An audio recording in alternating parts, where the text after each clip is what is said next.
Well, good morning, ladies and gentlemen, from beautiful Nottingham for this Touch World Cup men's 40s fixture coming your way from the Riverside complex. And it is a big clash here in this division. England, the home team, taking on Australia. It's Adam Collins here in commentary, and I'm joined by Alice Summers. Alice, what a beautiful day over here at Riverside, and this match should be a great start to day 4 of the tournament. Yeah, it's going to be an amazing day, and the weather is really kicking off. And being right next to the river, because it's Riverside venue, I'm sure some of the teams wouldn't mind a dip in coming off one of those games, but plenty of ice baths over here, and hopefully no one gets too much fatigue. Yeah, you talked about the weather. We had a bit of a patchy start with some rain on days 1 and 2, but yesterday the sun came out, and today I've heard the locals saying it's proper hot. It is proper hot over here, and I can't complain on it. I'm sweating already, and it's not even 9 a.m. I'm not used to this Australian heat. Australian heat, I heard today 29 expected. Yeah, that's way too hot for me. That's a heat wave. Well, let's see if the England men's 40s team can bring the heat wave to the Aussies. It should be an interesting match. Plenty of experience out there, obviously, in these age groups. Lots of World Cups under their belts. And we look forward to bringing you all the action. But what have you thought about the tournament so far? Like I said, day 4, so these are some very important games for these teams as we make our way into day 4 matches. Yeah, it's really important. So I'm thinking they're still in a couple of pool games, so they just need to finish those off, and then that's when it comes to the grind.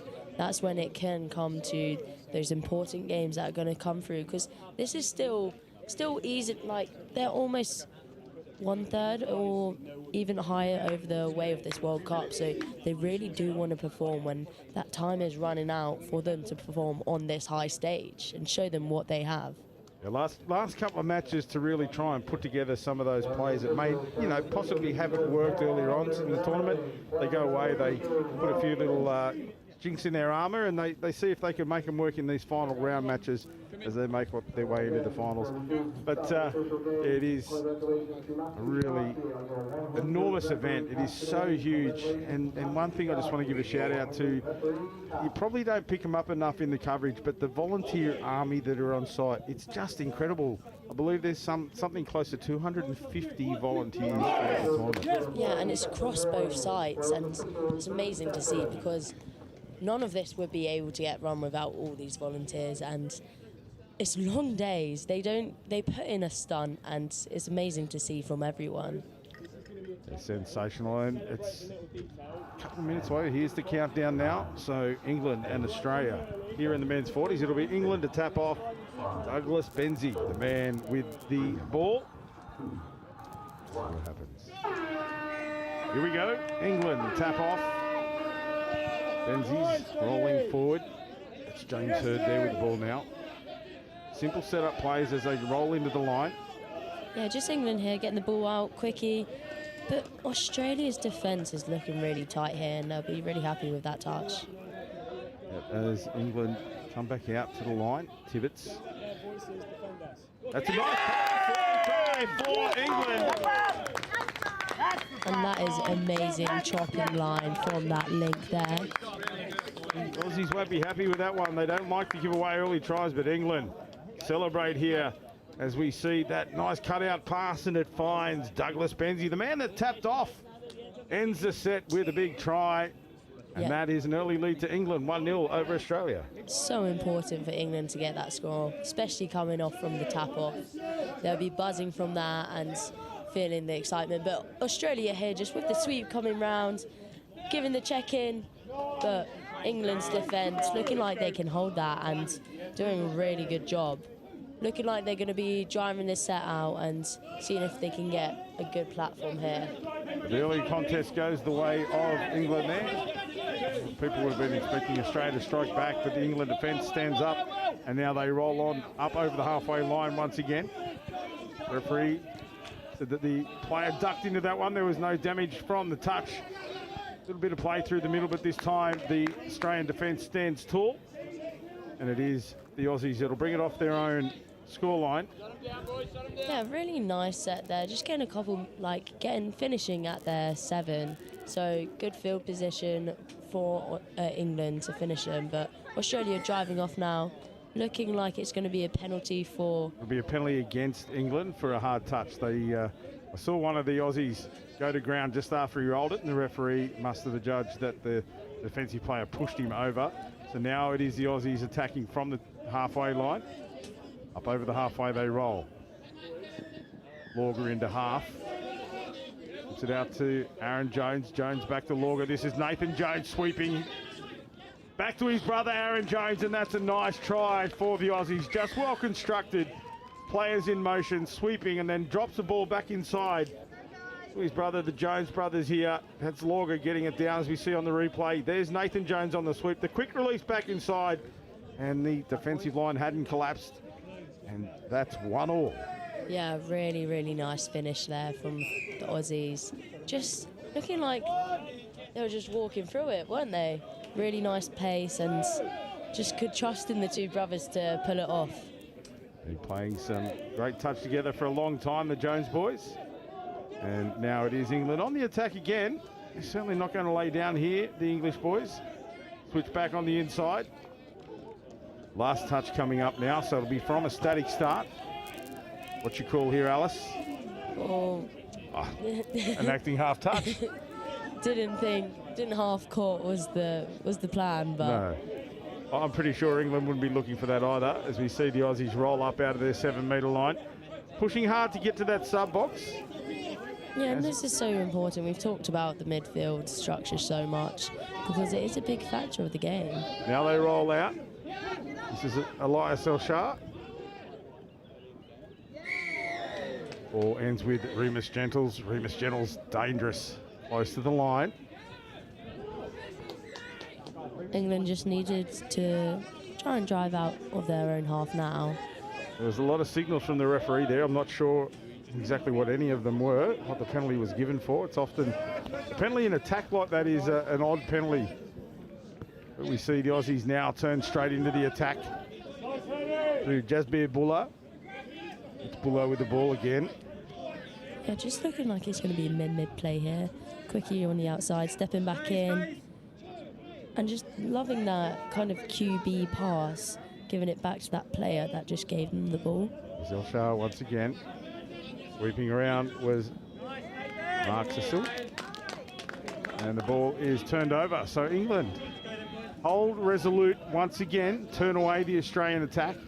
And it is England now to push up off their own try line. Held up in the roll ball, but the referee says interference from the Australian player's foot. And that's a relieving penalty. As now England move it forward for the tap. Yeah, just those extra meters on having a penalty can make the difference, and the little factors that we can always look at. But England here just driving down, getting some good meters on the Aussies' defence. Daniel Lewis it is with the ball in hand. He had a nice drive to set this up. There's Lewis again. Sweeping play comes around in the shape of Christian Prinsloo. Lewis back to Prinsloo now. They go back to the right-hand side, unders line. The defence was up to the task there. Nice shutdown defence from the Australian outfit. We stay at 1-1. Yeah, great defence there from the winger, just making that read. Looking like England have really, really good off-the-ball movement with chopping in from those links, but really good set. We did talk about that in a couple of the games we've called earlier, that the importance of playing off the ball, the movement of bodies that creates doubt in the defensive lineup. And the Aussies certainly had to be on their toes there, because England, as you said, had plenty of bodies in motion. Yeah, and we have an injury here. He's just pulled up a little bit lame. Christian Prinsloo for England. Hopefully he's okay, but he has pulled up. He's wearing a calf guard. Let's hope he has an exacerbated injury. Just saw a big shake of the head there. It does appear that Christian Prinsloo may be out of the game. But we'll keep an eye on that one. Yeah, and with these long tournaments, like we say, it's day 4 now. How important is it to keep your body healthy, and just like the physios around you, It's just, it is long, and it's long on the body. We saw day one, match one. A very important player for the French Mixed Open. Went down with with what appeared to be a hamstring injury. Had it heavily strapped, and unfortunately didn't make it through the first half. So hopefully the medical team for them have been able to get him up and running once again. And here we are with the Aussies on the attack. Nathan Jones slipping a wide ball out.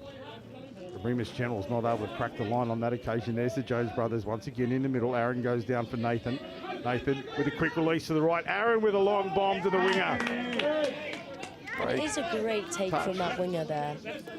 Now England roll up off the line again. So it is end-to-end this battle here in the men's 40s, Australia and England. Yeah, really, really tight game. Halfway line now. Oh, the Aussies go down in defence. Referee's going to have a bit of a chat with the attacking player. Let's see a forced substitution. Penalty in attack. Overzealous settle, one would say. Yeah, just a bit too much pace maybe on the ball there, running with it. And then a drop ball, a cheap turnover on halfway line for the Aussies. Won't be happy with that one. Yeah, England in good field position here, and let's see if they can try and get past the line. It's looking like a quite physical game, as we have seen. Byron Tibbetts with the ball, split back to the right. Nothing doing there. Australian defence up off the line to make the touch. Someone sweeping around, picking up. There's Tibbetts again. Tibbetts, tall, gets the ball over the top, but taken by the Australian winger who's up out of the line. And now they roll towards their sub-box. They want the fresh legs on early. There's another big touch. Referee says play on. The Aussies just roll up that left-hand sideline. Now they get the fresh feet onto the field. Like you said, it's end-to-end, and that's when one of these games is so good. I heard a play on there. The referee blows the whistle for the touch. Nathan Jones caught in the middle. He had Buller in support, looking dangerous, but now the English, they turn that defence into attack, roll right up to the halfway line. Just the Richard referee calling over. Incorrect interchange. So we had 7 on in that interchange, so now it is the Aussies right on the halfway line. Midfield, they move the ball, looking again to get to their sub-box. Let's see if one of these teams can get another one on the board. Because Aaron Jones getting some good movement there, good width. Now they drive forward. Aaron Jones to Elias El Shah. Elias El Shah with the long ball out to the left-hand side, a diving winger, but he loses the lollies just as he goes over the line. And the referee says the pass was forward. that looked a really nice play and really promising from Australia. It shows the spaces are there in the England's defence. Just final execution. 10 minutes gone. It's 1-1 here in this men's 40s fixture between England and Australia. The Touch Football World Cup 2024. And England really standing up here on home turf, having the early lead. The Aussies struck back, but it has been a ding-dong battle since then. End-to-end touch football. And it is England on the attack now. Drops the ball back inside. Daniel Lewis was in the number 12. But nothing doing there for the Australians. Another penalty. So there really have been a high penalty count in this game so far, Alice. Yeah, the error count is what we also talked about through a couple of days, and the more errors you do have, the more penalties you're going to give, and it does seem like it's adding up, but first game of the day, so hopefully we can knuckle down and into the second half. The Aussies roll on up over the halfway line. Scoop from acting half. Quick release there. This time no touch and pass. One could have been down. Yes, it was. Mark Cecil. Fortunately, putting that one on the deck. And now England pushing up off their line, but so far the Aussies have been more aggressive in defence in this set. Really good midfield D here, and just forcing that error. It's a forced error, as you said. Absolutely. Benjamin Watts gets it back underway. Here he is with the ball now. Looking like they're going to stay direct. Oh, stay direct, or are they going to sub? No, got a sub. Touch. Remus Jennels in half. There he is with the ball now. Keep an eye on him. Richard Foot drives into the line. There's Foot diving for the line. Really bodies on the line we've seen here so far, and it's lovely to see. Referee calls touch. Final touch here for the Aussies. There's once again, and nothing doing. Close the set out. So good defence from England. Here's the Aussies on the hard press. Yeah, really, really good structure to it, and it seems like they know their policy. And Here's Cooper about the line there to make a touch. They push it back. 3 touches. England have only made 7 or 8 metres here on this roll. Another tough touch. There's the line of the Aussies moving forward now. This is more aggressive defence, and again a forced error. England bodies clashing together in the confusion that the Australian defence had created. yeah, that's just twice on the bounce from the Aussies, just getting up in England's faces, and it looks so nice. Ryan Lauger with the ball now. It's Elias Elshar. Elias has been a big part of this setup. Here's the Jones brothers now. Nathan into the line. Aaron picks and scoops. Looks to go short to Lauger, but hits the long bomb out to the winger. Great cover defence again from the English. That's the second time they've done that. They had their winger offside, but they have to shift to the left now. They shift it wider, and final touch. Let's see if the Aussies go back to what they did previously here in this aggressive defensive style and try to stop the roll early here from the England team. Yeah, that was really good defence from that England's winger, and really lovely to see. A high percentage of those ones generally get a try on the end of it, but England have stood up twice on that play, as we see a break from acting half for England through Daniel Lewis. He's been busy for the England lineup. Lewis, big tall number 12. But Yeah. it is Australia now rolling up. Shreddy on the ball now, just getting some good meters. England not as aggressive in their midfielder defence, but Shreddy getting really good meters, looking for the pickup here. Just going on the outsides. But a great diving touch from England's number 7, and well recovered. But the Aussies are certainly asking questions. They're pushing hard through that through the midfield, but the England defence standing tough at the moment. And here's this shooting style of defence again. The Aussies rolling forward in numbers, but better penetration now from England. They're trying to dictate the pace here. Doing nicely. That's a good release. Space out wide for Daniel Connolly. Steps back inside. Aussies have to scramble here in defence. This is tough. Try number 2. Byron Tibbetts gets a beautiful ball away. And that is James Hurd.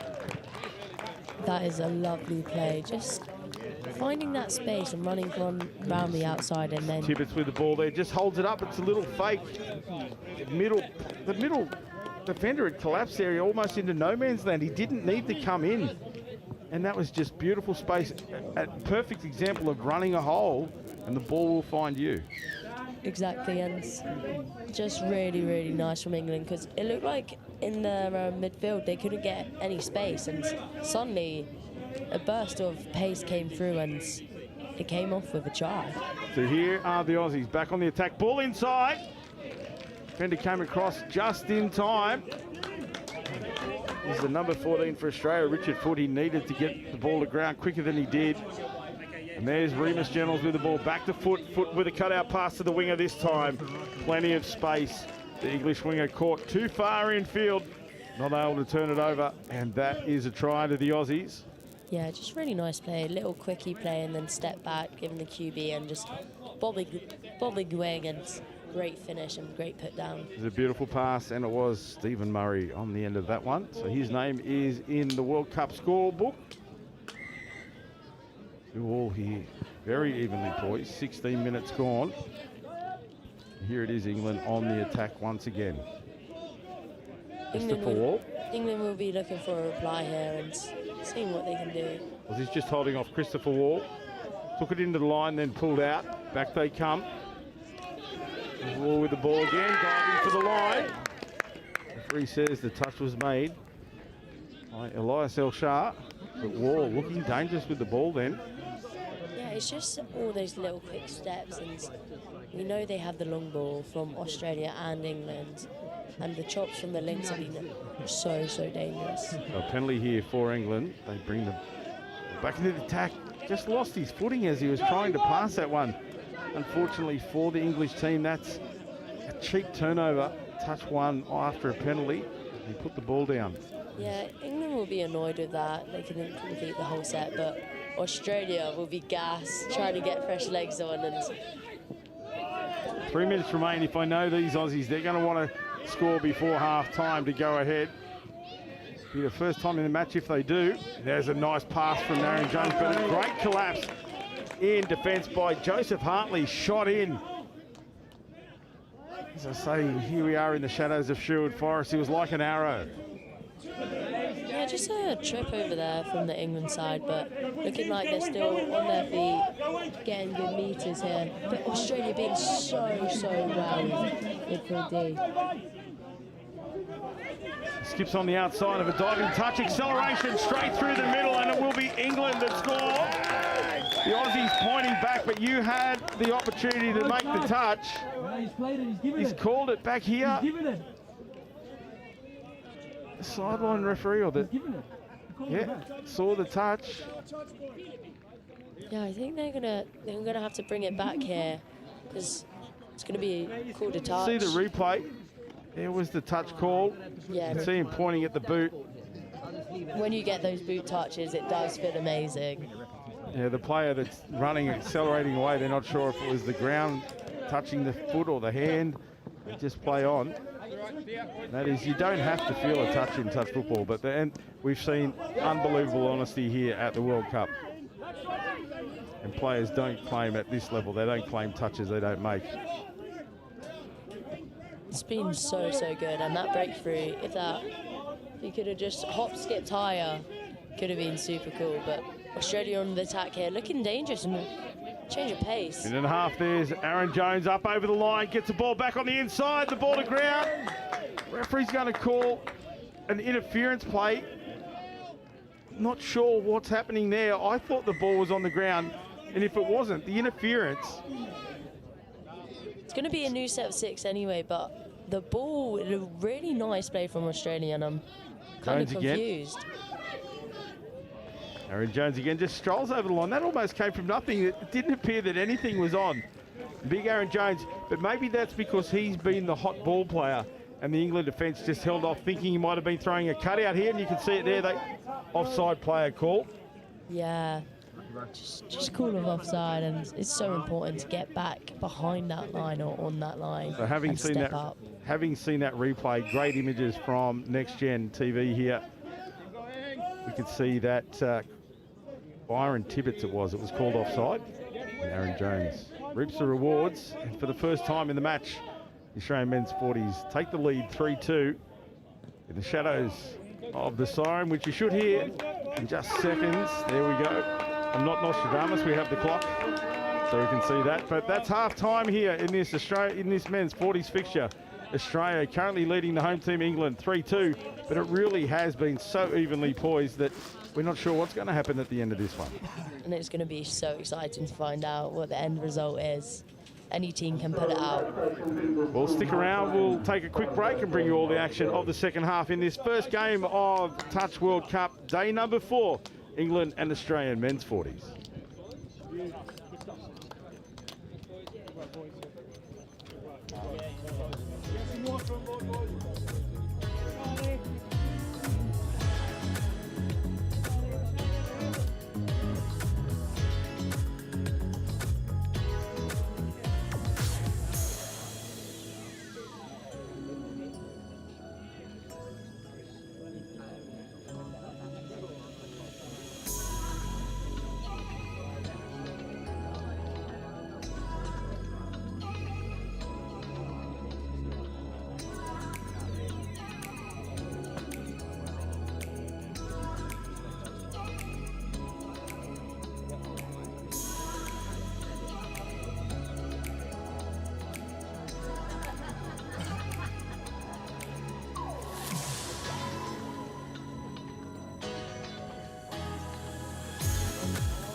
Here we are back with the second half of this men's 40s game between Australia and England.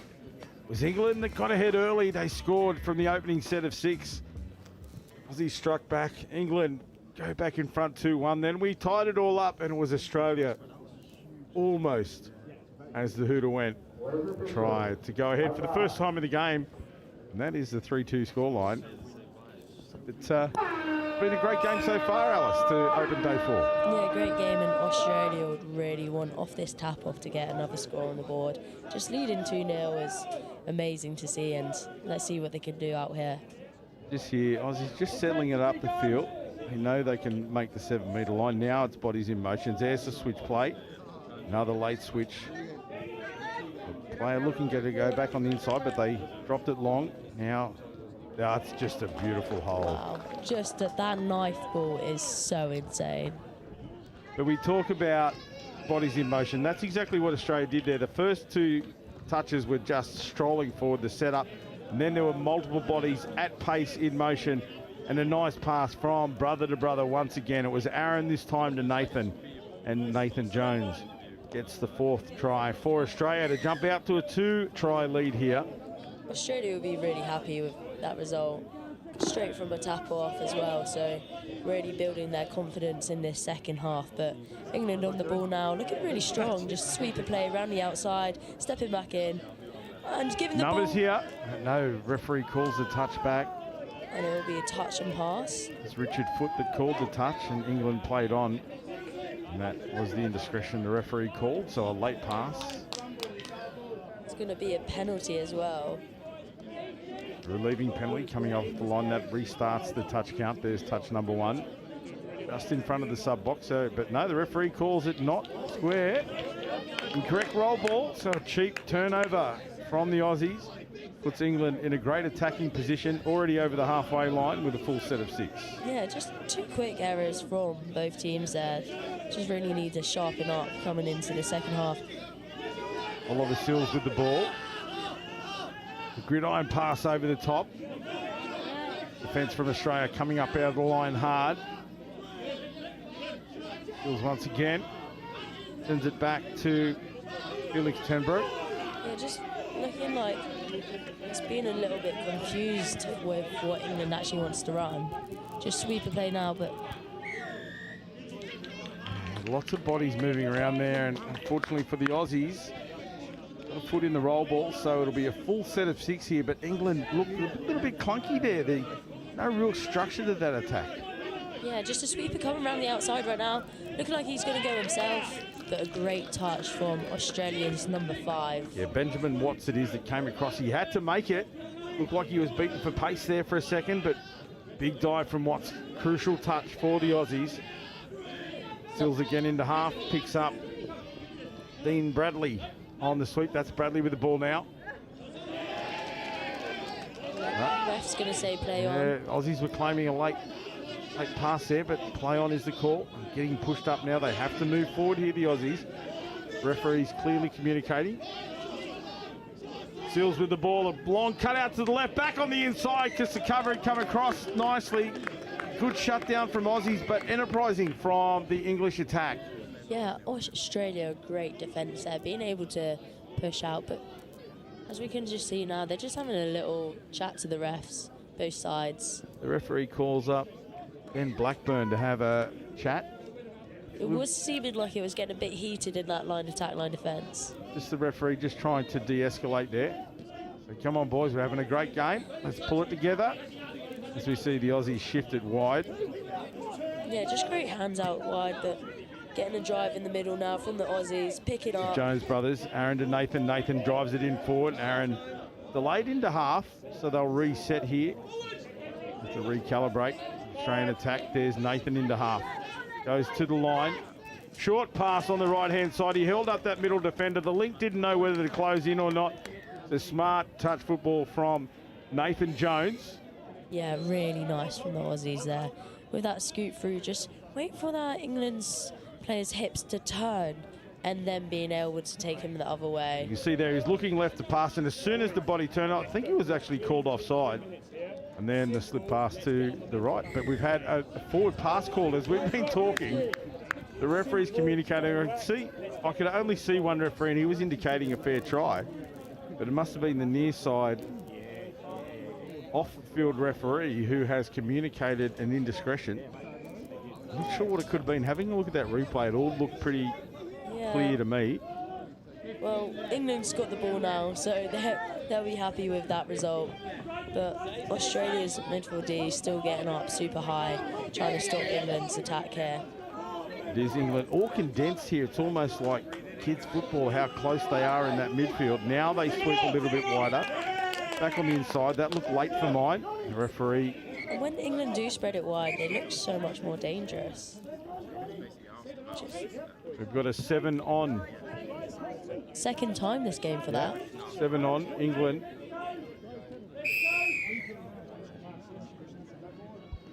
So penalty against England there. And the ref just calling it back. Yeah, tap was taken in the incorrect position. Too sure what difference that made, but we'll play it on. It is Australia now on the attack at the halfway line. Yeah, Australia. There's Watts at half. Clearing the line now. Really good meters on the outside. Aaron Jones it was driving into the line, looking, and Nathan was getting set for the strike dump, but doesn't come off. Aaron, momentum taking him through the line. There's Nathan on the sweep. Quick release from half. Back to his brother, Aaron. Aaron touched this time. Nice jamming defence from England. They read that one. The short ball back on the inside. Has worked for the Aussies, but not on that occasion. Yeah, There they are again. It's a play they really like and rely on. Beautiful pass. Ball goes to ground. That is a try gone begging. The ball from Aaron Jones hitting the link beautifully. Unfortunately for the Aussie attack, didn't come off quite as they would have liked it. Like we say, there is holes in the England's defence, and Australia are knocking on that door there. And now England roll forward up over the halfway line. Good opportunity here for the English team to strike back. They need to score here, I believe, early in this half to try and put some scoreboard pressure back on the Aussies. But we see that basketball pass over the top, pulled forward. Yeah, really just the amount of penalties here, just silly ones from England, and it's really adding up. And Australia just gaining the momentum, and just another one here as you speak. The old commentators curse again. It's almost like you're sprinkling the fairy dust here, and didn't quite go the way of England. You're right, but those cheap penalties or turnovers, just the simple errors that they've been making in crucial field position, they're now starting to weigh heavily on the English outfit. Yeah, just a nice drive here from Australia coming up. You see the Australian, some of their early touches, it is not so much pace, but it's just field position. They work the ball around, exactly what they've done there. It's a slow start, moving the defensive line around, and then they change pace and attack. Bodies in motion, and this is just a beautiful indication of that. It's a static start. Now they change pace. It's a quick release and a nice short pass from Elias El Shah, and he'll find Warren Lauger over the line. Elias has been a main person for this Australian team and the main ball player that we've seen in this. Yeah, absolutely. He's been around for a long time. He's a great coach. He originally from the Western Suburbs club in Sydney, and then moved to Victoria, and he's done some great work down in Victoria, building the game and really taking some quality touch and bringing quality touch out of Victoria into the national setup. And that's what's so good about touch rugby. People with a lot of knowledge and experience have been able to put it back into the community, and that's what touch rugby, the sport, is all about. Now the Aussies roll forward again up over the halfway line. There's Jones. Aaron Jones, also the financial director of the Federation of International Touch, out there playing in the tournament today. Here he is. Wow, what a finish and what a scoop through. Australia really finding their graft now. Just picking up and going, one-handed scoop, and just finding that winger in the corner. No, it's a shake and bake from the winger and link. Lovely to see. Yeah, and that was a try there for Mark Cecil. He's worked hard, Mark, but it really has been the hot hand of the Jones brothers and also Elias El Shah, as you say. Getting the work done for the Aussies. They've lifted when they needed to, and now it's England back on the attack. Having the early lead, they're certainly capable of plenty of tries out here, this English lineup, but they just need to keep cracking at the Aussies. As you said, I think the Aussies have stepped up a little bit. Now, attack a penalty, so good opportunity. 7 touches, certainly 6 touches on the 7-metre line. Yeah, just England will be really happy about this and should hopefully use the whole 6 to try and get them all as many strikes on the line. And it looks like here just nip it, and they are going to give it. Yeah, Daniel Lewis and Christopher Wall working beautifully together there, and it is Wall that gets over the stripe. You can see the Aussies talking about the fact they thought they'd made the touch, but the referee on the spot says Mr. Wall got the ball down, and that is another try for England. 6-3 the scoreline. Yeah, lovely mid play and quick feet from our English player there. But Australia with the tap now, and they'll really want to reply. They're leading 3 tries, so they'll be really comfortable but looking strong. They'll be happy about the lead, but won't be happy about the way the tries have been scored, so they'll reassess that after the match. But here we are, they'll still keep cracking ahead. Jones with that long ball again, finds the winger, big dive in the corner. Touch being claimed, but for mine the ball was well down. And you can... I think the refs are going to give it here. Yeah, they've given it. It's a great ball though, and a great score from our winger. It is again, and it's Jones. Aaron Jones, that beautiful left to right pass. We can see the cover coming across now. The ball was clearly down. A try for Troy Nichols, but it was a great attempted touch by Ben Blackburn, but just not able to get the ball there in time. Yeah, one-handed put down can be so hard sometimes, and he's executed that perfectly. Just thinking of Hill, the attack, really a lot of pace there though, coming into it, and it's really good to see. They're still wanting it, and that's so important. That's, England touch teams are known for that. They never give up. They don't die wandering, as we see Nathan Jones with an intercept. Can he go the length? If I know Nath, he's just going to suck it in, take the next phase. The touch taken. Now they slip it to the right. Numbers, if they want to move it, they don't. They hold it in the midfield. Yeah, Guys with Richard Foot. Though. It's just like stepping up in that link position. I said Nathan was an Australian men's opens player for a couple of World Cups and plenty of experience. The work he's done up on the southeast Queensland area. He's been around the game for a long time and just a student of the game. Very balanced touch player. But I know he doesn't like to go the leg. No, sometimes you can just throw that ball away and trying to find another teammate, but he took the phase in and best situation out of it. Is England rolling forward now? It was good driving, settles there from Nathan Burke. Is England in the midfield attack now? Pick and go from Joseph Hartley got caught from half. Now a turnover. Chris Wall back on the pitch for England, the most recent try scorer that he just scored, so was hoping maybe to get a second there, but couldn't come off. You can see he was looking for a second try, and he's been dangerous. He's worked tirelessly for the England team. Christopher Wall. Australia on the attack now. Rimas Gentles with the ball. Benjamin Watts. Watts has tried hard. There's Gentles. It was a tough pick up there. The ball from Warren Lauger was low at the toes of Gentles, but he picked it up, reeled it in, and now a penalty against the Aussies.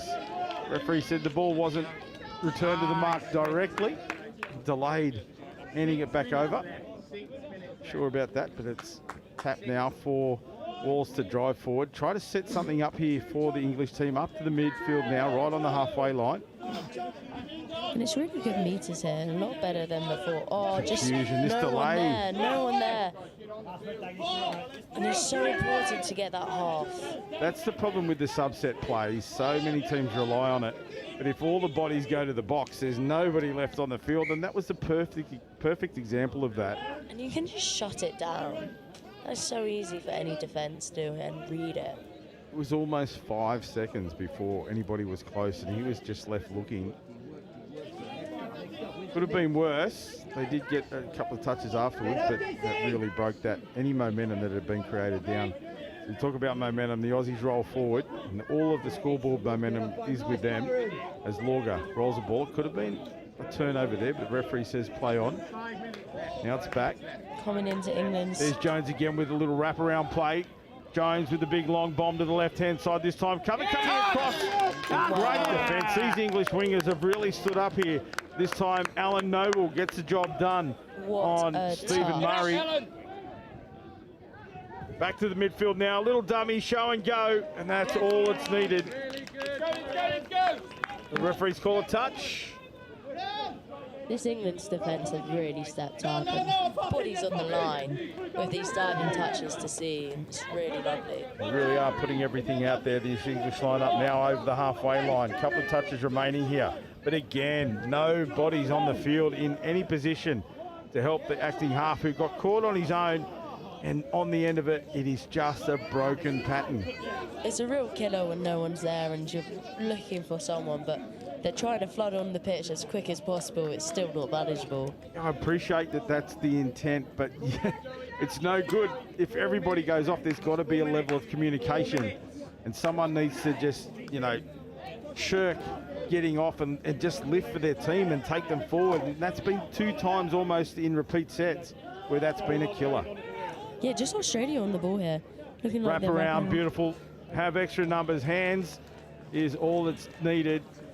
Again, that's the difference. It's those little things where, they throw a pass and there's somebody there to take it. There's no delay in the roll ball. If the Aussies delay a roll ball, it doesn't happen again very quickly. It's something that they fix. Whereas England need to talk. It comes down to communication. Completely agreed there, and what a try though from Australia as well. Really lovely finish and a bump pass in the middle there. Just so lovely to see, and great depth they always have on their attack. Roy Nichols, the try scorer, but it was beautiful lead-up work. A great team try as we see England on the attack now, diving over. Referee's going to say the player was offside, and that is a try for England. I think that's Chris Wall. I think it is Chris Wall again. He's been the danger man, and it is a quickie. Back to Chris Wall. Yeah, the player offside. I'm not sure. I thought. Just diving at the feet, isn't it? Just getting down low. But I thought Ben Watts was on the line when he made the touch, so potentially the initial one that shot up out of the line was offside. But anyway, we don't call the tries. We don't award them anyway. And it is Chris Wall, the second of the half. Just Australia on the attack here. Just 4-8 now to Australia, but been looking so dangerous. Back in the middle with Gentles. There's Ilchar. The ball gets away. It wasn't a very good roll ball from Gentles. Not a lot of control there. Made it tough for Elias to pick that one up. Yeah, England will be happy with that one, just not having to go through the whole set there. And here we go again with this confusion on the interchange. And Australia can just get set there for the next touch. Good quick hands, this interchange in the middle. Ball kept alive from England, but no real metres made on. I think there were 3 or 4 touches in 7 metres. Yeah, it didn't look too threatening, and Australia could just stay comfortable in what they were doing and boss it out. There was some confusion on that interchange play once again. Just they had bodies on the field, but nobody in any real position to be effective. Australia on the 7 now. There's Aaron Jones again. And just a new set of 6 there for offside, yeah, Australia. an offside penalty. That could be the first penalty for not moving forward. I'm really excited to see what they can do here. Just a minute remaining, so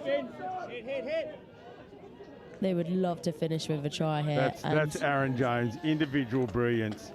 The big right foot just got on the outside of the defender. You could see the defender shake his head. It was so close he could have called that one, but no, that's not how we roll in the sport of elite touch football. No touch was the call, and that's a try to Aaron Jones. And even the move of the hand, it looked like he was like lifting the ball over the player's head to put it down over him. Yeah, the long levers, he's a big tall boy, and that's a great try, individual try for Aaron Jones. 20 seconds remaining here. Can England get another score? They'll be happy to finish the game with it, and it looks like they have. I like that one. I'm going to call that a try. The referees agree. Well, they've deserved it. They've worked hard, and it is that man in there again. He's involved. Chris Wall. This is good hands. He holds it up nicely, and you can see the 16th for Australia, Mark Cecil. The head went down. He knew that the pass was too good for him, and a beautiful hole hit by Joseph Hartley, and he will close out the scoring in this men's 40s fixture. And yet, Hartley with the final try, and that'll make the score 9-5 in favour of Australia. But a good effort by the Englishmen. They really stood up in patches there, but just some silly mistakes and turnovers and delays that they need to work on as we make our way into the finals. I think basic changes just to their game plan and should be looking a lot better. They do see Australia again, but Australia just strong as always and get the result. So that is the end of the men's 40s match. Australia take that one out 9-5. We're going to take a quick break and bring you all of the action of day 4 of the World Cup, where this next one is going to be a cracker. The men's 35s game between Australia and their local enemies, the New Zealanders.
officials, this is your 2-minute warning. Praising officials, 2 minutes.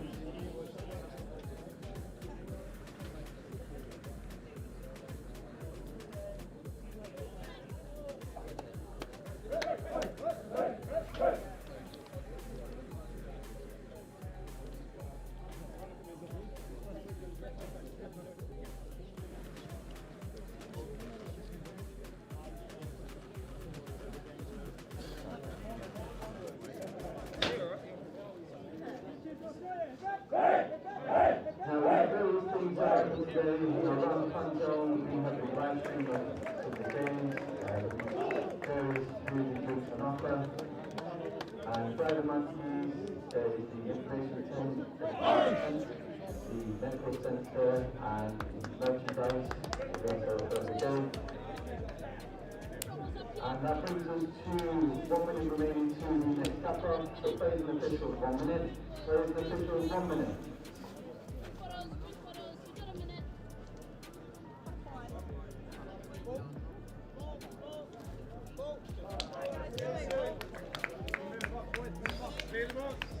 Step out of the box, guys. Pressure in here. Off that table. Move it through out.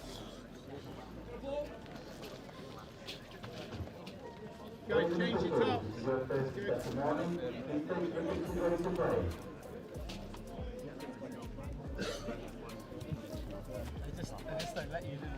Welcome back to Nottingham, the men's 35s fixture here. Australia taking on New Zealand. Adam Collins in commentary by Alice Summers. Alice, this should be an absolute cracker. The Aussies and the New Zealanders here, always a great game. And New Zealand tapping off here. I can't wait to see what their attack involves. You may have seen the haka from the boys. And now it is the Kiwis that get us underway. Already the pace increase here we can see. Yeah, coming in with a really high attack here and looking like they're trying to phase it, but referee calling offside for Australia already, so it's going to be a new set of 6. There's a frenetic pace, plenty of bodies getting caught up there. Referee blows the early penalty, so advantage to New Zealand as they attack from the 7-metre line. Yeah, just New Zealand going in. The ball is down. Cheap turnover. They'd want to have that one if they could again, but you don't get a replay. And it is the Aussie now on the attacks. Rushing towards their sub-box, looking for that subset play. They had to defend a couple of sets there, so they'll be looking for fresh legs. Players into position now, beautifully up over the halfway line. They're 15 out, last touch. Yeah, getting really good meters on the long ball. And just giving it down. And both teams just feeling each other out there. No real sort of attempt to score. It was more about getting the ball into an attacking position, and then just, you know, as I said, feeling out the defence, seeing how they're going to react to certain body movements. And now it'll be the Aussies with a 7 on the 7 with 6 touches here. yeah, and just a sweep around right now, as we can see. Very, very long time. And yeah, just reading the game really well, right? You'll see here that in this division, it really isn't always frenetic pace. There is just such great structures and the experience and the ability to read the game, and just a simple thing as a head turn or a hip lock, and then they just bounce into the play that they need. Both teams are capable of that, so New Zealand won't take nicely to the 1-0. And just going to be a call for a touch and pass there. But looking strong from New Zealand and running about. And that's, you know, they're not too far out of men's open, some of these players, or they still, you know, they're playing men's opens back home in their normal leagues. And that's amazing to see, and the standard they're bringing to this game is real benefit to everyone. A nice release there is Big Matt Tope, ex-Australian men's opens winger. Pick up, one-handed pick up, scoots out to the left-hand side. A little dummy, gets in behind the line, looks for support, throws the ball into a body.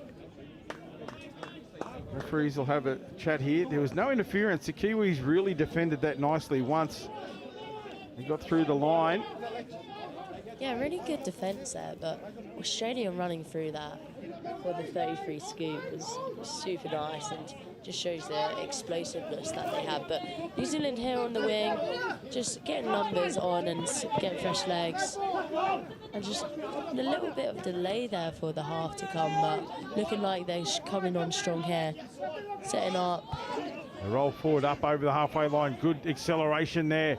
Just to play off the ball from the number 5, Wayne Tupe. He was looking to go out and break in, but the ball went to ground. Now it is the Aussies that roll up over that sub-box side of the field. Now players, fresh legs on. Yeah, fresh legs are always really important to bring onto the pitch, even so early into the game. But as we can see here, Australia on the ball, looking for a strike play, giving it back. And Ryan, little short ball, but nobody hit the hole. It was there for Ryan to hit. First little dummy as well, trying to tell in that New Zealand player, but little double pump. This time didn't quite come off for the Aussies. You see a collision there. It was Lucky Luke that went in for the Aussies. He found himself back on the deck, and the referee said that Luke had initiated the contact. So a penalty for an aggressive touch to the New Zealanders, who roll up over the halfway line. Now they're in a good attacking position. Sweeper play coming. Yeah, just a check back open side as well. And lovely step by New Zealand's number 10. And they are going to give it. What a try. Yeah, Michael Macquarie is a try scorer, but let's have a look here. I think it's Corey Simeon, Governor, that set this one up nicely. And then the right foot step from Michael Macquarie. Touch claimed right on the line. You can see the number 8 for Australia, and that is Kane Runge, pointing to the referee saying, "I got him, sir," but the referee said, "You might think so, son," but the ball was down, and that is try time for New Zealand, 1-all. Yeah, as we can see here, super tight game, and Australia just on the pitch now, trying to aim for the line, and a face play, looking long, step back in from that winger there, but just doesn't come off. I think that's going to be called a forward pass. So the ball back to the New Zealanders. They'll work their way off their own line. Let's see how they're going to go. They take the tap and move direct. Now the ball shifts. They move it out here closer to the sub-box.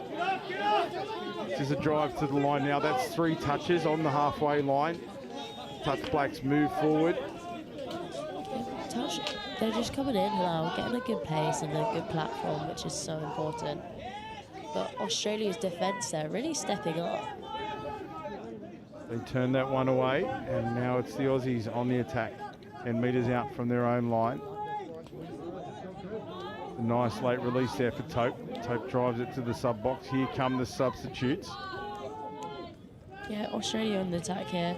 Lovely little latch play and trying to set off on that 7 here, which is definitely line's important. And quickie play going long.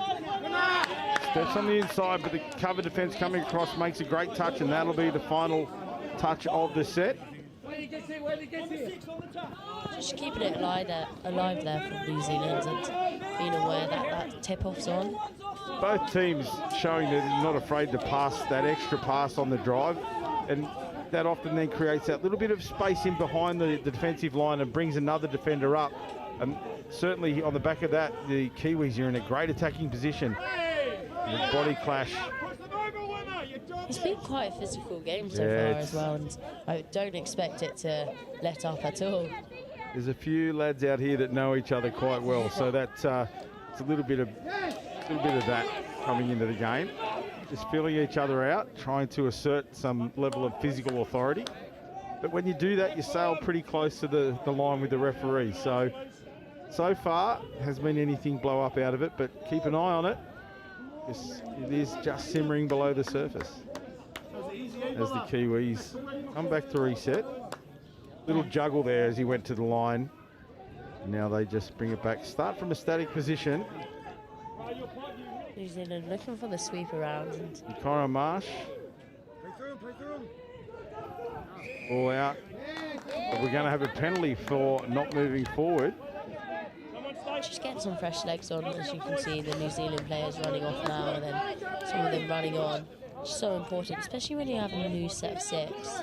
The referee there just communicating to the Australian defence in back play. You can see Just telling them they need to move forward. And you can clearly hear it in the effects mic too when the referees are saying to the defenders that they have to move. There's a quick strike dump. Bodies around the ruck. They recover in time. Quick hands from the ground. The touch comes across in time for the Aussies. The referee was right there, calls the touch, but nice ball movement, and the Aussies had to really stand up in defence as the Kiwis go on the attack again. That ball was down. And that is a lovely diving try there. Let's see it again. Sweep, number 6 for New Zealand. Just getting down low and... Corey Simeon Governor, that's his second try. He just did it beautifully. As you said, the sweep and then the quick transfer to the ground. Yeah, and a lovely celebration as we saw on the screen from him. But Australia really wanted to reply here, and just on the pitch, a lovely trail ball, but it's going to be called a forward pass. Forward pass was the call. You're right, it was a beautiful trail pass. Just tucked in nicely into that hole, and the release was on song, but the referees called it forward. Yeah, and both teams have been looking really strong here. Just New Zealand driving out with their pitch, get really good meters, already on the halfway line, but I think that's going to be a call for over the mark. Yeah. I think keep an eye on this one here on this sideline. It was Luke Tuckey again involved in the collision, and you can hear the sub box for the New Zealanders. They're not taking it too nicely at contact, so we will keep an eye on it. He's got the man that rolls forward. Yeah, just driving up the wing, and it's kind of nice to see all the wingers getting involved. Australia pick it up. There's Kanui Cox. Keep an eye on him. Always dangerous ball in hand. Here he is in half. Picks up. There's a wrapper coming around. Nice long ball out to the right-hand side. Called. Penalty given for not coming forward. But a lovely ball on the outside. Just, we know the space is there, and Australia can just find it, so this new set of 6 will really help them out. And a full set of 6 here on the line. It is Fox in the middle. There's the bounce out play. Shut down defence from the Kiwis. Working really hard in defence here. Just getting off of the line, but Australia on the ball now, stepping back in, and a big touch from the New Zealander.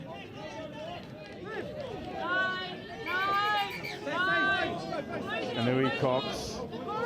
As I said, a lot of these players really well known of each other, and there is no love lost. And it was a big touch, as you called. I think the referees may have got that call wrong. They called it an incorrect roll ball, but there was no doubt that the contact from the defender had a massive say in that. Yeah, just getting a little bit heated on the pitch here, and just shows how much passion they have for this sport. But I don't know what the call is going to be here from the referee. Just having a discussion with the Australian team. Yeah, we're right here behind the New Zealand sub box, and you can see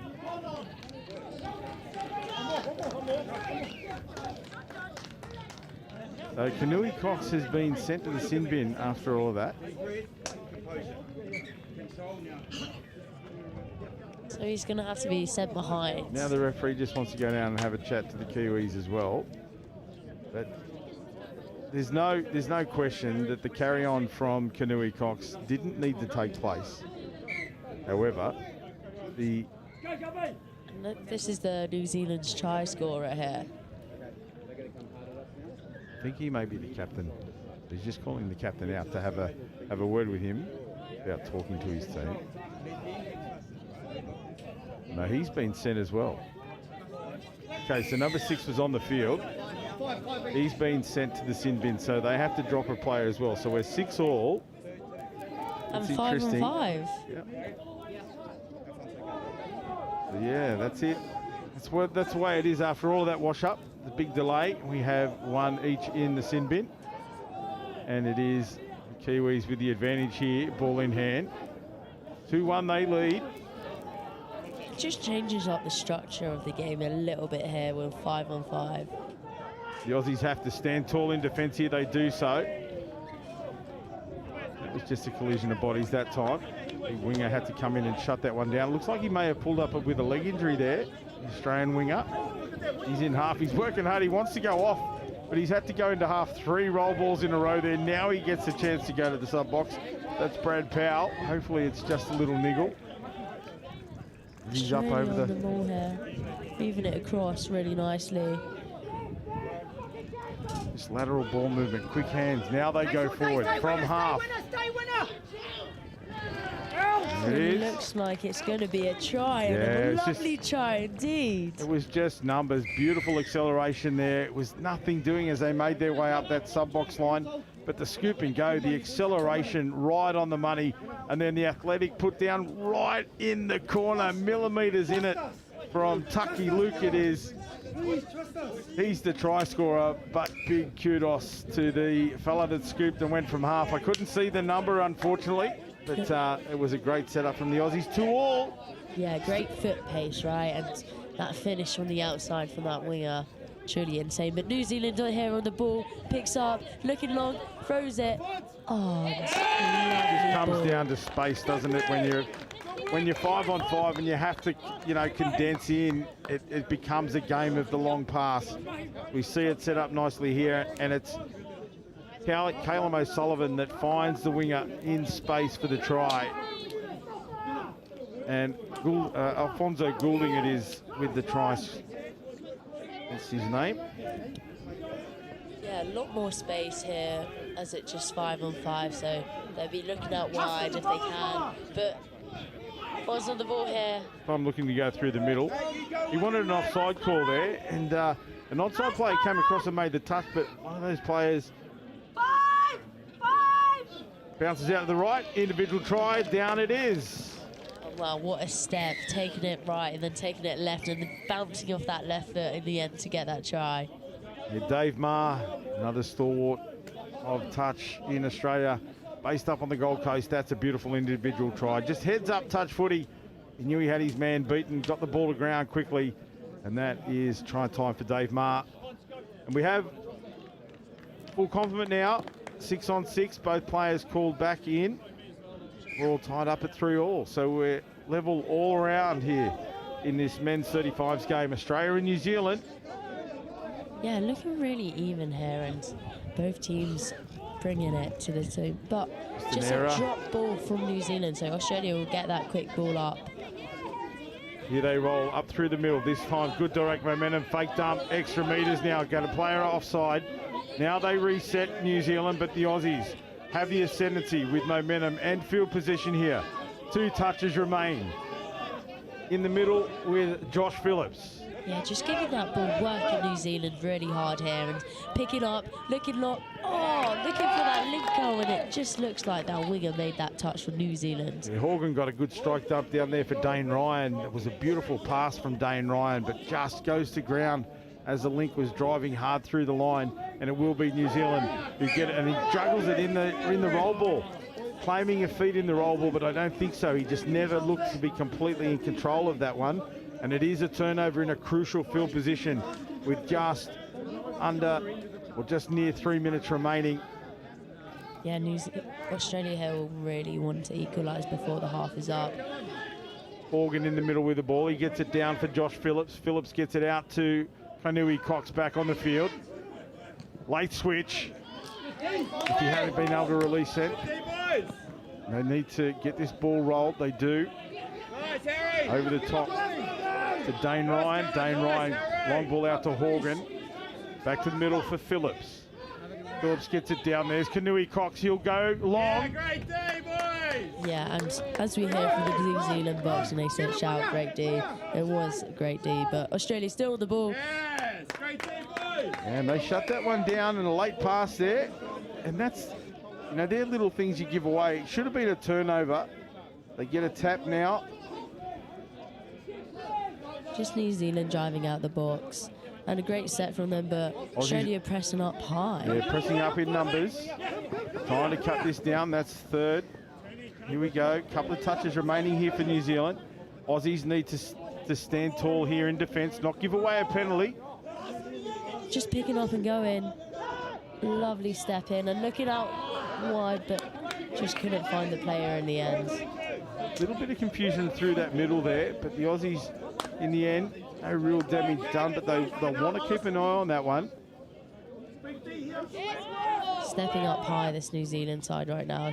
Nice quick release, But bodies just- again in collision. Aussies moving forward. It was good aggressive defence, shutting them down. No meters here for the Australians. Really important to get yards on this, and looking like just a little breakthrough here for Australia. Around the outsides. Ma again, the try scorer. 6 more. Yeah, Ball just, from Ma back inside was put down by the Kiwis. just like wanting to play it, wasn't he? And trying to catch that ball just led them to a new 6. But Australia in really good field position. Penalty now. Another hard touch was the call. See the shoulder indicated by the referee. It's Kane Rangi with the ball. Rangi. Just on the 7 now, just probably wanting to toy with New Zealand's defence, make them work. Rangi and Ma know each other quite well. Play consistently together. Here's the last touch. Matt Tope looks for the late switch back for Rangi. Doesn't get it away. But really good defence again by New Zealand. Australia just can't seem to get through at the moment. Be New Zealand with the last opportunity here. If they complete this set, they'll have the last chance to score in this half. That one looked askew for mine, but the play on is the call by the referee. The hula sounds in the background. And that is the end of the first half. Australia, New Zealand, 3-3 here in this men's 35s. We're going to take a quick break and we'll bring you all the action of the second half shortly.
Those official decision duly awarded. Those official 2 minutes till the second half.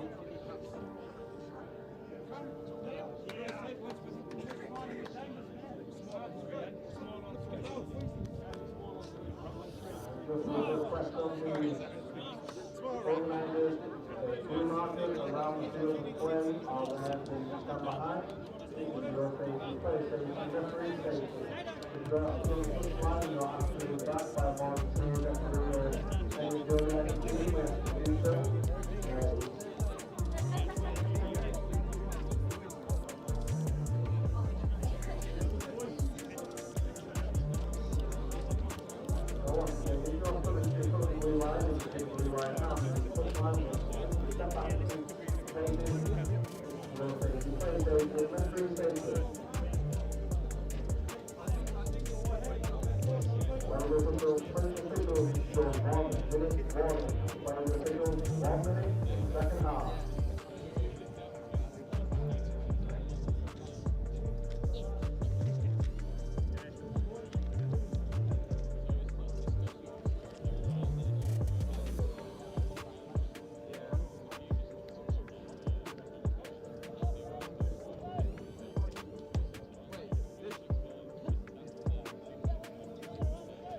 Official, 30 seconds.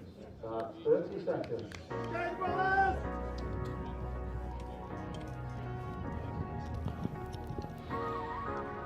Here we are back with the second half of this men's 35s game. Australia, New Zealand, 3-all. Ladies officials, stand by.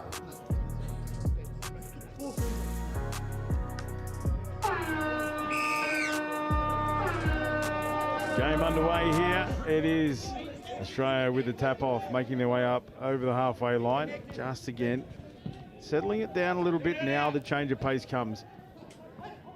Ball juggled. Defender gets up, calls it 6 more. Unusual call there, but just looks like maybe someone got the touch in from the New Zealand side. From the referee's point of view. What's here on the ball looking like that? But just a penalty. Yeah. Penalty against Australia for a forward pass from the ruck. I think that's what they call in the classics a get square. But anyway, we'll play on here. It is Australia in defence as the New Zealanders roll up off the line. The Aussies press hard. Now, Kiwis roll on, approaching the halfway line, coming across to the subset. Looked like a little juggle there. Play on was the call. Yeah, just coming to the box. Oh, great momentum by New Zealand's number 14. Just couldn't get the pick up. Kyron Marsh it was. As you said, great momentum. Now the Aussies get the push on up over the halfway line. They are halfway line just in front of their sub box. There'll be 4 touches in enemy territory. Yeah, just getting really good meters down here. 2 to go now. Players push through the midfield. That's a massively forward pass. Just didn't call it in the end, but a long out to the ball. winger, long ball and a dive in the corner. Referee gives the all clear. What a finish we have just seen. Looking at the replay here, just going in. Number 7 for Australia, long ball to the wing. Luke Tucky on the end of that one. Another try for Tucky. A hat-trick, we shall say, for him in this game. 4-3, the Aussies take the early lead in the second half. Really has been a seesawing battle. He has to go back. I think the ball must have been the left by the... Aussies have to go back and get the ball. Yeah, just it's always known in any game to bring back the ball with you.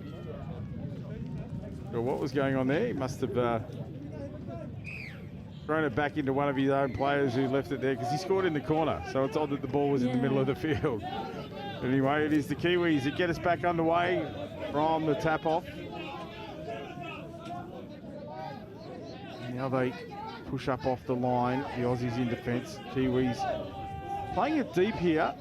Yeah. Haven't moved into the 7, really wanting the Aussies to have to come up. And it looks like a great touch. Yeah, no, he's called out. Called out of bounds. Yeah, so he must have put his foot into touch.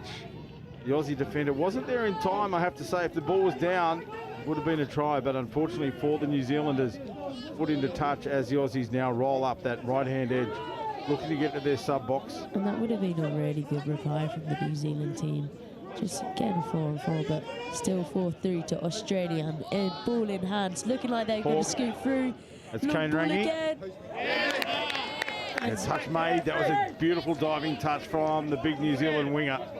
And a great play, just good touch in general there. Great defence from the New Zealand It side. was the pick and scoop of number 8 for Australia, Kane Rangi.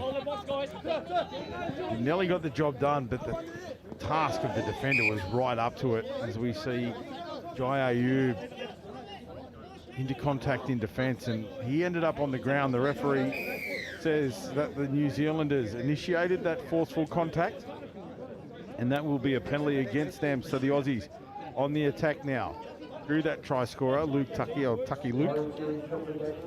Yeah, good field position for Australia now to definitely get one on the board. Just a little play, quickie place, little step. Number 13 for them. Yeah, Looking Patrick very Horgan. dangerous. Yeah, he's always around the ball, playing in the midfield. Nice pick up, long release again. And it's going to be given a try. A great finish and put down. A little head spin, I must say. It was very Almost cool. a breakdance move. Yeah, attribute. Could be in the next Olympics. Breakdancing is one of the newer sports. And there's a beautiful long pass from Dane Ryan, and it is Tucky Luke in the corner. Just being fed out there, isn't it? New Zealand now on the ball. Australia stepping off in the defence.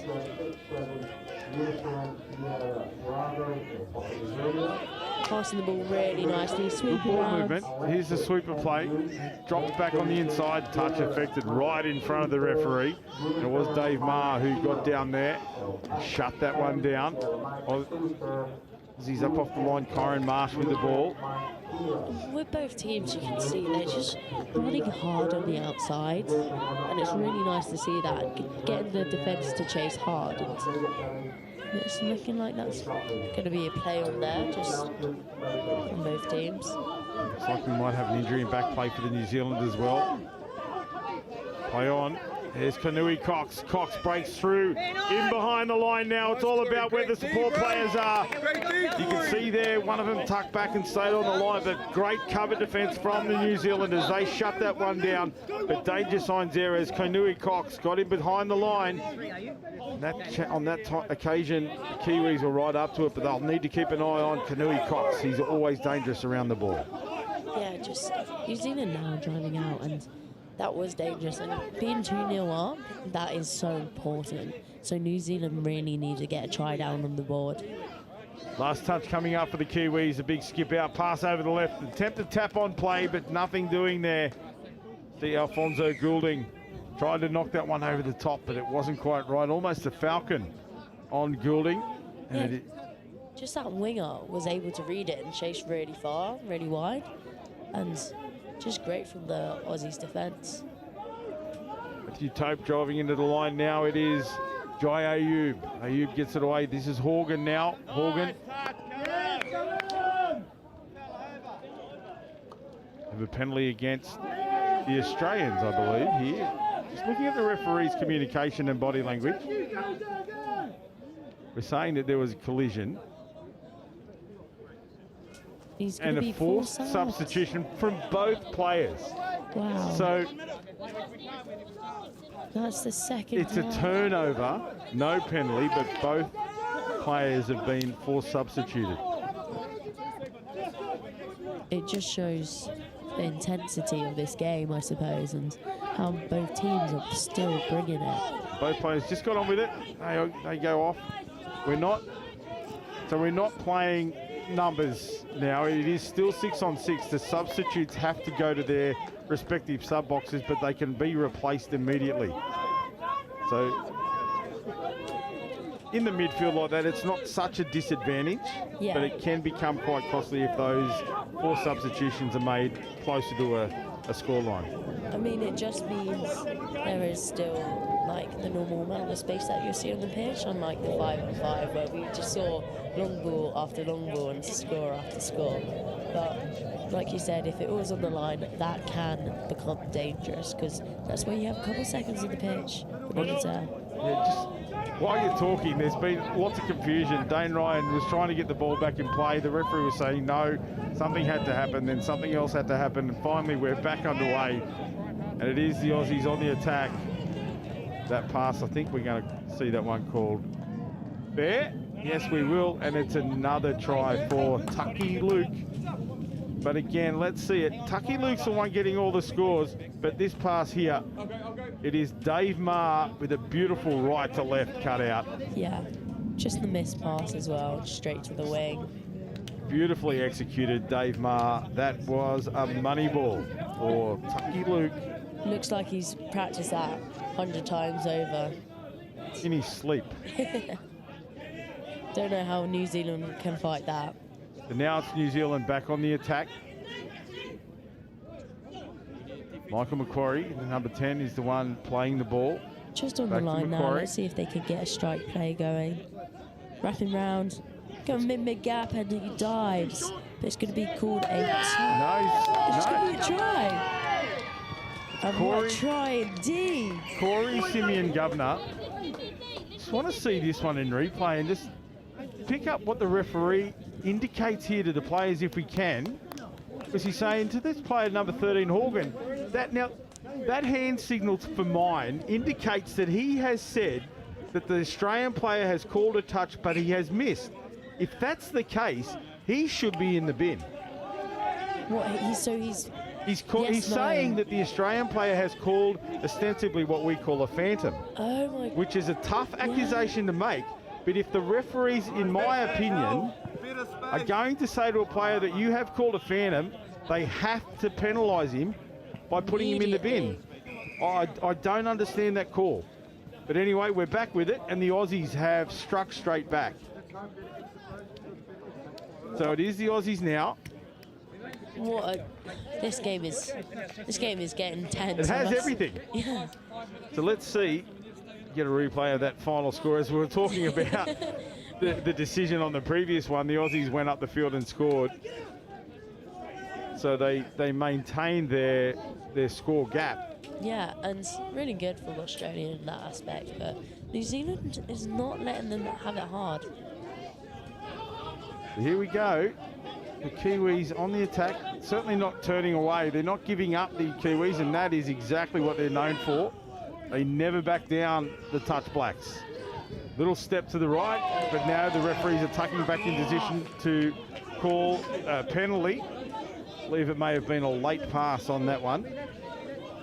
Yeah, just looked a really nice play if it was able to play through, but Australia's defence did really well in that aspect.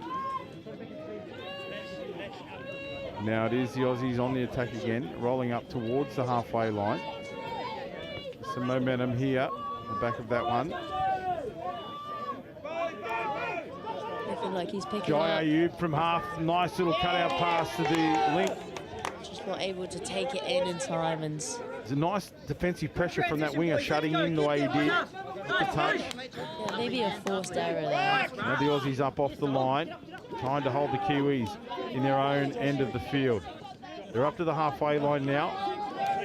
Getting The a touches couple remain. meters, but not knowing really where to A little bit pass there. clunky around the ruck for the New Zealanders.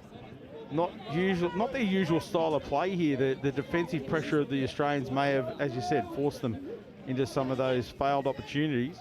Yeah, because they're so well known to play expansive and on the run, and that's what we like to see in this game, and it can look so smooth. Referee calls a shoulder charge against the defensive winger there from New Zealand. That was Nathan Walland.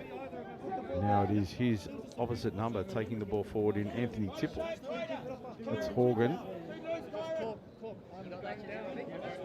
Just Australia on their line now, just trying to get a strike play going. Let's see what they can do and build off. Looking like quickies on the outside, fire up, going long. Tope, short ball, dives on the inside. Just the number 11 came in to shut down, but didn't affect contact. It looked like he was there to get the job done. Yeah, just a fire up going long, and then That's Tope with that little quick release. It was, and I think he was caught on the backhand almost. He was trying to touch across his body and couldn't get the extension. And it is Scott Bradley that gets us the try for Australia to skip out to a 7-4 lead. That was just bizarre. yeah, It didn't look like they covered well, but somehow just evaded the touch really nicely. Australia skip out to that 3-try lead now. The New Zealanders on the attack. Defence comes up, makes the touch, but now a penalty. Yeah, just a lot of penalties in this game that we've seen on both sides of the pitch. But playing around now, moving the ball. Number 9 on the ball for the New Zealand, go mid-mid. And it's going to be a touch called from the Aussie side. Yeah, the touch came from the link coming across in cover. Little player hadn't affected a touch. He made that call, but the link onside does make a touch. So Kiwi's back on the attack. Skips out to the right, hits a short line. To collapse in to make the touch. Lovely touch there. And Winger unmarked, but they went for that short hole. That's the thing, isn't it? You have bodies in motion, have 2 choices, and that one they took the wrong one. But now they come back to this same right-hand side. Sweeper play this time looks good. I think the New Zealand player thinking he's offside, and he has given the offside. So a penalty here for the Kiwis. They are on the 7-metre line. There's one. Just trying to get the people around them. Callum O'Sullivan in the middle. They shift it out to the left-hand edge. Try to get some fresh legs in the attack here. They do so. So new pod on. Let's see what they can build off. And another call.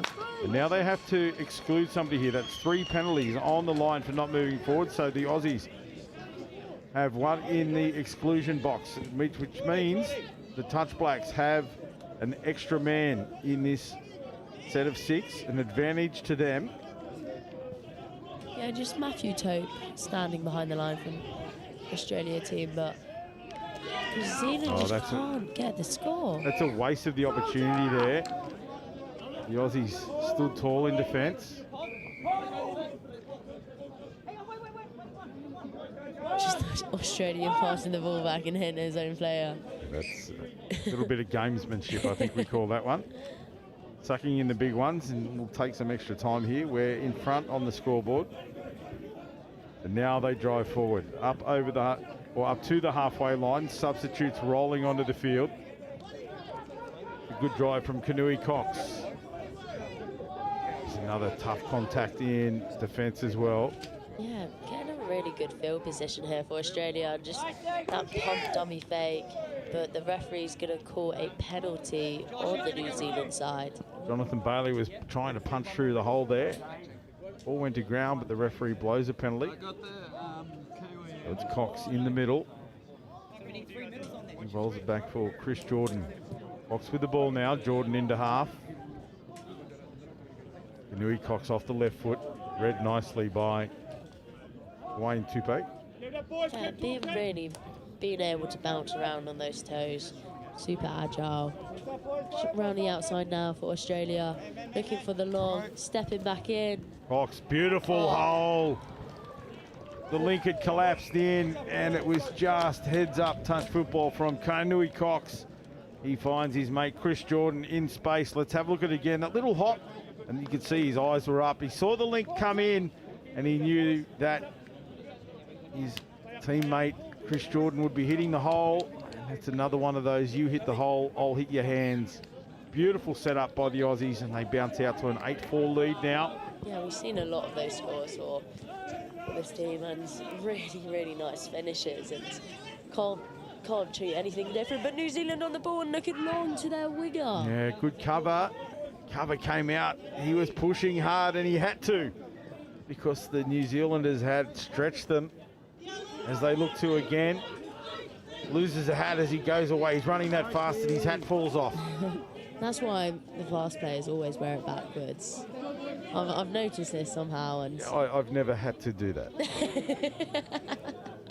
Been a forward hat wearer all my life. So as the Aussies roll up now off the line, and a little bit of collision, but nothing in it. A little bit of early sting has sort of died down, and both teams have got to it and stuck to their guns.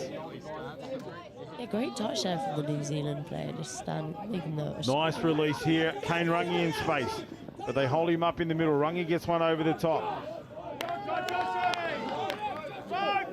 Not long left to go for Dane this. Ryan with the ball now. That's just the end of a set. Kiwis, they'll need to move the ball. Minute and a half remain here. And Tucky Luke gets up in the line and just puts some pressure on, forces a pass, and the ball goes to ground. So it is the Aussies with another opportunity in the New Zealand territory. Yeah, New Zealand might be feeling a bit of fatigue now and just in the legs to just pull all the way through. So it is the Aussies on the attack. 15 out. From half, a little short ball.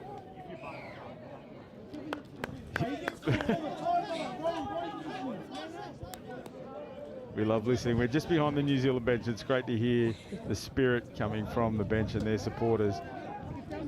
They wanted something other than the decision that was given there. As we see the Aussies now, Horgan with a no look like the dive and then releases, and it is Tucky Luke again who gets another one in the corner. I don't think Tucky's been off this half. He's played the whole game on this wing. As we see it here again, Horgan with the kept the eyes, and you can see they were so close there, but no touch affected.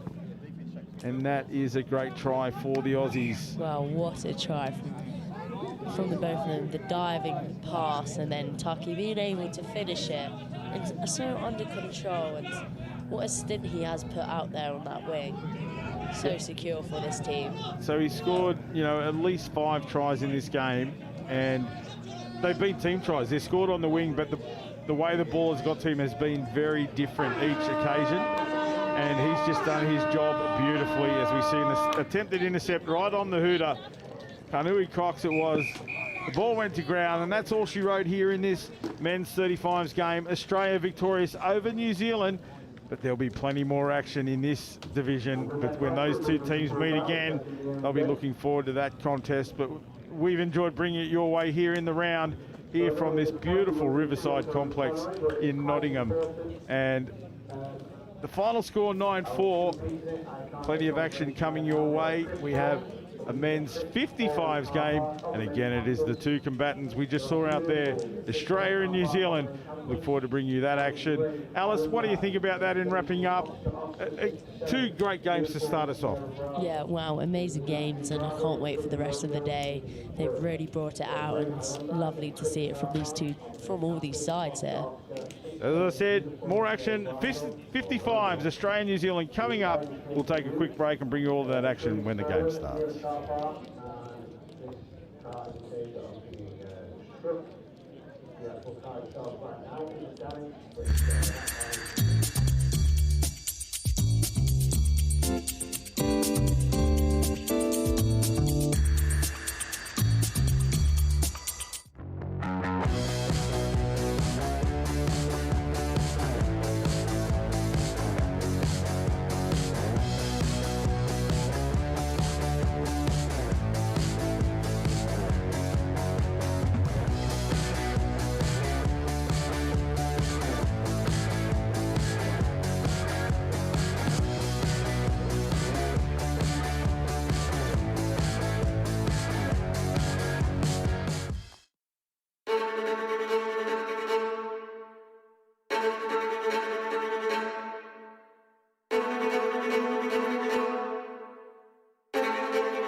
Nola, and I'm representing the HIDEX programme, which is one of the sponsors of the Touch Rugby World Cup.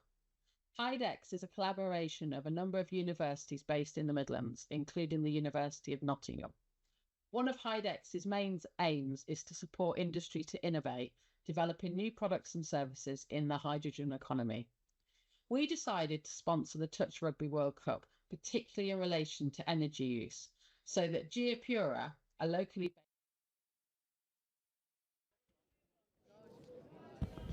Welcome back for another match from day 4 of the World Cup here in Nottingham, the Riverside Complex, this division. The men's 55s, Australia taking on New Zealand.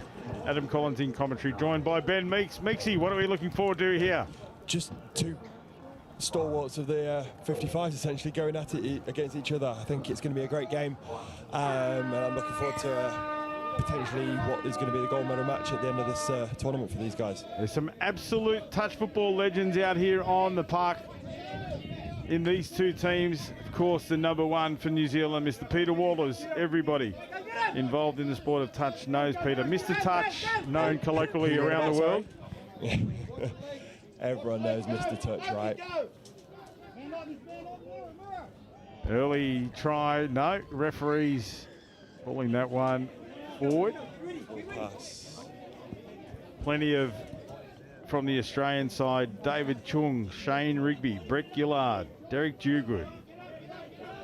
Too many to keep naming. Steve Hughes, I can see down through the list. Absolute legends of the sport. John Salmon, the fish from Australia. I think he might have played in 8 World Cups. Wow. How many have you done now? Yeah, this is my 8th. There we go. In some following capacity. Each other around the world. Oh, but hey, he's a player. He's much more skillful than I am. As we see the Aussies on the attack once again. The Kiwis not able to get off their line, so the Aussies in good field position, but a forced pass. And that is an error against the Australians. And now the Kiwis get another opportunity to roll forward. Touch Blacks come up off their line. You will notice a change of speed from some of the earlier matches, but certainly the skills are still there. These guys racking here at Riverside. Beautiful conditions to play touch footy in.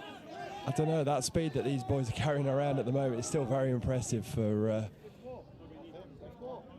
Yeah, when I say a change of speeds, because we've gone from, 35s, 30s earlier, or 40s, 35s, and now the 55s.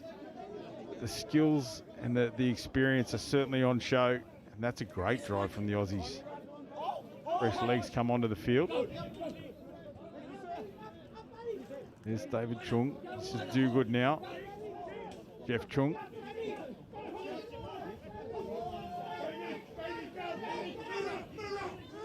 Fong with a good release. Edward Fong with a great release to the support player who scores. Wide. Let's have a look at it again. There's Fong off the left foot. Nice heads up touch. Gets a short ball away. Nice little dummy. Yeah, he didn't need to throw any more passes there. He knew the line had opened up. And that's Anthony Hoffmeyer. But great setup there from Fong from acting half. The 1-0 early lead to Australia. Another tap off from the Touch Blacks. Want to try and score here if they can, just to maintain some contact. It's very, very early days. The 1-0 lead for the Aussies. They're not going to rest either, so they'll keep moving up in defence, and they do. Jam up short there, long, looking long, but they come back to the inside.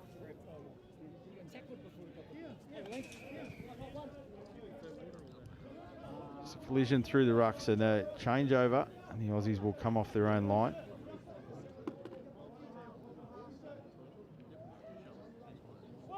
Push forward. Now they're going to try and get to the sub box if they can. There's Chung going down.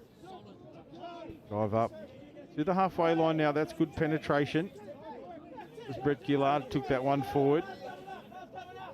Now they roll on through James Marks. Over the halfway line. Good attacking position here for Ian Jordan. Jordan dummy, shows and goes. Quick hands on the drop. Beautiful try by the Australians. It'll be John Salmon, the fish, that'll get one. get this on the try lights for later. Have a look at the skills. We talk, as I said earlier, the pace may not be there, but the skills and experience are second to none. Let's look at it. Oh, that little behind the back pass, and then as he was falling, able to get a clean pass away to Salmon. Salmon just happened to be in the right spot at the right time. The forward flip pass. It's not often we see that one, but it worked this time. It was brilliant from the Aussies. As you said, get that on the try lights reel. And I'm sure at the end of the day, that'll be one that people will be talking about here. And also, wherever you're viewing from, that one will stick in the memory bank. Now it's the Touch Blacks on the attack once again. Plenty of talk out there. You can hear it coming through the effects mics. This coverage coming to you from Next Gen, doing a great job. NextGenXV. Nice little shot there by the Aussie link to just stop the Kiwis on that last touch. Now the Aussies get another opportunity. From depth, they have to come off their own line. The 2 touches, they're right up to their sub box. It'll be 3 touches on the halfway line now. Gives them a few opportunities on the opposite side of the halfway line, but no, they're caught in. So now they have to redirect back through the middle. I thought he was going to get through there, but the touch came across just in time. He went for the dummy. David Chung. The touch here on the wing. Kiwis looking to get the ball to the sub box as well. Attempted intercept from Ian Smith. He thought he was going all the way there. His He reaction did said too. he was getting a score, but couldn't get it. So new set to the Kiwis. Good starting position for them now. Just over halfway after the second touch. Had eyes for the line, that's for sure. He definitely did. Now the Kiwis push through the middle. Wayne Lipson. That's Paul Norris with the ball in hand. Norris goes down, no half in position. You can see Norris calling for support. Terry Tuatea. Oh, step pass. Terry Tuatea. Gets his hands in there again. 6 does more. He? I think that was Ian Smith there as well, giving another set of 6. So he's looking to get. He must have some sort of fine if he goes full field, or so that's what he's trying in this game, or this set anyway. Let's keep an eye on Terry Tuatea. He looked to be the hot stepper, the hot hand as well. Here he is in the number 6 jumper. That's Paul Norris working with Tuatea. Here he is now, ball in hand. Wants to go down, strike dump, sweeper comes around in the shape of James Lofiso. And unfortunately for the Touch Blacks, that one goes to ground, so it will be the Aussies to roll off their line once again. A little bit more direct. Now they start moving the ball to the left-hand side, trying to get to their sub-box. There's another 3rd touch on the halfway line. So they roll forward now. This is better from the Aussies. There's the straight play. A little bit of momentum on the back end of this one. A couple of touches remain. A wrap-around play. Down they go. Numbers here. If they can get the ball gone, they don't. So it's a changeover. Yeah, nice defence by the Kiwis. They just stayed man on. There was no overlaps there. So Kiwis look to just drive out. The ball goes behind a little bit deeper than normal, but it's good footwork. Brett Gillard found up out of the line there. He didn't get the touch he needed and was caught in no man's land. Has to work hard to get back. He does now. So Australia defensive line stands strong. Coming forward, trying to put pressure on the attack of the Touch Blacks. And ball to ground. Just not finishing their sets very well or very deep into Australian territory, Meeks. No, not at the moment. They're not getting deep enough into the Australian line to kind of penetrate, or the timing really. They're not getting enough Australian players offside either. Where you see as the Aussies just drive on, they're just getting their 4th and 5th touches a little bit deeper and a little bit more quicker. The ball's coming off the ground a little bit quicker than what the Kiwis are doing. Chance coming here for the Aussies. It's Dogood there, giving it off to Fong. Dogood into half. Fong steps to the right. They look to the left. The switch back on the inside, and that's all it took for a well-constructed try. Bodies in numbers, and it is Ian Smith that gets across the line for the Australians. But the lead-up work was all done through the middle. There's the release from Dogood. Nice sweep play. Then a late switch. You could see the number 3 from New Zealand. The middle was caught. All ends up. And unfortunately, that cover didn't come across in time. Yeah, we talked about the speed, but I guess the lack of speed, but I guess the lack of speed earlier, but their execution from the Aussies here is just pretty clinical there. They ran a typical sweeper, and the cut back inside is very good, and the defending middle just couldn't get underneath to get that, to stop that try. Yeah, and it is New Zealand now. They really need to just try to consolidate here if they can. Maintain contact with the Aussies, but we see an offensive penalty or a hard touch. You don't often see it. We saw one in the earlier game. Did, yeah. And so, yeah, 2 games in a row where the initiating player, the player initiating the contact, is the attacker. And they've been adjudged to have, forced the contact. And now it's the Aussies rolling forward. At the end of the day, it's a test match, isn't it? These guys want to win it no matter what. So even if the gold medals come in matches later on in the week, it's a test match and they want to win it, don't they? So passion's going to be showing. And then the Aussies giving a penalty away for throwing the ball away. So Kiwi should have a good chance of getting a score on the board here. I think that's just the referee stamping his authority on the match there. So it is the Kiwis to take the tap. 7 metre line now. Little bounce around. That's Terry Tuatea. Really think he is the one to watch here. James Lofiso, also try scorer for New Zealand. Here in the link position. They'll work well together once again. Tuatea brings it out to Lofiso. Lofiso on the out ball. Play. Yeah. I think that's John Salmon. Nearly got him on his heels. He got that touch just in time. Roll on. New Zealanders into the Aussie line, but again, another set. Finished without any real questions asked of the Australian defence. Yeah, I mean, they had that one chance where they ran a bounce play, but that was on 4th, so they didn't really have a strike dump on 5th. And that's, if you've not got any momentum on 5th, it's pretty stationary on 5th. It's you struggle to get any scores from that situation. So it's good defence from the Aussies, and they're already over halfway. I think it's 4th coming now. It might be 5th if the referee puts his hands up for 5th. And it wasn't square, so the Kiwis will have the ball back now. Yeah, James Marks it was that got the roll ball down. The referee said you weren't square, James, and we're going to come back for the changeover. So it'll be New Zealand here. They come out of their own territory. They weren't on their line as such. Incorrect roll ball, and the New Zealanders are claiming that the foot was in the roll ball. The referee disagrees. Kiwi was trying to get the Australian to say he was, but he's never going to agree to that one, is he? Nice hands on the far side, so the Aussies got a 2-on-1. Yeah, that was Ian Smith again, the try scorer from earlier. That was just pushing down that far touch line. They have back in the middle. Sweeper again. Sweeper. But they're going to come back short. They've turned the middle defender around. Little dummy to get through the line. Body's in motion. Ball's going to go to ground here, and we'll call that ball away.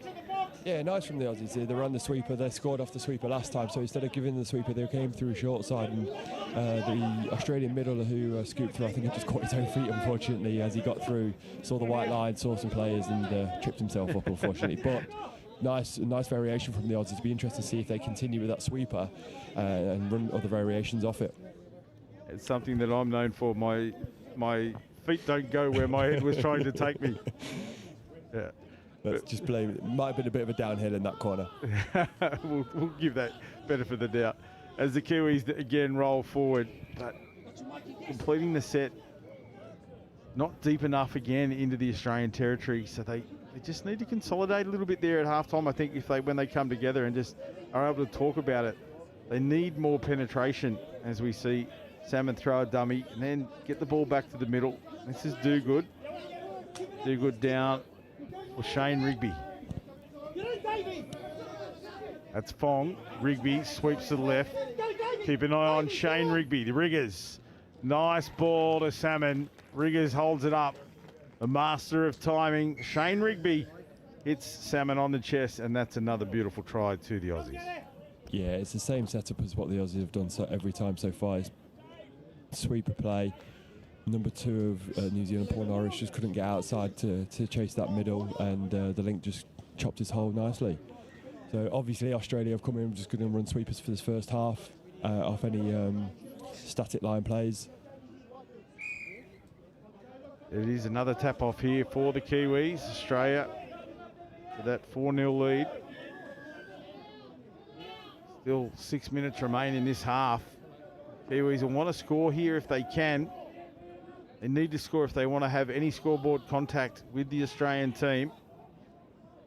But I have to say, Meeksy, there hasn't been too much. I think it'll be an individual brilliance thing that'll, get New Zealand on the scoreboard here. Yeah, absolutely. I think that's you're absolutely right there. I think they're not troubling the whole six of Australia, if that makes sense. They're not trying to make them collapse or anything. So everything's man on, and that's always difficult when it's man on to create a score. So it'll be a piece of individual brilliance. Potentially, I know Pete Walters is actually playing in this game, but that's probably something what they're going to look to do later on in the tournament, bring Pete Walters on and hopefully bring in a bit of individual brilliance for that game, potentially gold medal match. Is Australia on the attack once again. Little hop step from Ian Jordan. Great Quick hands. Oh, how's the hamstrings there of that? Yeah. Of Riggers. number 6 from Australia. Yeah, it's great Riggers. hamstrings there. So Riggers played in the Australian men's opens team in the 1995 World Cup in Hawaii. He was a stalwart of Australian touch in the opens division through that 90s period, and has recently sort of been back in the fold in the senior division. So it's the experience of that fella certainly cannot be questioned in this lineup. And neither is Kennedy's hamstrings. He's certainly a student of this game, and it's great to see him bring it back out here at the World Cup here in Nottingham. Just so impressive how these guys are still running, and obviously their knowledge never really wavers, but they're still putting their bodies through it all the time to make sure that they can compete at this level. And the way the competitions are structured back home as well, the representative competitions are all in age groups, but most of the park touch, these guys would still be competing against some of the opens players. There might be multiple divisions within the opens category, and they could be in some of the lower divisions, but they're playing against youngsters. They're bringing their experience and putting back into the sport that way as well. Absolutely. I spent a bit of time with Steve Hughes back in 2015. He helped coach our England men's open team, and then I went out and spent some time with him, with Steve and Sandra.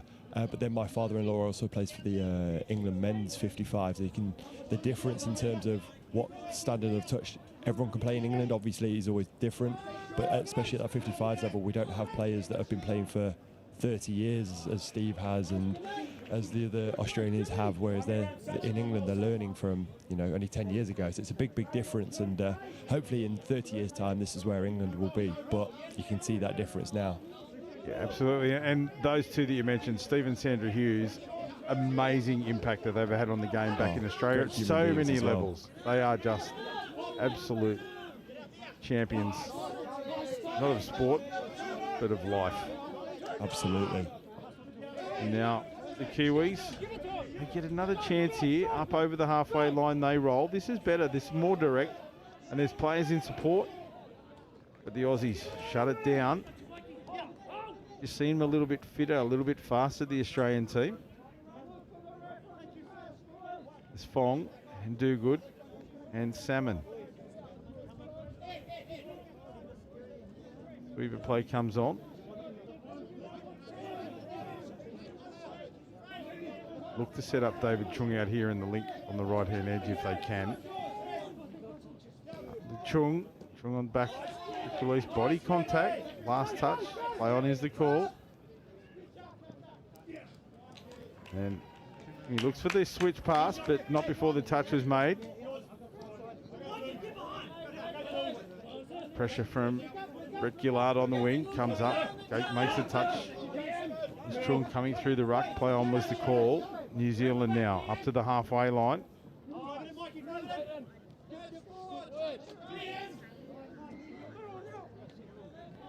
Touch in the middle, final touch here.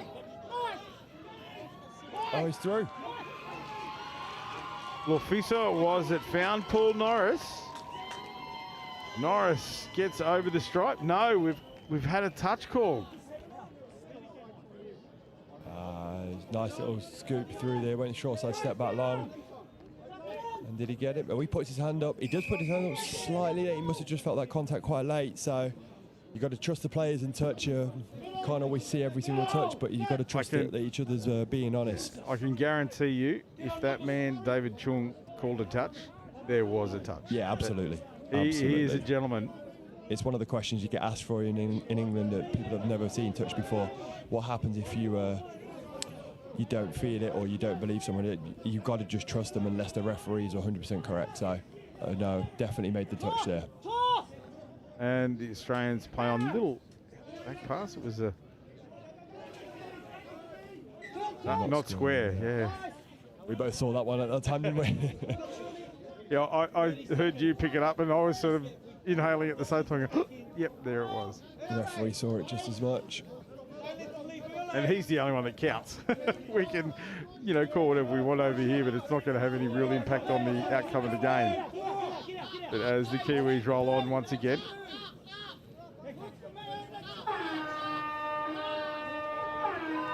See if this will be. He's away. Oh, the hooter. The chase is on. But it is Greg Okoroa that goes all the way. Almost coast to coast. Yeah, I don't really know what happened here. I think we just missed it as he went through. We will see it now. It's just individual brilliance, like we said earlier, right? Just a nice weave around a couple of players and no one could catch him and he's away. So, and I think it was Ian Jordan. Ian Jordan who was caught short in defence. He was involved in the earlier turnover and was still retreating. He'd only just got back on side when Okoroa took him on, and it was just came down to pace. Yeah, absolutely, and he definitely had it there. So 4-2 the scoreline now. Australia over New Zealand. We'll take a short break here at halftime.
around do the rest of pool 3. Yeah. So I'll just get loads in the bag. Stand by.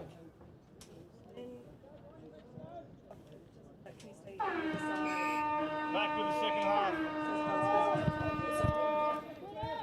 Back with the second half here for this men's 55 fixture. I've just had it confirmed. It is Australia 4-1 over New Zealand.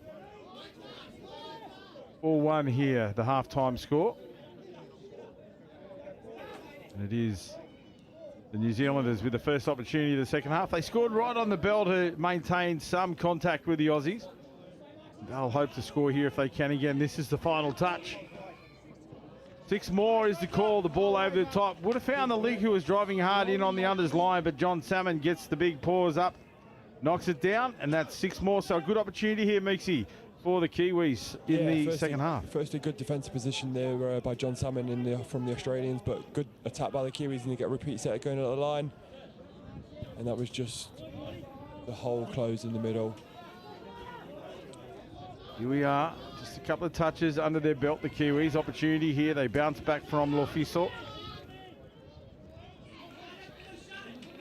There's Terry Tuatia in half, keep an eye on him. There he goes, he bounces out to Lofiso once again. Nobody coming up, they're trying to drag the Australians off the line. Tuatia, Lofiso. This time Salmon takes the ball into space. Has he gone? He's gone. Yeah, I'm going to back him. Absolutely going to back the fish. He'll go coast to coast. It was great chase there from the New Zealanders through Jim Griffiths, but the pace of John Salmon takes him all the way coast to coast. We spoke about John Salmon's body positioning, and we talk about the speed. I mean, he's clearly showing lots of speed, but his defensive nous there to get up in the passing channel, he's got that one. He's gone full field. So that's the 3rd try for Salmon in this match. But you can see there as he streaked away, beautiful running style, very balanced player, and great experience in this Australian lineup. Now, the Kiwis, they look to come back here to the Australian line, and those intercepts can often be a heartbreaker. Yeah, the Kiwis were moving the Aussies around a bit, especially on their left, the Kiwi left side, and then they came back the right side, and as they get the ball on a short here. They looked to do it exactly the same way then. The sweeper had gone left, they looked to come back to the right, but there was no space available, and it's just another, tired end of the set as such. Now the Aussies push forward once again. Good ball movement through the middle. That's Fong getting the ball down. It's Dogood on the deck for Fong. Back into the middle for Dogood. Hoffmeyer back to Dogood. Dogood with a release to Fong. Fong with a good pass out to the wing. Cover comes across beautifully.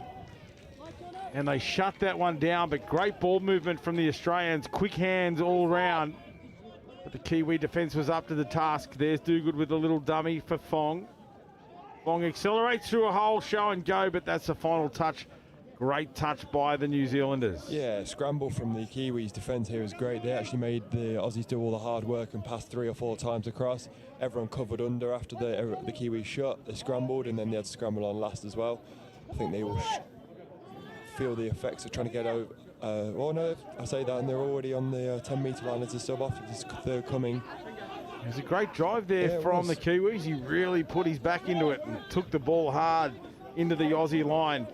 We see great images here coming your way, right over the top of the New Zealand sub box on the halfway line now.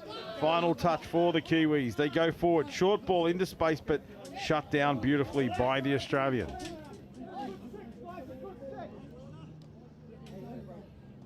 Now they move the ball back into the middle. That's Fong. He'll go down for Dogood. In Smith sweeps around. Now some fresh legs come on. That's Gillard.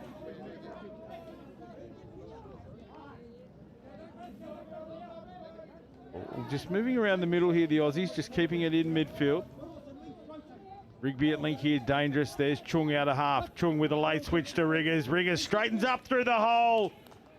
Cover comes across in the shape of Paul Norris for the touch on Shane Rigby. That was acceleration and beautiful play there between Chung and Riggers, two great mates. The switch call from Chung. Chung down into half. This time they look long left, and that is beautifully worked by David Chung.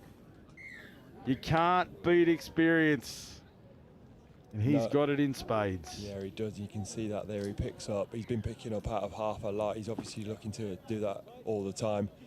Short side, Kiwi shot, and that just allows the 3-on-2 pass. So. And a big finish from Amir Ayoub. He did everything it took to make sure he took control of that one to get it to the line. Big bread basket.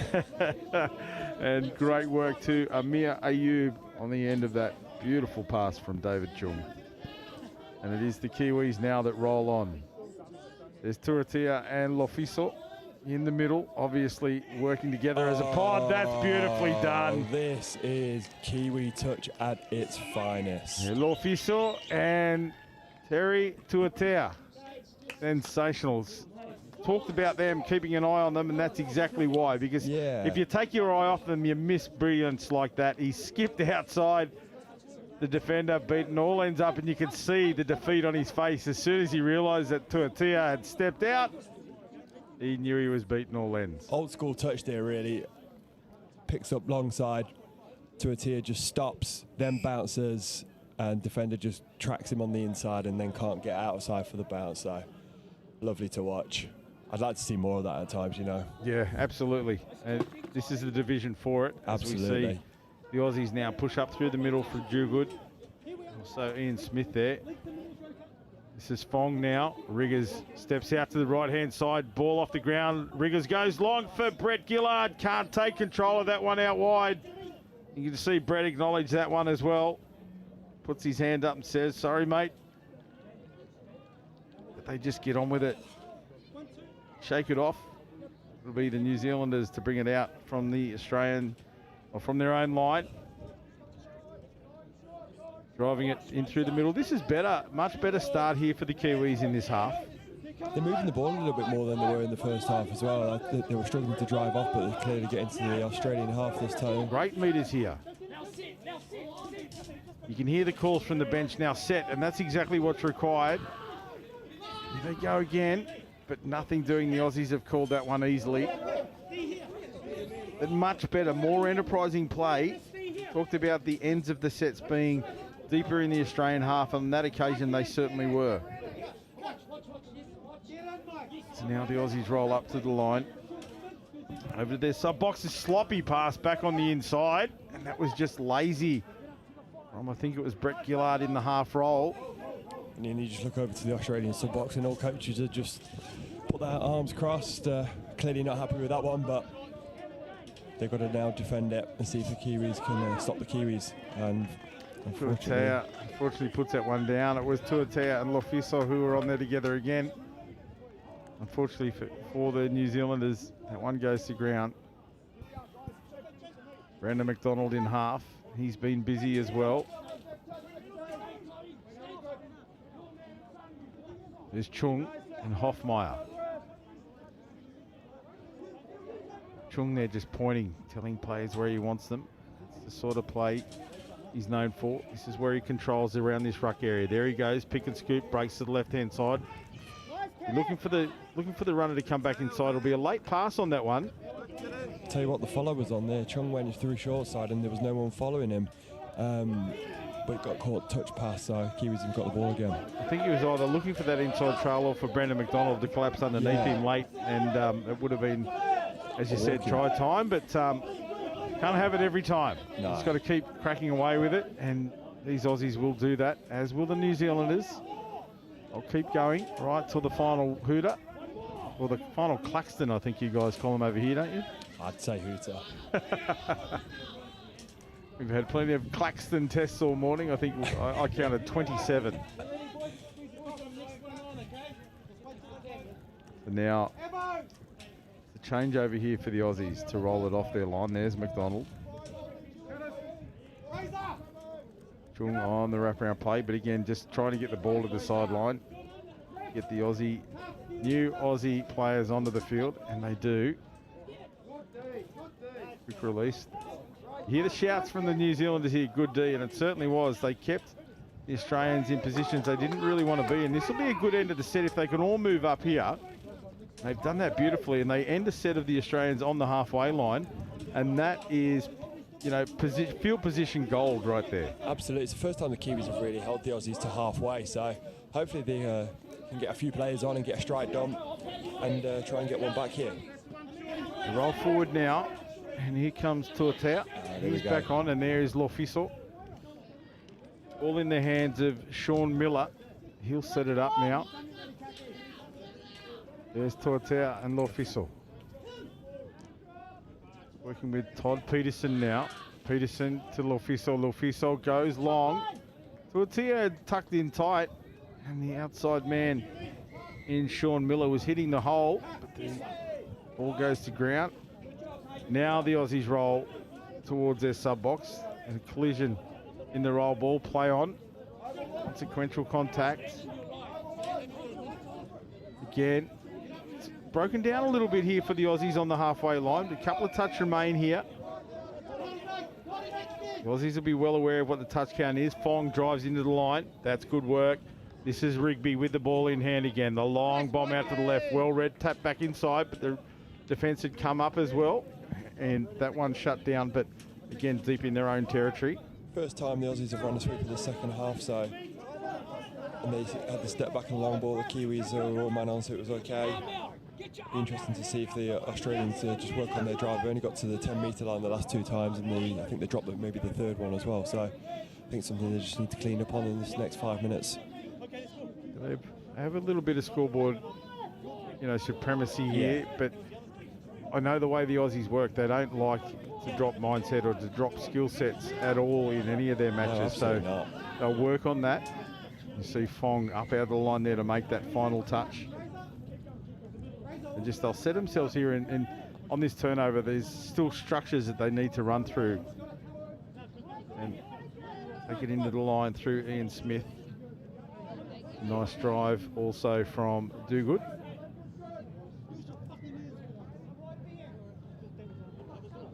Parsons there. Donald. Watch. Oh, through from half. Now he just needs to find a man in space, and he does on the trail. That's Shane Rugby. He won't be thanking his knees after that dive, but what a nice little scoop between the two middles there, and Shane Rugby just got there in time to get that score. Yeah, it was nicely done. They set it up beautifully. I thought it had sort of slowed down a little bit just around that halfway mark, but they regrouped, got themselves into good field position, and they got the reward at the end of it. And good to see Shane Rugby in the Touch World Cup scorebook once again. But he's got quite a few, hasn't he? I reckon there's quite a few under his belt.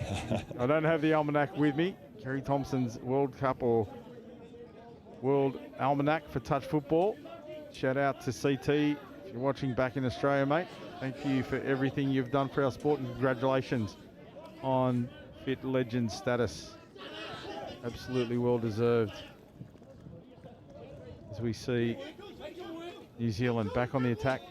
It was great to hear the Federation naming, you know, Hall of Famers and legend status the other day at this tournament. Yeah, absolutely. And there's a couple of those players are out there on this field right now. Yeah, a lot of these players shape the game as what it is today, right? Gone from 7 players to 6, and a lot of these players would have played both sides of that. Lots of real changes. And the very first World Cup in 1988, which was held on the Gold Coast in Australia, it was a forward pass in every set of 6. It was a gridiron pass brought in by the Northern Americans, Canadians that were there. And yeah, the forward pass. And is it a better sport now? Oh, it's a much better sport now, I have to say. Yeah. It's got to start somewhere though, right? Absolutely. And these guys definitely started it and are shaping it as we see it today. Just lost the handle on that one as he was going across the line. I don't know how deep it... I don't know if he was close to the dead ball line. It just trickled out of the fingers because there didn't seem to be anybody pushing up in support. think the Australians might have got a penalty for offside though, or did they get a hand on it? Looks like they've got the ball back. Yeah. There was definitely no hand on it, No. but the referee. Oh, so it's a It was a holding call. holding call, or Super at least sub. the obstruction call, and then a forced sub. So the Aussies back on the attack now. 6 on This is 5 Fong. momentarily, and they're just Long gonna ball out to the capitalise wing. on it. It was Oh, bounced off the shoulder. you can see a few of the Aussie refs watching out here, and they've just been chuckling at that one as we see that. So I think he'll get something off the field for that one. But great setup by the Aussies, and just unfortunate at the end. It all happens to us all. And New Zealand with the ball once again coming off their line. Been the call of the day for them. Yeah. Well, Johnny Hallidus out here on the wing. He'll want to replay that one. That one will be spinning through his head, I reckon. What could I have done better? What should I have done? Where should I have been? Good man, Johnny Hallidus.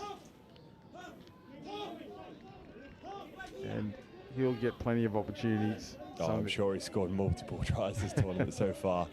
Much harder ones than that as well. It's actually the easy ones like that that we call them. time. Yeah, it's one of those things. Just an incorrect roll ball there by the Kiwis.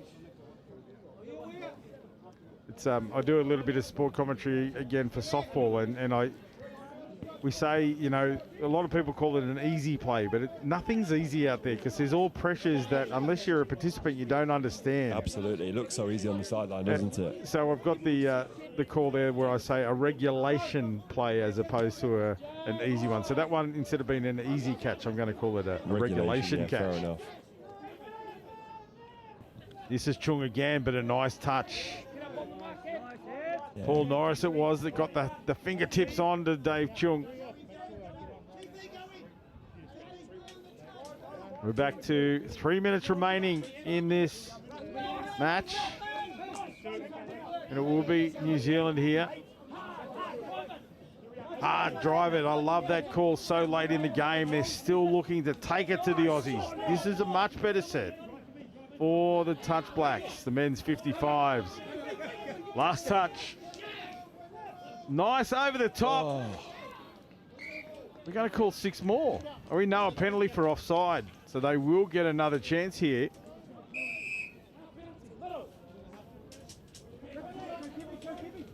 Yeah.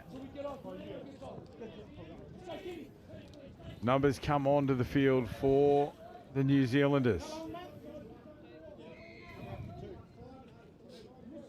Through the middle is David Port. Evan Orlowski. Orlowski back to Port. No, that is Peterson. Peterson down. Orlowski. Little dummy gets through behind the line. Goes long. Can he find his man? He does. That's another regulation catch, and that's how you do it. Absolutely. He's just waiting for that one. It's come out. Let's have a look at it here again. Dancing feet. Out of half, just a little pump, as you said, and then held it beautifully. The timing was right on the money, and that was beautifully taken, almost on his knees. Or he was on his knee, just waiting for it to drop into that breadbasket, as you called earlier. And that is a beautiful way for the Kiwis to round it out here. Yeah, they'll be happy with that. Minute and a half remains. From end to end then, that was the best set of 6 I think I've seen the Kiwis play in this game. Yeah, absolutely. And they got the repeat set as well. So obviously Australians are a little bit more tired than they would be normally, coming towards the end of the game as well. So good little end for the Kiwis, which hopefully just defend the Aussies out there. They will be. Yep. James Marks with the ball now. Rugby into half. Rugby with a long left to right pass. Finds a winger. Late switch. Beautiful pass. Absolutely beautiful timing there from John Hallidus. Let's see it again. That's Hallidus. We remember him from earlier. Great long ball. Have a look at this play here. Heads up. That's beautiful. Sleight of hand. The illusionist. John Hallidus with that pass to the try scorer. Seen a couple of try lights, haven't we, for today in this game? I think, like we said, just the way these guys move the ball around still is just incredible. We should all be looking at this from a Northern Hemisphere perspective. Anthony Hoffmeyer was on the end of that one. And the magician, John Hallidus. Kudos to you, my friend. That's a great way to finish this match. The men's 55s, Australia defeating New Zealand, 8 tries to 3. Meeksy, as you said, mate, it's people around the world should be watching games like this, picking up those plays, those setups, the structures that these guys play, because it's easy to pick it apart and read. Yeah, absolutely. You're also watching Legends of the Game first and foremost, and then you're seeing how they play, and they still run the same patterns that everyone else should be running. And you can pick it apart just slightly easier. So yeah, I'd recommend anyone watching that game to watch that game and pick it apart. Yeah, we've certainly enjoyed bringing you all the action. We'll take the next game here from Riverside, and it will be United States taking on New Zealand.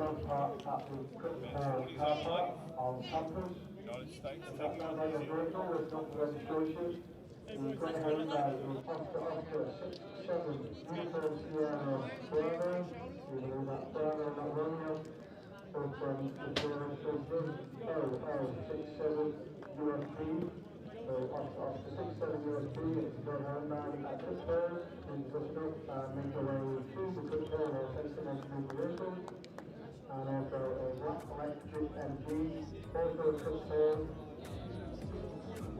registration Sierra Mike 24, uniform Mike Kilo, SM24, and 10. Again, this sounds like a little bit, we can't guarantee anyone who's here, but the version situation is required, and we keep announcing it, so like this.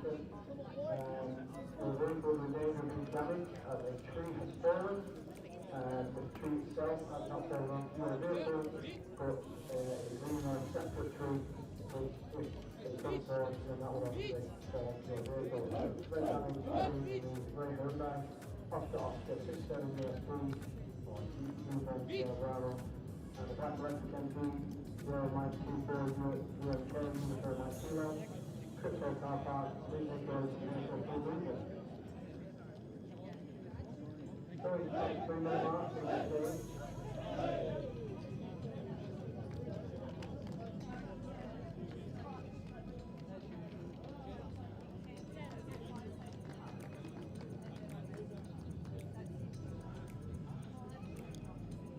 So the first of the event, we have the fan zone, which is located just beyond the blue tent at the far side of the pavilion. That fan zone has hot car beverages and shelter, also if you want the screen, which shows highlights of the event at Highfield. Toilets are located around the building. Steps are located towards the fan village and also towards the gate. Players officials, your 2-minute warning. Players and officials, 2 minutes. If you would require purchase any merchandise for the event of this week for your cook, then you can do so. Merchandise tent located in the 6th round, just outside the marquee. If you want to require assistance, you can require information. Please then take a friendly water. There is a water station, the main room, the left-hand side. And also food cream, please take a friendly food cream. The 5 point exchange, the off-point,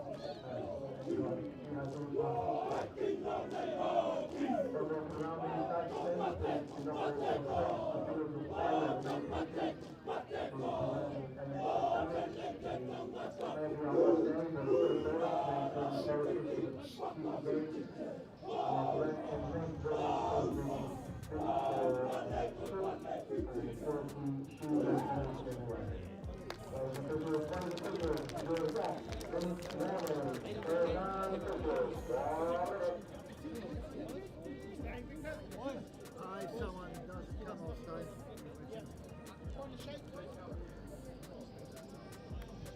Which one's yours, Peter? Peter, which one? Here's the blue one, mate. Blue top. Black top.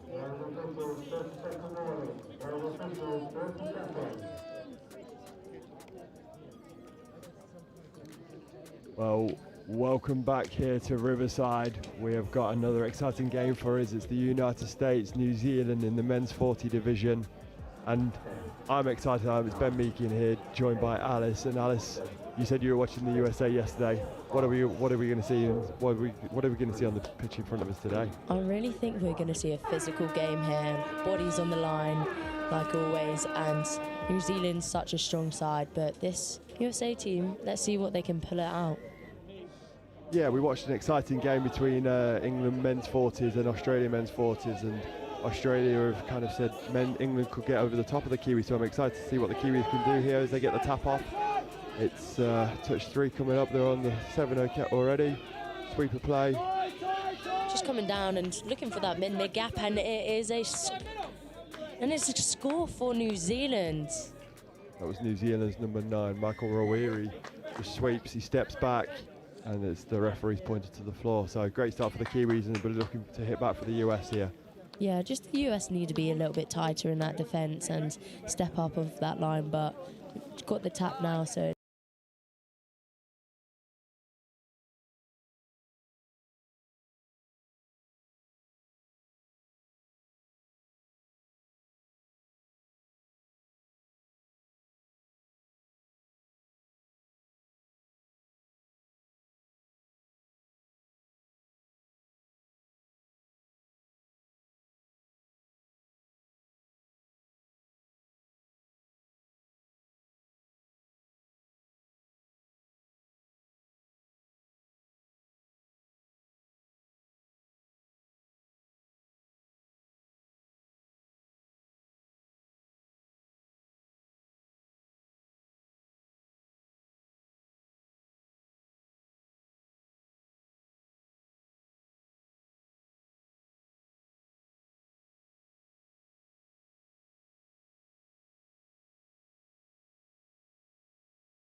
people to play.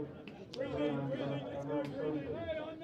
If it's not between 114 or that means people who actually to be back, please do so immediately. Thank you.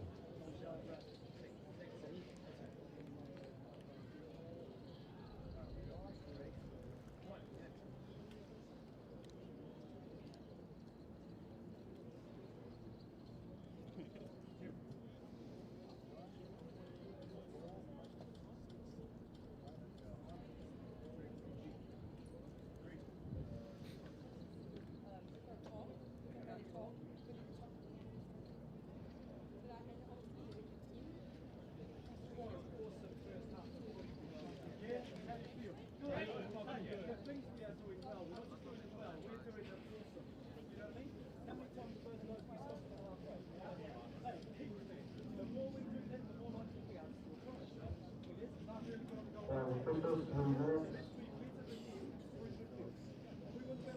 So, it's a half-time game to be announced regarding the cards at Cripps Hall. As was communicated this has come from Shadow's Living Cripps and Dr. Newman.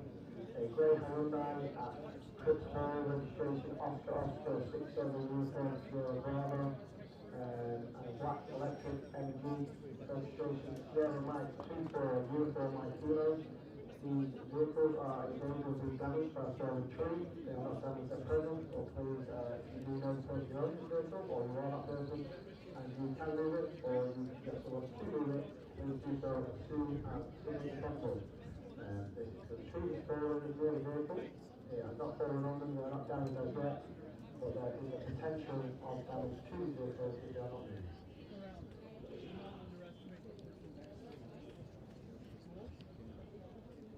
Ladies officials, this is your 2-minute warning. Ladies officials, 2 minutes.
And welcome back here to Riverside.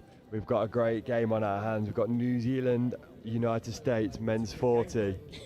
We've just had the USA coach come over to saying this is a good game, and it is. We've just said the same thing. So very excited for this second half. Alice, give us your thoughts in that first half and what's to come in the second. Yeah, I mean, great first half from both teams and really bodies on the line and exactly what we expected. I'm feeling the same from the second half. But this is where the second half, this is where some teams start to fatigue, especially in this heat, and some teams just get the rhythm going even better. That team talk is so important from those coaches. Typically, the better team will always come out on top over a 40-minute game. When it's so close at half-time, the fitter team normally comes out on top, so you're absolutely right. I'm very excited for this, and what I'm more excited for is this is the end of Riverside day 4. Everyone's now going to Highfields with bigger crowds, so this game will have an even bigger crowd tomorrow if they play again. So that'll be great to see as the USA tap off. Touch 3 coming. Good hit by number 16 there, Gavin Downs of New Zealand. 32 short. Early release.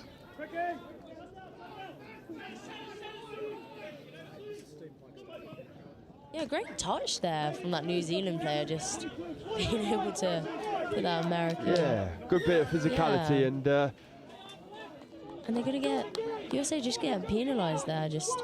Offside call, I think the referee's called, so New Zealand just come up 10 metres. They start with a repeat set. That's touch number 1, 2 coming. Fresh plays on already at halfway, so that's third. foot in the ruck there. Yeah, we saw that. Referee saw that. She's still pushing them back 10 metres. And this is where the penalties really is ever count, and so many teams look at this, and it's vital that you keep it as low as possible. Absolutely. There was a penalty against the US, so the Kiwis are starting to touch 2 with a long. Just a hand 3-on-2, 2-on-1, and it's a dot down for a simple score. So 2 penalties in a row. The catalyst for the US there. Kiwis just got on top with a nice long ball, and as you'll see here, just a simple long ball. Gets on the outside of the USA defence. That's a 3-on-2, creates a 2-on-1, creates a try. Yeah, just really well execution and pinpoint accuracy. But you're right there, Alice. It's all about those penalties and the completion rates. If you give penalties away, teams will punish you, and that's what we've just seen here at Riverside. So New Zealand, first time, gone 2 ahead. Can the USA push back? There's 32 long. Nothing going there. Another 32 mid link dump. Hole 1, hole 2. Flick over the head. That's Referee's blowing his whistle. What's the referee signalled here? Potentially offside, but unsure what he gave that for. I think this might just be 4th touch. And then USA have the ball now, just trying to get another strike play going. Quickie play.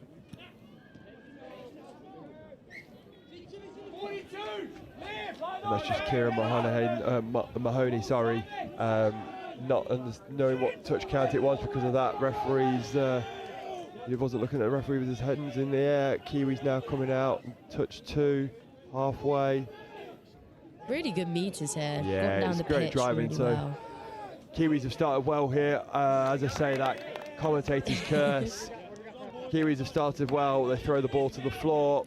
Yeah, he's just looking for that switch. Yeah, absolutely. As you said, the driving meters were great as well.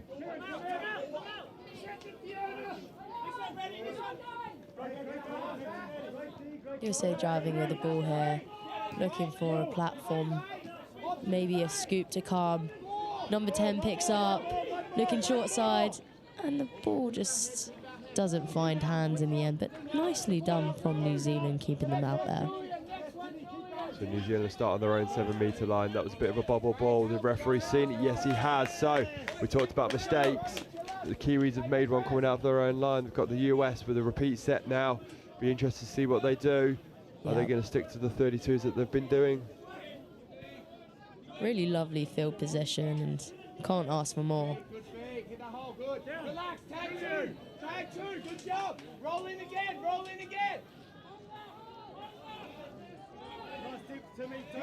Just a mid play here, and it's going to be a turnover. Yeah, it was just dummy half court. It's just a bit of a frustration from the US side. Obviously not realising a nice little flick there for the Kiwis. They were already on just before halfway, just about to roll over it here. So it's 3rd coming.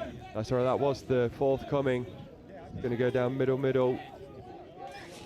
Shannon Huggins just dumps the ball, but the referee said he's not done it. He's played that incorrectly. So just a few errors now creeping in. I think you said it at the start, Alice, of the second half. Fatigue can set in, and maybe that's what we're seeing a little bit of.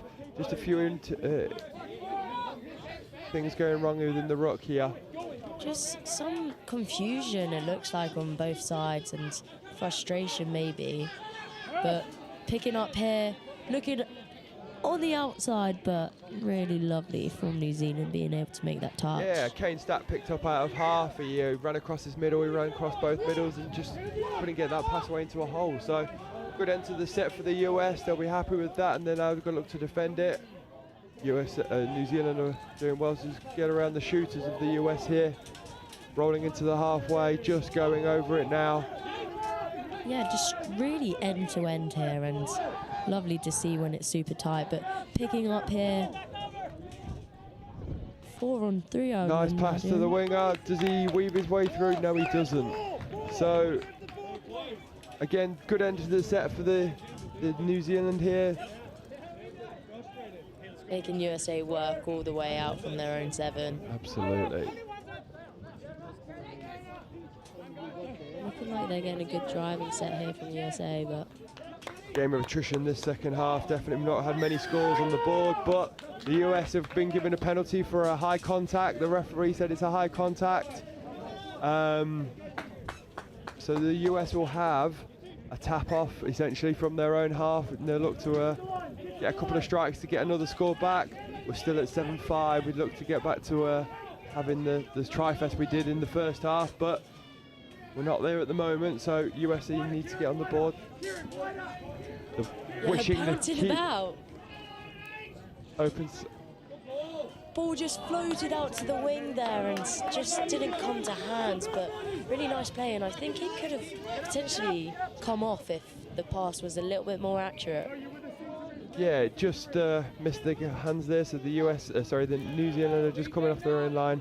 Just going to get some more fresh legs on. Coming over the halfway. Getting good meters here, New Zealand, and setting up. Last coming. And that is fair. Nice little scoop. Goes through. It's going to be 6 more. That's just great play by the Kiwis. Going full field, getting a repeat set. So they'll look to set something up here. Blair Huwaita at half. Gives it to Michael Rawiri. On the Blair outside. throws along. Just man on. They were able to release really well that USA squad there, and Steady, Matty, steady, that's it. Watch your man, mate, watch your man. sweeper play coming round. Bobby Norman dumps it, gives it back to Bradley. Sorry to Gavin. Gavin's got the ball again. Just passes that off, gets the ball back, he's going to drive in. Gives it to Gavin on a shot. Link hole, oh, a great ball, but just in the passing channel was the US defender, so for another repeat set now. And the Kiwis would look to be try and get a score off this, off the score off the pressure. What's the referee doing? He said touch was made. Yeah, just a link step back there and trying to get down low, but great touch from that USA defence. Yeah.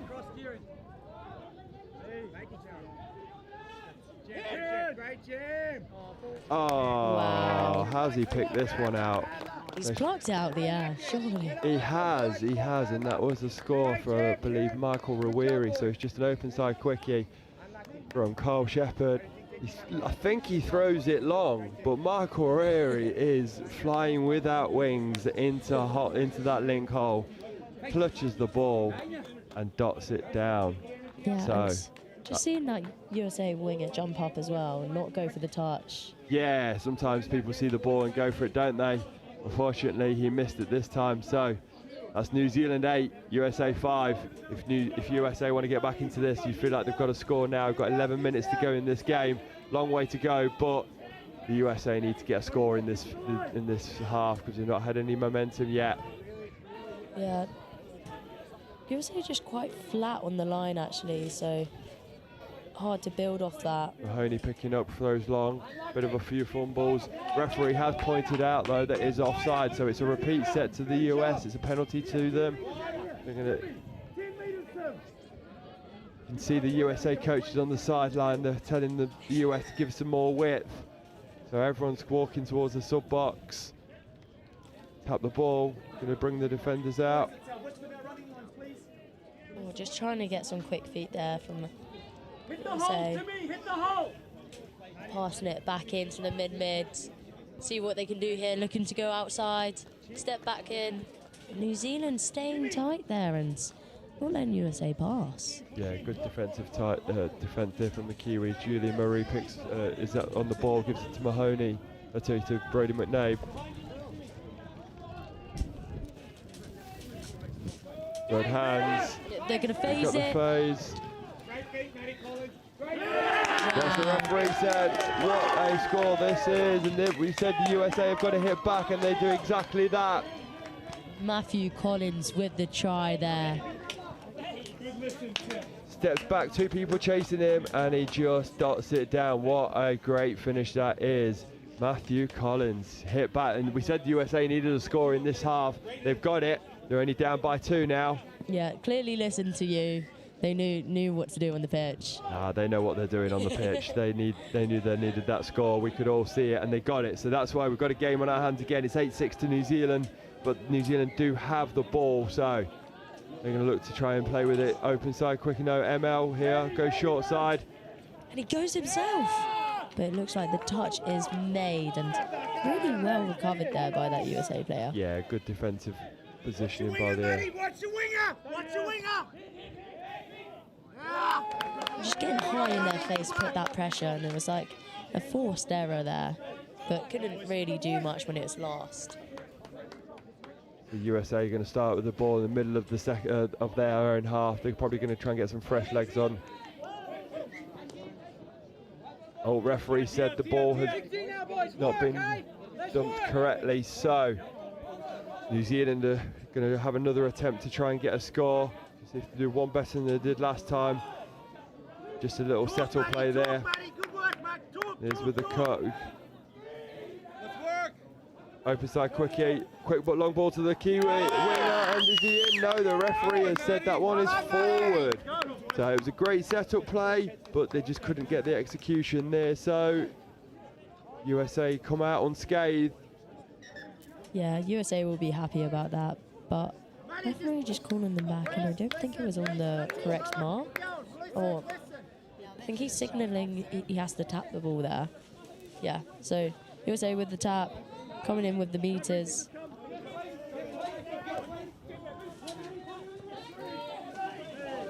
And the USA just roll over the second half. Balls on the deck for longer than they would have liked. Nice little cut back inside. Dumps the ball.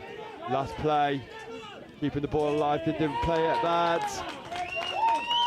Blair says he doesn't. He's arguing with the referee. Referee's always going to be right in this situation. Repeat set to the US. After a great two defensive sets for the US. Are they going to hit back to come one behind? That's what they'll want. Yeah. A roll ball here. Let's see what they can build off here. Looking like it's mainly mid plays and trying to work from the middles. Only with the ball. A little punish play. Does he get in? What's the referee saying? We're looking at them. Just making the defence collapse. So we'll see what they do with this play here. Ball goes into the centre of the park. The two middles. We've got middle, quickie. Step back, ball, a bounce play. And that is a try. Try is going to be given for USA, and Blair Hayes is trying to explain what happened with the referee. The referee is explaining to Blair what he saw. He steps back, he points to the floor. That is USA, one down. They've hit two tries in the back. Simon Lowe and Riley Mullen trying to work up there, and really nicely. Yeah, I think we call that a bounce play, don't we? Where they go short side, and then the person follows and then just steps outside his middle. So lovely setup by the US, and we've now got the tries back in the game as the Kiwis look to hit back on a sweeper. They do! And he goes straight through, so that's another one back for that's another one on the scoreboard for the Kiwis. And as soon as the USA hit, Kiwis hit straight back. So that's James Arledge, just sweeps round and just keeps running and dots it down. So great reply. Absolutely. USA were one down, now they're two. 9-7 to New Zealand, still 6-5, just over 5 minutes to go. Can the USA keep up with the Kiwis here? They're looking to do it. Sweeper play here, he's got the ball. Great change of pace there, just bringing on the acceleration. And that's Kane Stack, USA's number 4. Kane picks up, steps short, goes short side. Just looking for that long ball there, and maybe a tap back in if there was a link there, another option. Yeah. So Kiwi start with the ball. I think it was not thrown away. It was thrown away as well. So the Kiwis will start 10 metres forward. So that's touch one coming in.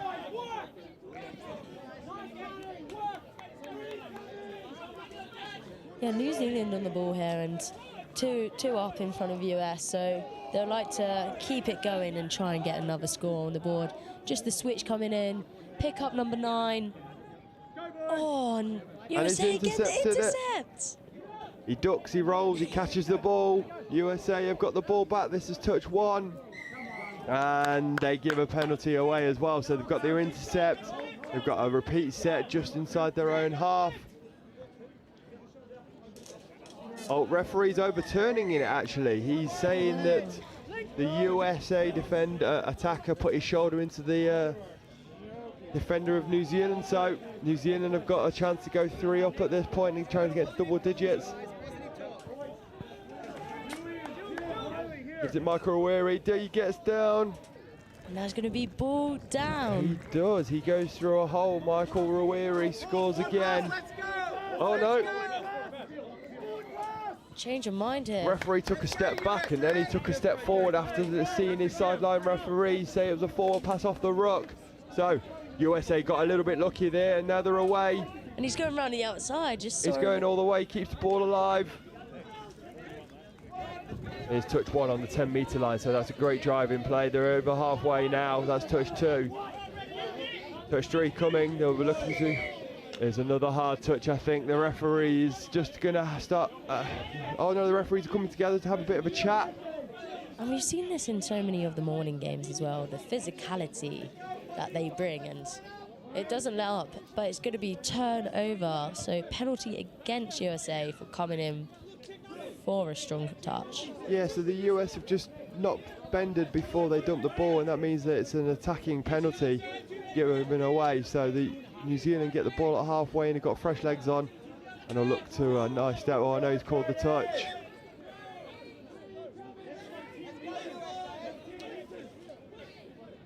So 4 coming now, and no. Fourth here, nice little dummy and nice little pass. Last coming here, he's going to drive in. Picks up. James Ireland picks up, throws long. Can he make it?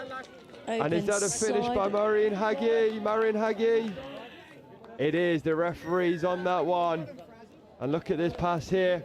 Number 6, James picks up short side. Whack off his right foot, stops, passes.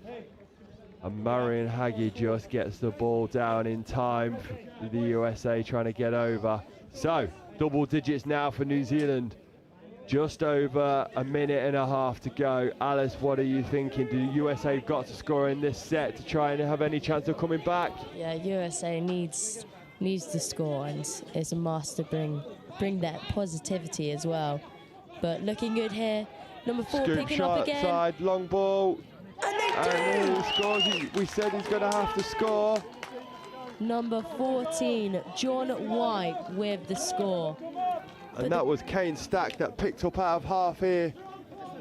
He sees the 3-on-2, wings on, and he gets the ball down. Great vision by the referee to notice that score before the touch.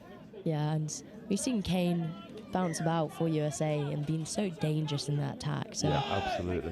1 minute to go as well. If New Zealand can get another point on, they'll be going for it. And it's been a tight game. It's been a great game here at Riverside. We've got a lot more action to come as the Kiwis get the ball back on. They're just going to wind the clock down now. 40 seconds to go. I think they know that the game's, unless there's an intercept, the game's up. Picks up out of half, goes long. Wow, it's going to be forward though. I think the take was definitely over the line. Yeah, it's always about where the hands go. It looks like the hands didn't go backwards at all and went forwards. That's where the ball went. So 20 seconds to go. USA will look to try and get one more on the board and try and get out of their own half at least.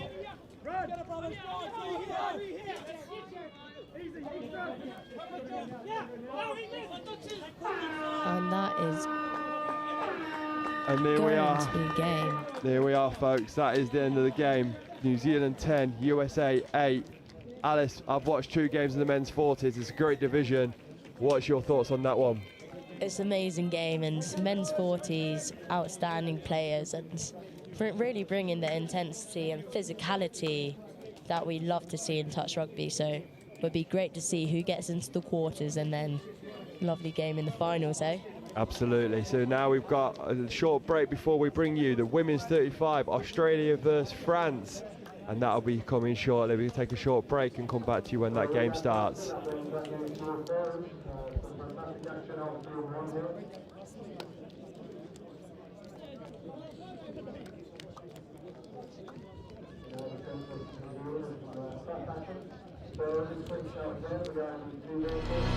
It's our turn now.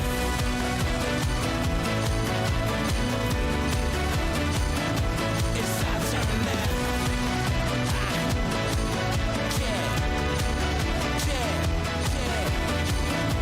It's our turn now.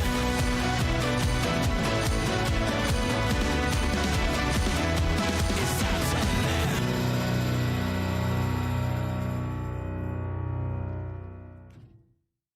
I love Nottingham, the home of Robin Hood.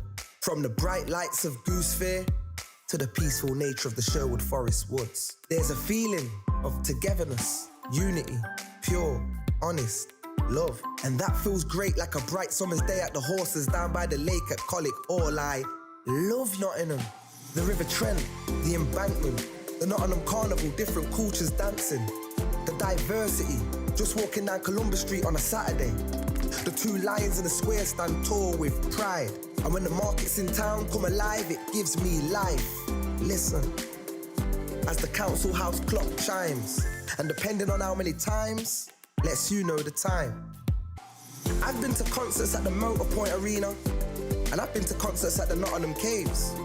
I've been here all my life and I'm still amazed by this place. I love Nottingham.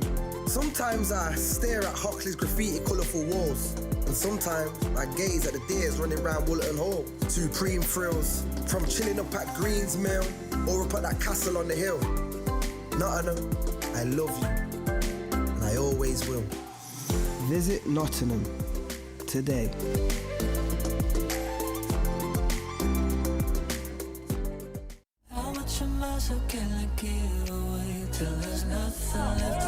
So we're here at Hillhead Sports Club, the third year of our annual Pride in Touch tournament. We have 16 teams, over 200 players. We've got about a dozen or so referees. We've had also a whole heap of volunteers. It's been brilliant to come to Glasgow after previous versions in Manchester and London, and it's ended up being our biggest tournament to date.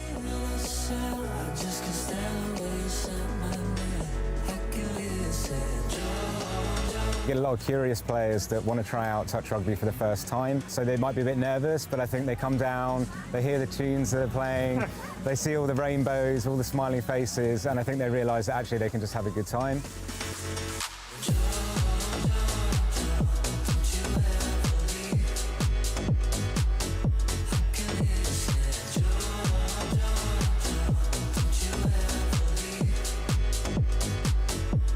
Our ambition is to make touch rugby one of the most inclusive sports there is. We want it to be super accessible to anyone. We don't want there to be many barriers or any barriers to picking up the game for the LGBT community.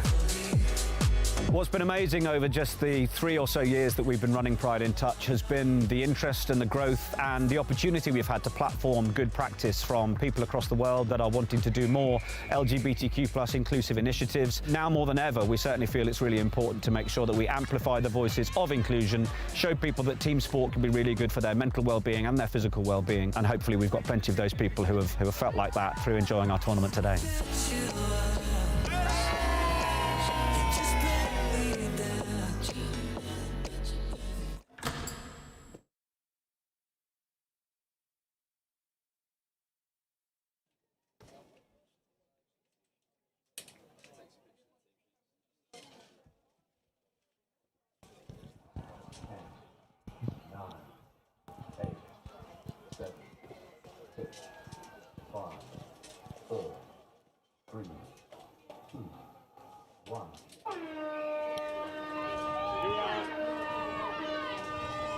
Here we are, back with all of the action here from the Touch World Cup in beautiful Nottingham. This women's 35s, it is Australia taking on France. And it'll be Australia that get us underway here. Adam Collins in commentary, joined by Mel Day, Mel. It's been chop and change all day, but Mel is the lady in the hot seat, making me sound good. Oh, and watching an amazing first score from the Australian 35s. They're definitely the favourites in this division. They've been on fire so far this tournament. As they target the outsides here, long ball out to the wing, to the link, sorry. And And the that- France defender just shooting up in defence there and unable to make that touch. A great opening score. And it was Laura Bain on the end of that pass, but the French defender came in and shut down, but just the timing was slightly off. And the Australians able to get on the outside and score that one. And Lucy Bain, the recipient of that try, gets a name in the World Cup try list. And it'll be the Aussies now to work their way off their own line. So the French team, Mel, have you seen them run around at Euros or in local competitions? What can we expect from France?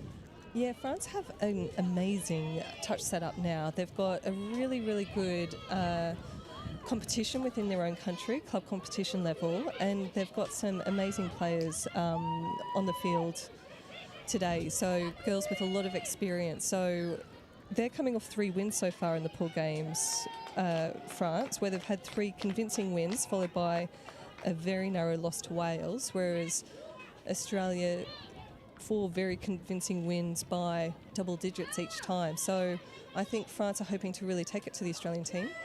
They're certainly very physical right through the whole French contingent.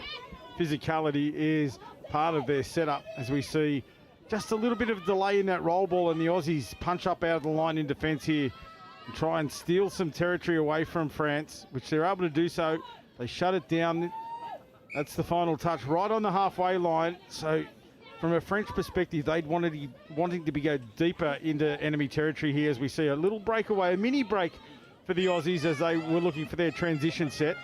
And now the French come up out of the line, but the ball movement is right on the money. Extra metres here. In behind the line of defence, we've got 2 or 3 players out of position. And now let's see if the Aussies can exploit that. It's a great aspect of Australian touch when they get their wingers involved Here in it is, drops hands. there. Ooh. I'm going to say that was a try-saving knockdown Oh, by the absolutely. number 4 for France, Mathilde Colombe. But yeah, it's unique of Australian touch. They do get their far side wingers involved in their subsets a lot of the time. So now it is the Australians. Oh, they've got space on the left-hand wing here. Great hands by the link, and they are through for a diving touch on that far wing. Yeah, beautiful work. And it is all about hands. It's the structures and the support play of the Australians which really comes to the fore in these matches. They have great structure. We see it here on the hands, on the replay. There's Gallen, Pia Gallen throwing a nice one, plucked out of the air by Rachel McVicker. And then over in the corner, the try scorer, Therese Gordon. The finishing skills of these Australian wingers is sublime. Very athletic and very team-based. They just know their role. They stay out there wide and hit the line hard every time. You know, they're not perfect. Nobody's perfect, but when you want to have a look at a foundation, this Australian lineup certainly knows how to lay one, and then they just build on the back of it. So that defensive structure they have, now they roll up 2 touches. They've just made at least 20, 25 metres. Now they are up over the halfway line. Going very direct through the middle of the field. Couple of touches here. And going direct then means they have options left and right, but that time just the ball gets away.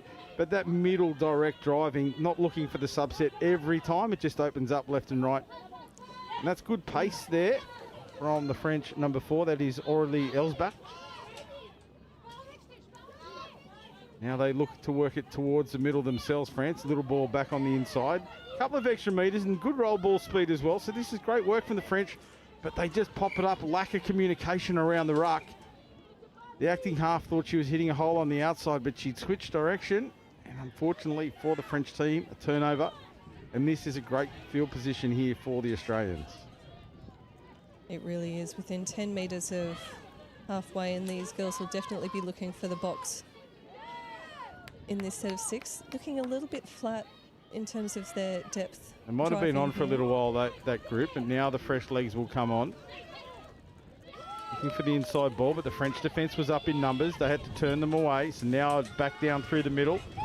It'll be Sophie Crouch. It'll go from half. She gets through the line. Long ball again out to the right-hand side. Sophie Crouch. That long ball she delivered for a winger. That was excellent. We see it here. Just pace, and then beautifully, the ball held out in front the whole time. And it is Laura Bain who gets another try to her name in the first half. But that was the perfect example of acting half, running through and getting behind the line before she heads up. And you could see a wind up for that pass, and you could see the French defender coming. There's no chance of a touch pass. The Australian player wound up before that and pinged it out to the wing. Lovely ball under pressure. Now a penalty against the Australians for moving forward. So it'll be penalty tap in the middle of the field for the French. And a real lack of communication and just, I don't think it's lazy, but it's that commitment to the process. Yeah, it's happened to them a couple of times where they're just not committing to a play, exactly what you're saying, and not communicating with each other. And it's such a shame when you do get that additional 60 that's on the Australian try line or halfway line. They're just falling down and setting up those attacks as the ball goes out wide for the Australians. Yeah, Serena Albert in the number 9, very dangerous around that midfield as well for the Aussies. And there's another cheap turnover for the French. So this just allows a little bit of a settle here for the Aussies. Fresh legs coming on the field. Pia Gallen in half. Oh. You and me play in the middle, and the ball was down. A quickie for Pia Gallen to score the try. Working there with Serena Albert. We'll see it here on replay. Yeah, good call by the ref. We can see it from where we're sitting here, and it looked like a lovely put down. There's Albert. Pia Gallen. Albert with little ball. That's just beautifully slipped. And you could, as you said, Mel, you could see it clearly. The touch came in, but the ball was down. And that is 4-0 in favour of Australia. You can see the importance of that covering defence. When your inside defender gets pulled into that play, you've really got to be on their back to make sure that you're there for step backs, for trail balls. And if you hesitate by just half a second, you let teams like Australia score. It should be almost like you're on a piece of string, and if I pull, you come with me at that same distance every time, same speed. But we see a turnover here, a penalty against the Aussies. And the referee just telling the French player exactly where the mark was for the tap. The girls coming in now, the two players who were on the field, it was really well managed by them. Unfortunately, they're giving away ball just with these handling errors with their passing. And look, I don't want to harp on it, but there's really no excuse for those errors. It really comes down to the individual and their commitment to whatever is the call. And that can sometimes be the difference between winning and losing. As the Aussies go on the roll. Sorry, Mel, we see another breakaway. Ball back on the inside. This was a little bit closer for the touch, but the referee says the ball was down first. It was a breakaway. I think it was Rachel McVicker that made the original break. Here we see, yes, McVicker in half. She picks up and goes. She saw that the French players had their backs turned. Again, got through the line. That is a nice put down. And try time for Jacqueline Simpson, I believe it may be. Yeah, brilliant play from Australia.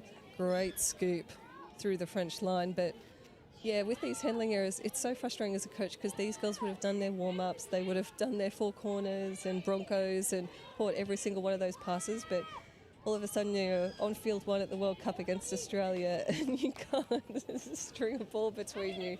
It's so frustrating, but I'm sure the French team will be talking about it in their box just to communicate and take a deep breath and relax. And oh, lovely little dive in there to the Australian line.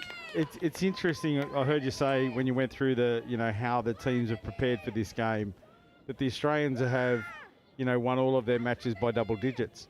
It's one of those things you get a lot of people asking, from Australian perspective, why do you go out there and smash those teams and play them and beat them by double digits every time? And for mine, it's a bit of a respect thing. Like the Aussies, if they go out and don't play their normal patterns or play a different game, it's not respecting the opposition. It's almost like, So they go out there and they go through the process. And from the alternate perspective, when I've helped some of the smaller nations, what I've said to them is go out and enjoy the experience, but don't be in awe. Don't give Australia the opportunity. Like, play your normal style. And sometimes, especially in these opening stanzas of matches, there is that little bit of awe or that little bit of I'm so nervous we're playing Australia. Yeah, absolutely. And we can see Caroline Notta for France, the number 13. She is an incredibly experienced player for the French team. I've seen her in plenty of competitions on the continent. As Australia get over the line again there. It's just now nice with hands. Balls through the hands. Yeah, Kelly Pilser was that found Therese Gordon for her second. But it is just the hands work and the team play of Australia. But yeah, speaking of the scorelines, you don't really see it reflective in general play. You see the opposition taking it up to the Australian try line, and a lot of these games are end-to-end touch. It's just the execution level of the Australian teams in terms of taking advantage of those scoring opportunities. I watched the Mixed Open China team against the Australian Mixed Open on an outside field up at Highfields yesterday afternoon, the last game of the day, and it was just a fantastic game. And it was end-to-end touch. China had plenty of opportunities, and if you looked at the scoreline, you'd think it was a walkover, but there are no walkovers happening on any of these fields. Absolutely true. As we watch the Aussies again roll on up the field, nice drive here. Look at how condensed the defence of France are, but they're not able to move the ball there. That was good through the middle. Late switch back on the inside. Picks up Kelly Kennedy. Kennedy drives. Line now, play on is the call. Skip it out to the left-hand side. Numbers here, and she'll go herself. Sophie Crouch, we've seen her previously. The speed of Sophie Crouch seemed again to come from nothing. It was quite static.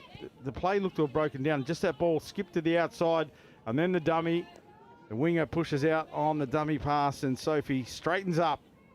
And that is try number 7 for the Aussies.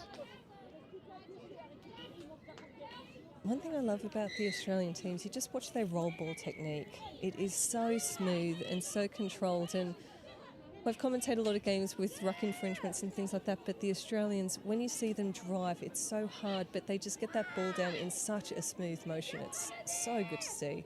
And we said earlier, there's nobody, no team out here that's perfect. They do make those errors, but when they do, it's almost like a shock. Whereas in other games, it's like, oh, there's another one, and you don't get that in the Australian or the New Zealand games. But again, I have to say, there's more countries that are becoming much more proficient at the simple skills of our game. Yeah, absolutely. And we can see France, they've got another set on the Australian line with a penalty against Australia. Now, what they want to do, they would have trained for this, having 6 again on the line. They'll work through their plays. We can see them playing much more structured now, throwing the ball across. Mathilde Colombet in the middle. Gets it out to Wanda Gracia Fabjanzik. But unfortunately for the French, they turn it over with a penalty. In for a forward pass. Now another opportunity for the Aussies to roll up the field. Good defence from the French. They're getting up here in the Aussie face, putting some pressure on, so this is much, much better. 4 touches on the halfway line. Final play here. That one went forward. The referee was right onto it. Could have been late, could have been forward. You take your pick. Penalty bingo here in the women's 35s. One thing the French women are always known for is how physical they are. They love a good, strong touch, and we can see them there in that midfield defence, really keeping the Australians in their lovely little inside ball from the half here. We talked about, I think some of the nerves of the French players have dropped off here, so they're starting to take more chances. They're starting to respect their processes. They're starting to support each other. That little ball dropped back on the inside, probably 5 minutes ago, would have found the ground. That one, there was someone there to take it, so they're fitting into positions and getting a roll on here. Yep, and even driving with a lot more confidence, driving a lot more harder. They've got an offside penalty against the Australians here. 6 again, they're within 15 metres of the Australian line. Getting much more confident stringing these plays together, France. There's Marine Frelicott with the ball now. Rapper was coming around, but she went herself.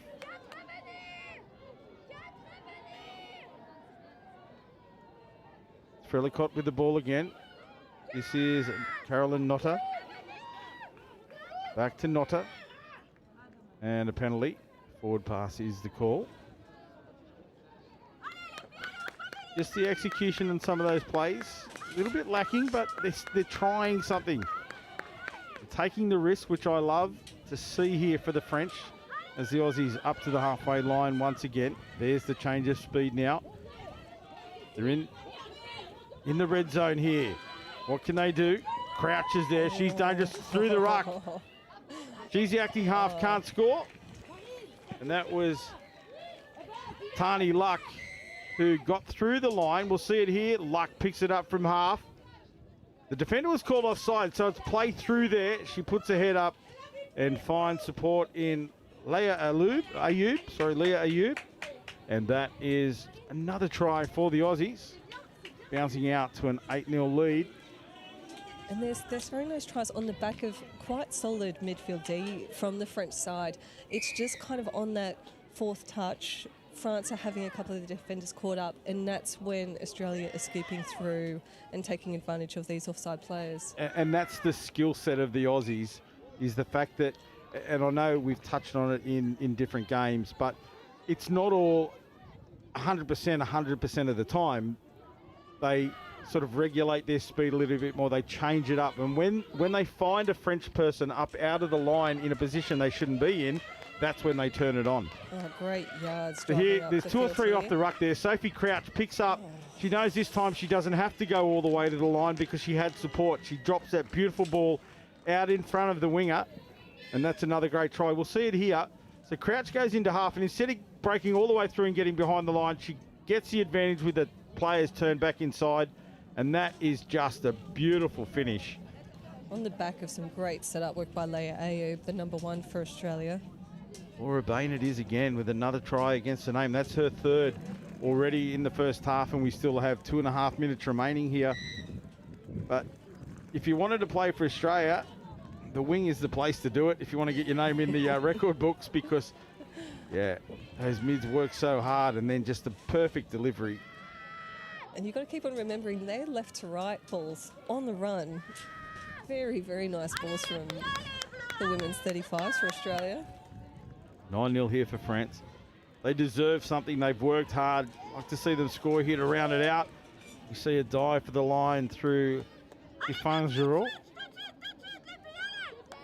Bain able to get across the line.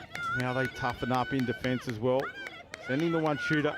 Sending one up out of the line can be, problematic. They're getting away with it here, but you can see the players offside turning their backs and just getting caught short.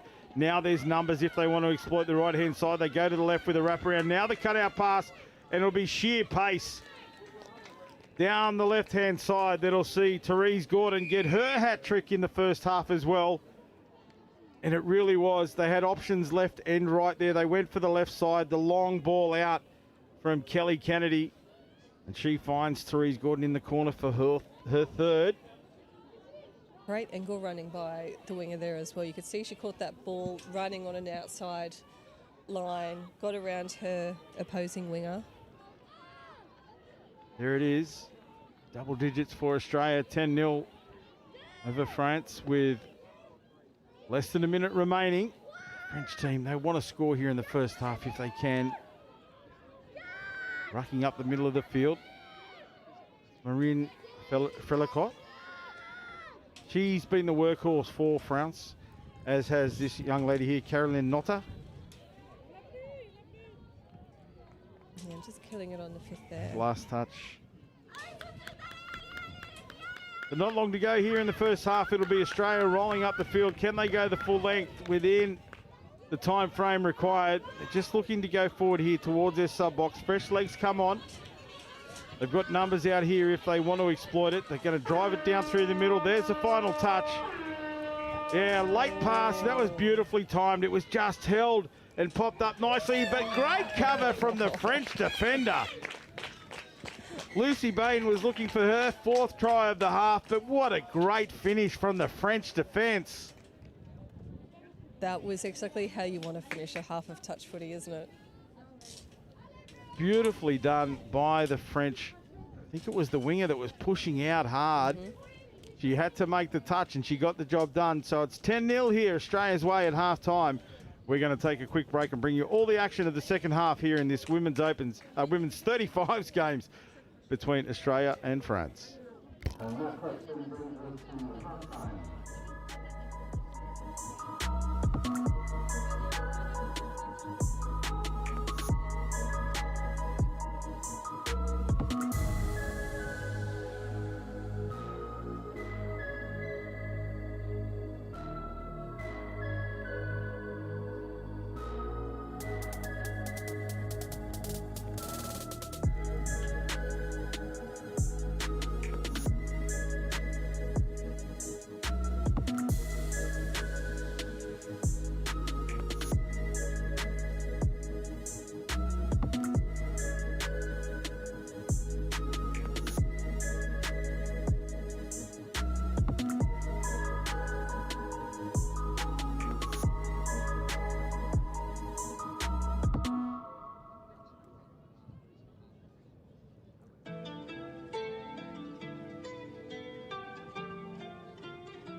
So here we are with the second half. It'll be France to tap off in this women's 35s match.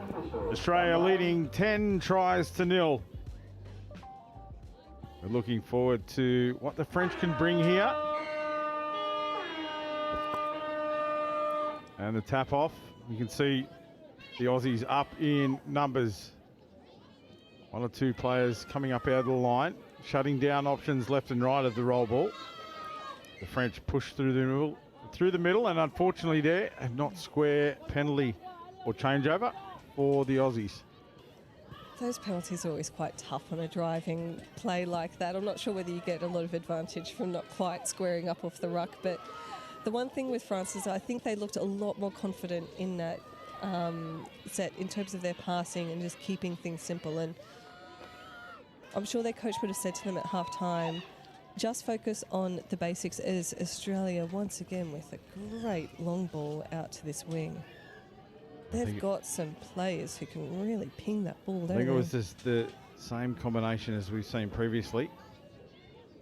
That is Kelly Kennedy with a long ball out to the left-hand side, and that will be Laura Bain, her fourth try of the match.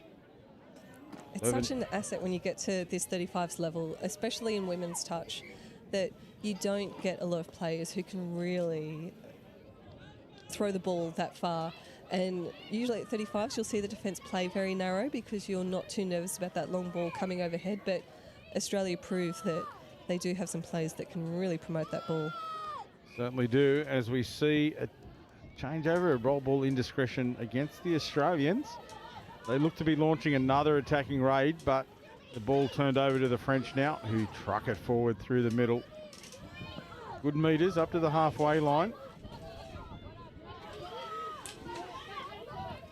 Oh, this is good driving by France. Carolyn Notter again, we've called her previously. There's Francine Jellicott. Oh, Marine Frelicott. My apologies. Never mind there. I think they got a bit caught up with the touch count there because I think they were expecting that to be last touch, hence why they were kind of killing it over on this side.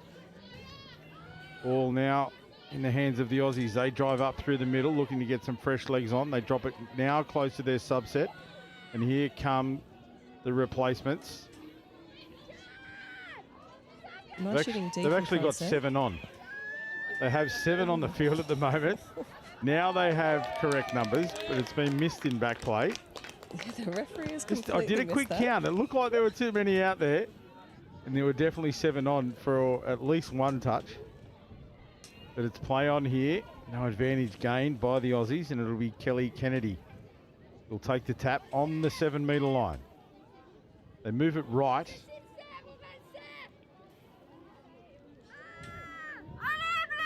Now they come back to the left, back to the right. A dummy from Kate Hilliard. No space there. The French close down the gap. Now they move it again to the left. That's Pia Gallant. Skip to the outside from Kennedy, but she's touched on that occasion. Looking again for Laura Bain. There's Gallant. Kennedy. They move the ball to the right side this time. Rebecca Thompson gets it down. Scoop, and then a long ball to the winger. It was out in front. Tough to take. Got the fingers to it, but it was also just out of her reach. And now the French, this is tough to dig out of these metres here, but straightens up hard. Yeah. There's a shooter defence, couldn't get the ball away. Good pressure from Bain, getting the job done on both ends of the scoreboard, attack and defence. Here she comes again. Oh, good pace down the wing. Tiptoeing on the precipice of the sideline. Stays in field. Well, dummy, but the 6 touch right on the halfway mark, so almost the perfect opportunity to run a set play, but they look like they're going laterally. That's Gallen, who will drive forward now. Make her way to the sub box. 2 off. There's Gallen driving forward. This time she'll roll the ball and then drop off. Here come the replacements. Only 6 this time. They've done that well. And they got plenty of time on the ball, the Australians. McVicker, France coming very slowly up. McVicker will sweep here. The pace of McVicker. They go to the left-hand side. Just dumping that ball a bit too close to the French line. Didn't give her a chance to get that ball away because she was definitely looking for the wing on this. Only luck it was that just for mine went the wrong way. There's McVicker up out of the line to affect the touch. There's nobody there. They have to make it. Still nobody in a position to do anything offensively. That's another great touch. There's 3 touches that have been done almost within a metre of each other. Now they're in behind. And a forward pass to the opposition player's head. Yeah, I think the French team, I think the time in the game is starting to take its toll on the players. They're starting to get a bit tired and they're just desperate to sub off, and they just need to take a couple of breaths and nominate a couple of players to stay and take a couple of drives up the middle of the field. You'd have to say both teams here in this restart phases, they are, taking some tired options. Even the Aussies, they're not, as I said, they're not perfect. And that's a nice ball out of half. Already on the outside and a big dive. It's just individual heads-up touch football. It will be Tani Luck. Gets the try. Just good team structures. Just play the ball here. She steps out. Gets this one down. Then that split is where it all happens. You can see she's already on the outside. It was a nice release from the acting half to put her on the outside hole. And all she needed to do was straighten up there and score. And she was good enough to do so. Tani Luck gets her name in the record books. And it's 12-0 Australia over France. Now it's France on the attack. Through Marion Clementine Couton. This is Frelicott. Busy and dangerous for the French team, as is Nota in half. But the Aussie defence resolute. They want the 0, the duck egg on the scoreboard. Oh, lovely drive up the middle of the field. And you can see they're starting to get the French team retreat with their backs to the ruck. That's Katie Shaw driving the ball forward, centering it up. But the referee's going to call a penalty here for something. Offside, I don't know. I'm not sure what it was. They were in attack. Couldn't quite read what the signal from the referee was, but it's right on the halfway line. I'll get a chance to take this penalty. Here's Frelicott moving the ball to the right-hand side. Yep, Australia sending 2 defenders up each time. They're keeping France stuck around that 10-metre mark, but a much better drive here by the France. Number 12 is a pick-up from half. Yeah, Tiffany Giroux was that took that ball into the line nice and hard. Set it up beautifully, but unfortunately it just breaks down there. Oh, lovely little ball out. Ball out to the right. Orly Elsbach makes the final touch, and now the Aussies. 3 passes from the initial roll ball. That's Shaw rolling forward again. Nice dish off to the right, but unfortunately 4-3 is good, and that ball goes to ground. France are going to have to capitalise on this. Work on their handling and just work through their plays, the plays that they train day in, day out for in the lead up to this World Cup. Yeah, good talk you could hear from the Aussie coming across in cover. This is Mathilde Colombet. He's been busy. Marion Millet. Nicely taken at pace. There's Millet again on the wraparound play for Delphine Dansette. That's Dansette there with the ball again. Out to the left-hand side, cut out pass on an unders line, but unfortunately we couldn't see Carole Rousset. She couldn't take that one, and the ball goes to ground. French team have to regroup here and hold this Australian attack back if they can. They work it to the right-hand side again, looking for the substitutions. On come the fresh legs of the Aussies. The Australian Emus, as they're now known. Ball over the top. There's Bain. Has she got the pace to go all the way? She certainly has. The electric pace of young Bain there. Here we see it again. Laura Bain takes a high ball and she's off. Beautiful leg speed. And Laura Bain has another one in the record books. And that's 5 for the match so far.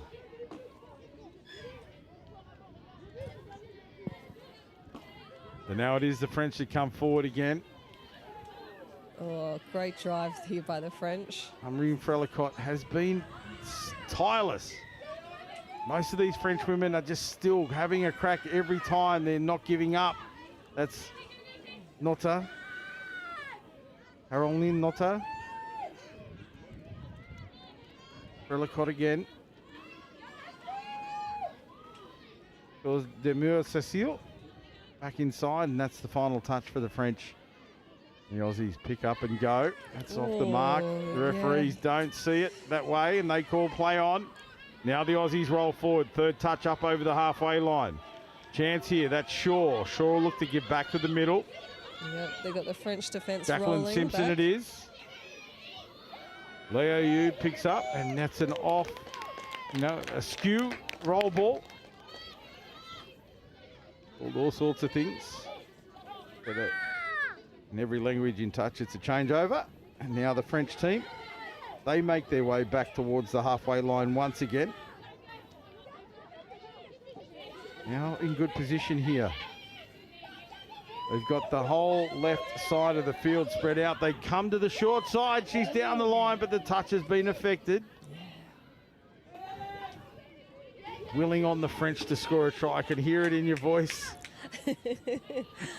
I mean, they've done well in the first part of this second half, though. It's only been 3 scores in the first 11 minutes of this half, so they've definitely tightened up the defences. Bain again on the outside, but this time the cover comes across in the shape of Aurélie Elsbach. And that is a great touch. Yeah, Aurélie Elsbach on this close side wing, she's had a cracking game. She's had a couple of very good drives, saved more than 1 try. Shaw in the middle. This is Kennedy. Kennedy back to Shaw. Shaw goes down. Good dump for Kennedy to pick up. There's numbers on the outside. Fortunately for the French, the winger had come in way too tight. Kennedy able to find space. And in that space was an Australian emu.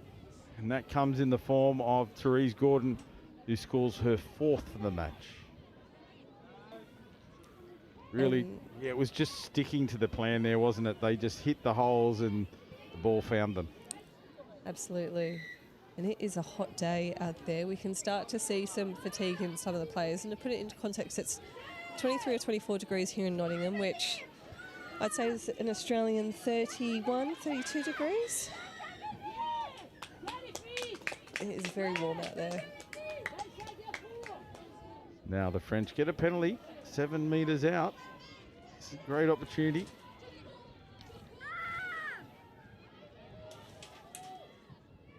And here, the French just moving the ball around, trying to find a weakness in that Australian defensive line. Now they go forward. I'd like to see the France just start to drag those defenders, start to maybe do some 32 drags just to start to move that defence a little bit more. It's a lot of middle plays by France as they... Another penalty. Another penalty for not moving forward. So Jessica Roux was working hard. Number 20 uniform for France. Now switch back to the inside. And Australia... They're skating on thin ice here. Yeah. Yeah. Clearly, very early. The player right next to the referee wasn't moving at all. On the inside, the line's out. Yeah, Pia Gallen for Australia had just broken too far to her right.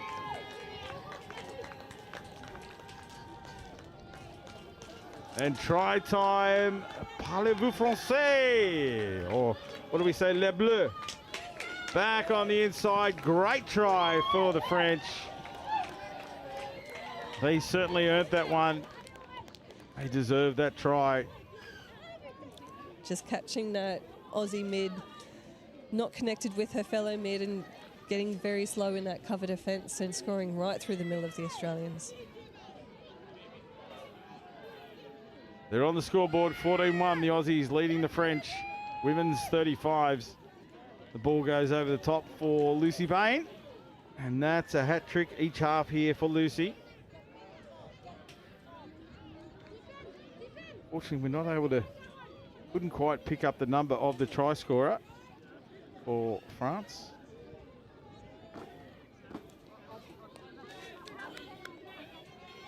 I won't give you the lady's name, but it was well deserved. Absolutely. I think she took a knock on the way through after scoring that try as well. So lovely score by France. Well, they get a chance to do it again, so maybe there's some wind in their sails, the French team. Hopefully they charge into the Aussie line here through Alexandra Palastrelli. This one, Mathilde Colombe. Colombe again. Just a tired pass to the right-hand side. Fortunately goes to ground for the French team. They're not able to get another one. They're going to keep having a crack. I think it might have been Dorothy Gondouin that scored.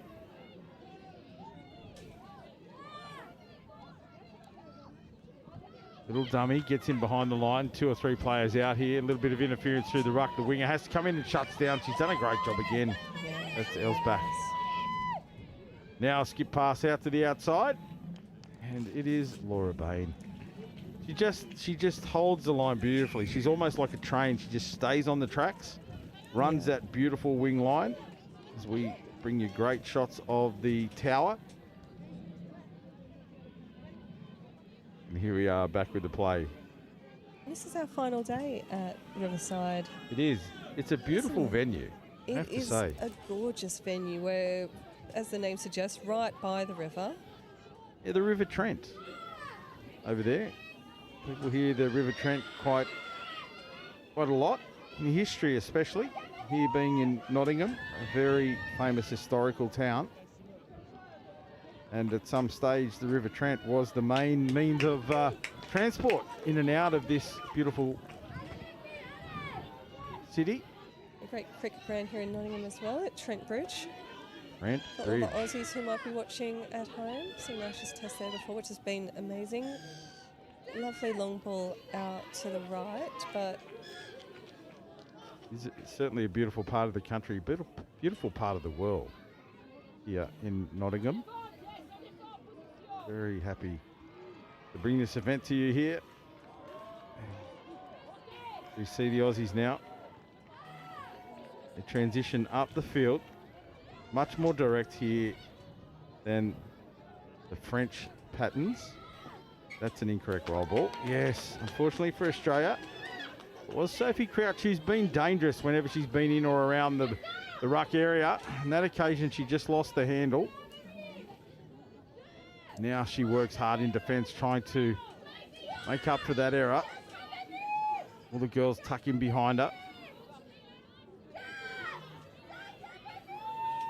Serena Albert's also worked extremely hard in that middle link spot for the Aussies. Crouch back to the inside. That's a good late switch, but the defence was right onto it. They shut down in numbers as they needed to. So here we are. 2 minutes remaining, but the French still plugging away, trying to crack this Aussie line once again. They've only done it once. Here we go, another shift out wide. Dummy thrown. Now they hit Bain, but Bain wrapped up once again by Elsbach. Lee Elsbach for the French has worked so hard out here. Bain has 7 tries to a name, but that's not any fault of Elsbach. She's worked hard, as we see. She is here. Serena go through. Lovely touch. Nice work from Serena Albert. And the touch ball.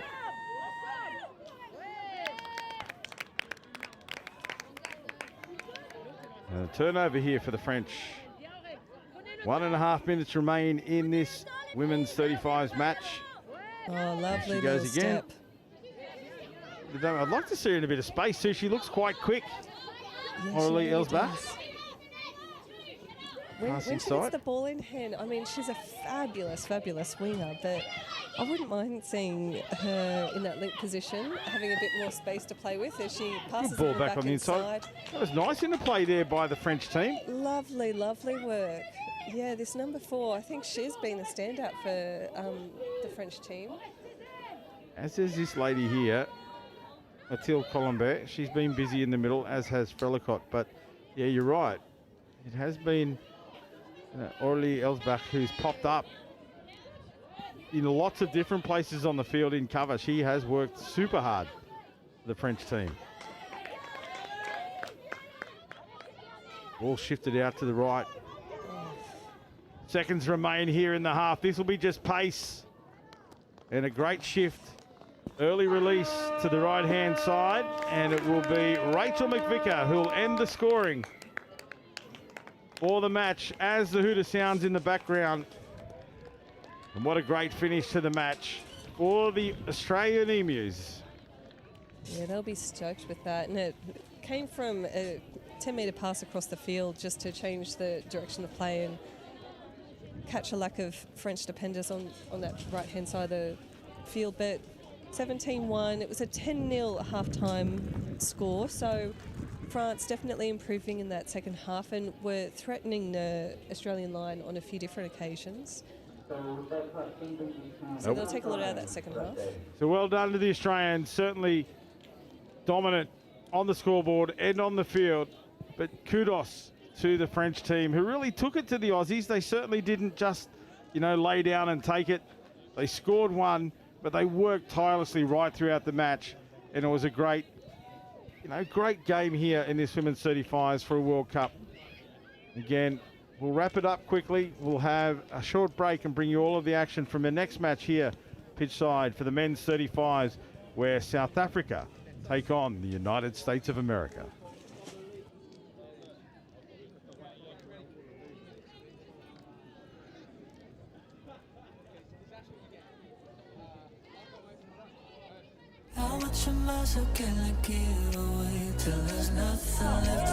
So we're here at Hillhead Sports Club, the third year of our annual Pride in Touch tournament. We have 16 teams, over 200 players. We've got about a dozen or so referees. We've had also a whole heap of volunteers. It's been brilliant to come to Glasgow after previous versions in Manchester and London, and it's ended up being our biggest tournament to date.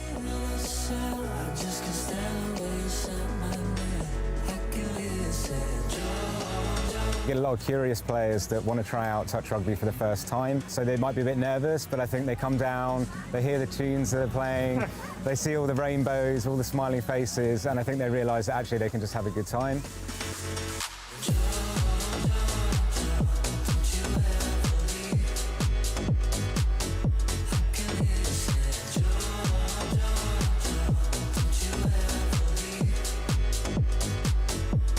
Our ambition is to make touch rugby one of the most inclusive sports there is. We want it to be super accessible to anyone. We don't want there to be many barriers or any barriers to picking up the game for the LGBT community. What's been amazing over just the 3 or so years that we've been running Pride in Touch has been the interest and the growth and the opportunity we've had to platform good practice from people across the world that are wanting to do more LGBTQ+ inclusive initiatives. Now more than ever, we certainly feel it's really important to make sure that we amplify the voices of inclusion, show people that team sport can be really good for their mental well-being and their physical well-being, and hopefully we've got plenty of those people who have felt like that through enjoying our tournament today.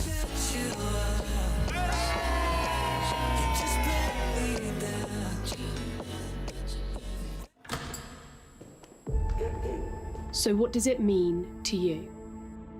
The time? The sweat. The passion. The thrill. The determination. The support. The camaraderie.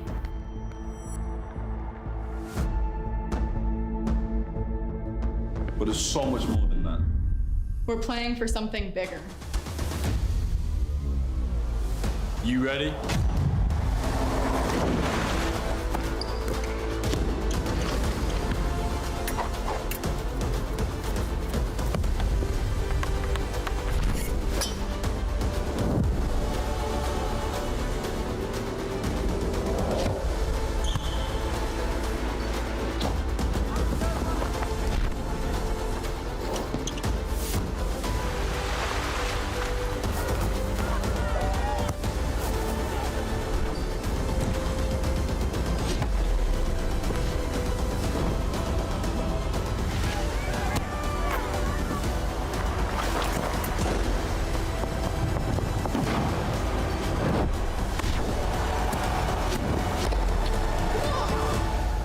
Question is, how are you going to leave your legacy?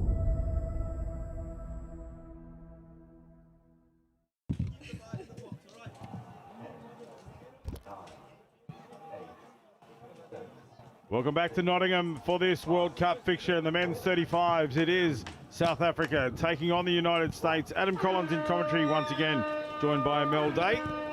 And the Hooter sounds in the background. We are underway. What can you tell us about these two teams, Mel? What brings them to this game? How have they been going?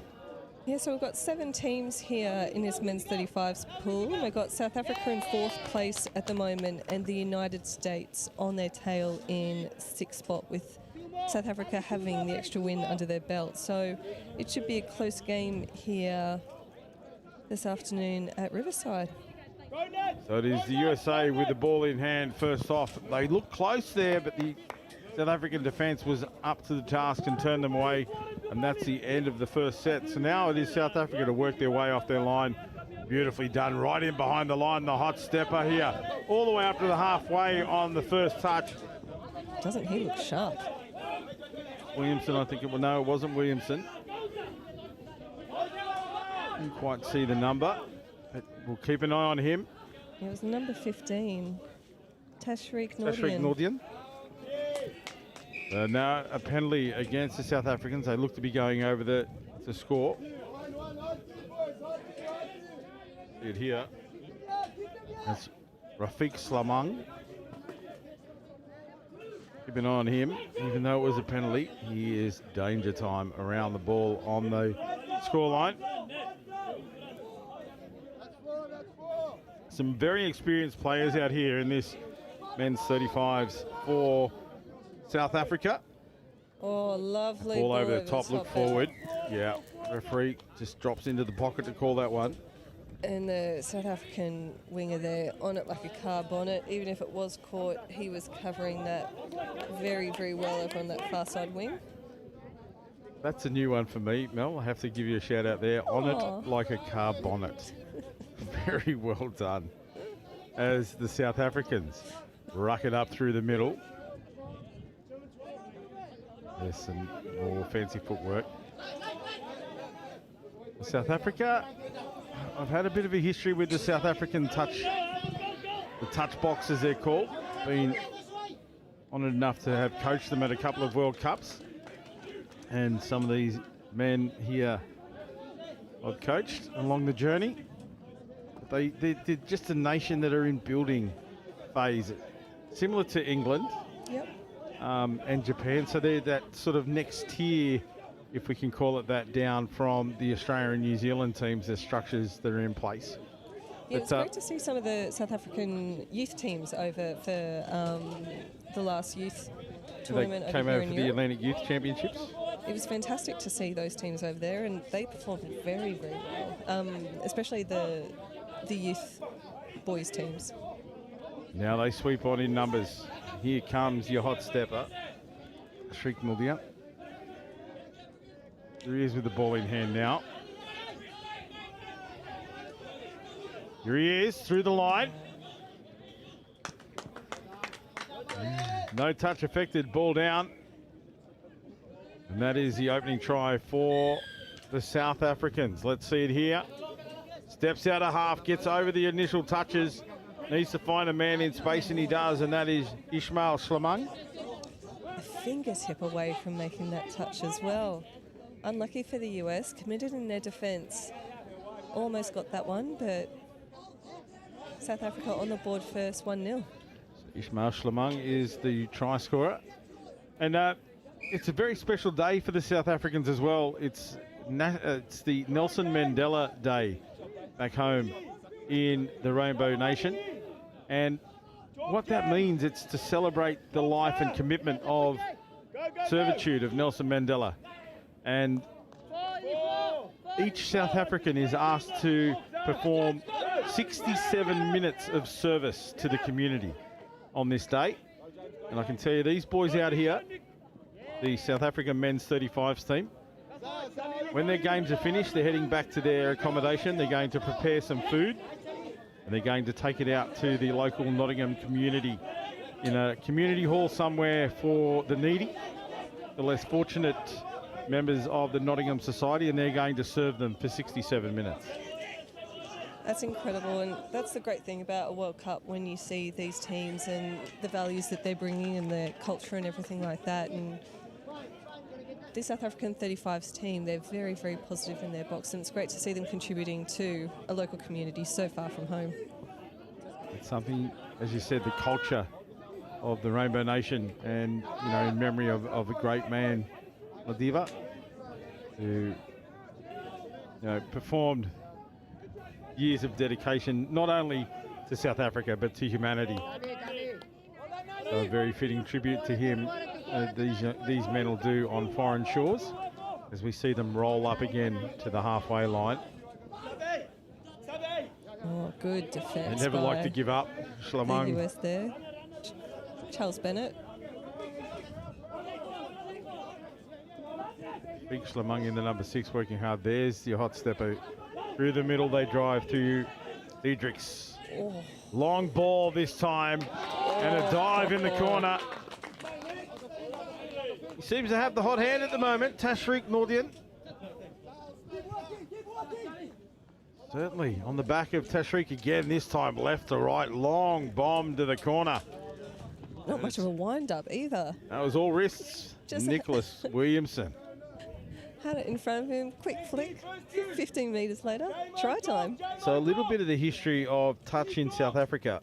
Because you spent a fair bit of time out there. I did. I was lucky enough to tour the country. In 1995, I was invited to coach their men's opens team at the 95 World Cup in Hawaii. And let's just say the boys then thought they were going to come and take on the world and create history by winning the World Cup. And let's just say it was less than an auspicious result for them. But what I did find when I toured the country afterwards, they'd never played 6 touch or 6 down touch, they call it. They play a beach touch, which is 1 touch. Yep. So their skill set is, their skill sets are incredible. Their hands, that little flick pass, that little wrist pass, they learn from playing beach touch. They can flick the ball out the back better than I've ever seen it. And it all comes from beach touch. It's electric. It's the agility and that Tashreeq, what we're seeing here from him, that's a perfect example of the skill set that are developed from that beach touch background. Yeah, we do some training drills in here in the UK, and we play Fiji touch. We call it Fiji touch, which is basically 1 touch with a few players just playing off against each other, which is loads of fun. But it does create a very agile team and some very speculative passes. And funnily enough, I've just been speaking to some of the Aussies, and I have an opinion of the way our game is played at the moment, and it's great that we're bringing coverage like this, but some of the developing countries, they see the Australians and the New Zealanders and they try to emulate them, they try to become them. When they come to the World Cup, everyone's playing the same style of game. We all know what plays are called. We communicate in a language that, is jargon for touch players. But what I say to the South Africans is, why try to play Australian style of touch against Australia? Because you're never going to beat them. But if you play your 1-touch style, or Fiji touch as you call it, chances are you're gonna find that chink, because the Australians are so used to having their style of touch played against them. They're the kings. They're never going to be beaten playing that style. Yeah, it's very similar when you take even a very amateur club setup where you play very structured touches. The US trying to take them on the outsides. When you take a club side which plays structure and you just go and play a social tournament against a team that plays 0 structure, and it's incredibly hard to play against at times. Exactly right. Because everything you think you know all of a sudden becomes null and void. As we see the USA go over. We're waxing lyrical as the USA go on the attack. That is a try for Robert Chow. Let's have a look at it here in replay. It was a nice ball over the top from Charles Bennett. Skip pass, and the winger just coming in a bit late on that defence. Robert Chow, first try scorer for the United States. It is 2-1 in favour of the touch box. Yeah, so it's interesting to see, I just love to see more of that ad hoc beach touch style play here from the South Africans, as we see a knockdown. Rafiq Schlamung, one of those more experienced players in the South African lineup.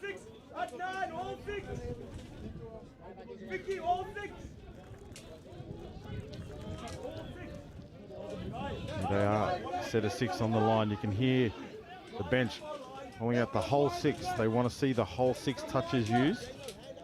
There's Schlamung. Back for Adnan Osman. Trying to pull the US out of their line. They've committed one here. Oh, the little Schlamung looking for the left and right, and then to drop the ball back. Too tough to tell on that vision. But they've called the touch, and now South Africa back on the attack. This is Usman. There's another long pass. This time they're on the inside. Then the flick. That's what I'm talking about right there. That is beach touch. Oh, this is class. Long ball There's the out long to the ball. wing. Step back just like last time, but with the player around the back and straight in. That was brilliant. Ismail Schlamang, second try, but it was all the hot hand out here. That beautiful flick past the eyes, the hands, the balance was all going the opposite way, and then the ball delivered perfectly out the back. That's exactly the skill set that I was talking about earlier on. Yeah, absolutely. And it's great to see teams you try and attack once, doesn't work, try it again. It's the options that they have with that, and again, it boils down to the skills that these guys have. So it is now 3-1.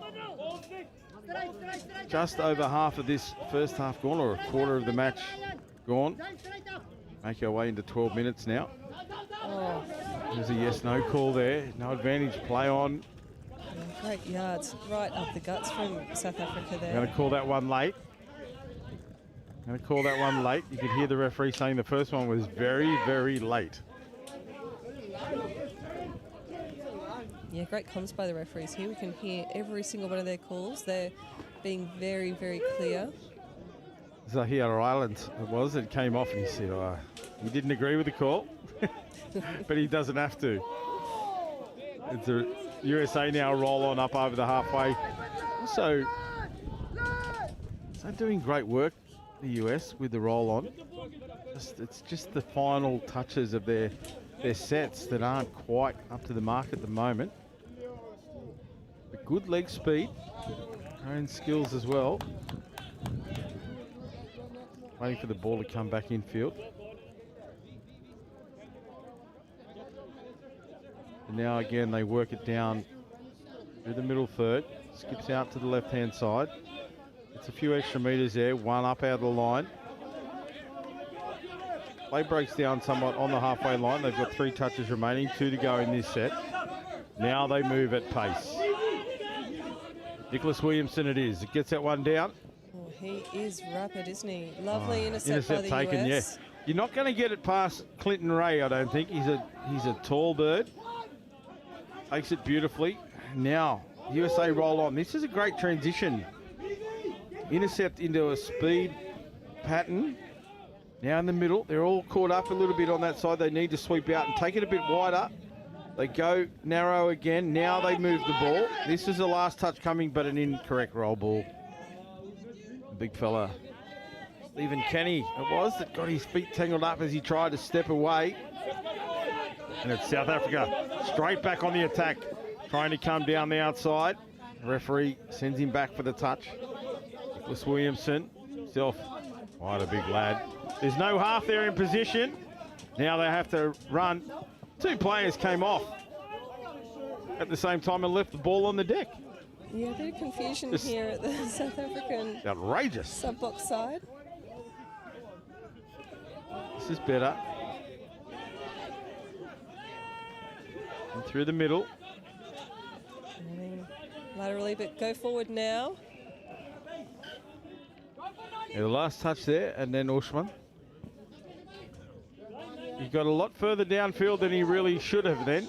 The USA needed to be more aggressive in defence. And killed it as far away from the US sub-box as you can get. As the US now taking a couple of touches in the middle of the field and now going to their sub-box. But I think this is going to be 3rd touch here, and they're not even at halfway yet. So great work by the South Now Africans. they come outside. They skip to the right. Nice touch back on the inside. Trying to get to the extremities of the South African defence. And then on the end of it again, it's that poor end of the set. They worked really hard then, moving the ball from left to right. Unfortunately, the end of the set just didn't match the start. It's so hard when you work that hard to create a platform on the 5th touch and just mess up the roll ball for it. Now they roll on. The South Africans up through the middle. That's Zahir Island. Middle, that's Schlamang. Schlamang with the ball now off the left foot, dives. Nice touch over in cover from the US. Shout out to Peter Grunt. We'll see it here. This deserves a replay as Yeah, well. here's Schlemung. He goes for the dive. Here comes the shutdown. Great defensive touch. Millimetres in it. Schlemung, he'll die with the final touch. But that was great from both teams there. Yeah. So evenly poised this 35s game. 3.5 minutes remain in this half. And a very slow restart from South Africa as they get their subs Troops on. calling for troops. Hold it! Hold it, it's fine, well done. Daniel Duarte. Ramiz Diedrichs in the 4. He's going to come off now. With some fresh legs on as well.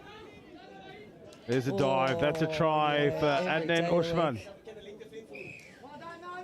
Yeah, I think the US defence just lost sight of where that touchline was, and they retreated, I think, just back from that and just didn't step back up off it. Just a tricky play. Split dump. Dump split, and there's Ushman. Individual brilliance just off the left foot. Accelerates and dives forward. Gets the ball to ground quickly. 4-1 here now for the South Africans. Still anyone's game at this stage. 2.5 minutes remain. Here the call, 4 touches gone, so 2 remain here for the USA.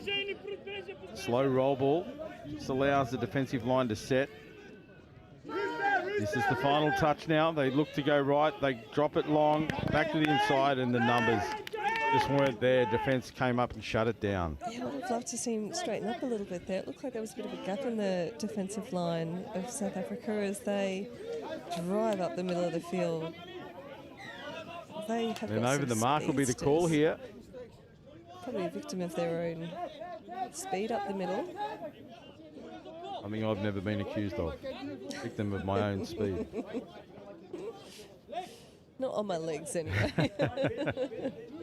So now the US take the tap, drive into enemy territory. They get the ball out wide here. Winger comes in, shuts down in the form of Williamson. Shuts down a little bit hard, said the referee. Yeah, quite lucky there. Called offside. Offside call. Interesting. Yeah, very lucky because I think the ball control there wasn't strong from the US, so they've got another chance. Very pre-Serbia there, very democratic. I do my best. As you see a touch from the South Africans right on the line. So the USA just trying to find a weakness in this defensive line so far. They've only done it once. Great defence. It was good defence, but the one thing I'll say about the USA, as he was diving, he actually initiated the touch himself. So that's a risky, very risky measure that he takes. Trying to push his opponent out of the way, but that's, you know, counted as a touch. Once again, that pick up there, I think he could have held on to that ball because you could see, or just dummy the ball, because that defender was sold before he was even close to releasing that ball, and I think the scoop through was on there. I have to agree with you. We saw Ryan van Rensburg made his way out there in time as well. I think they would have been covered. Again, this South African team, this Tashreeq Muldia coming forward. This will be the final play. Let's see if we see some beach touch here. Schlemung off the left foot, the big ankle breaker. Back to the right, there's the flick pass. So yeah, that one touch, they know exactly what they have available. Just not a lot of field space available then. But what a great finish to the half. 4-1 South Africa over the United States. Half time, we're going to take a quick break. We'll bring you all the action in the second half shortly.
4-1, South Africa leading the United States here in this men's 35s game. It's Adam Collins once again with you for the second half.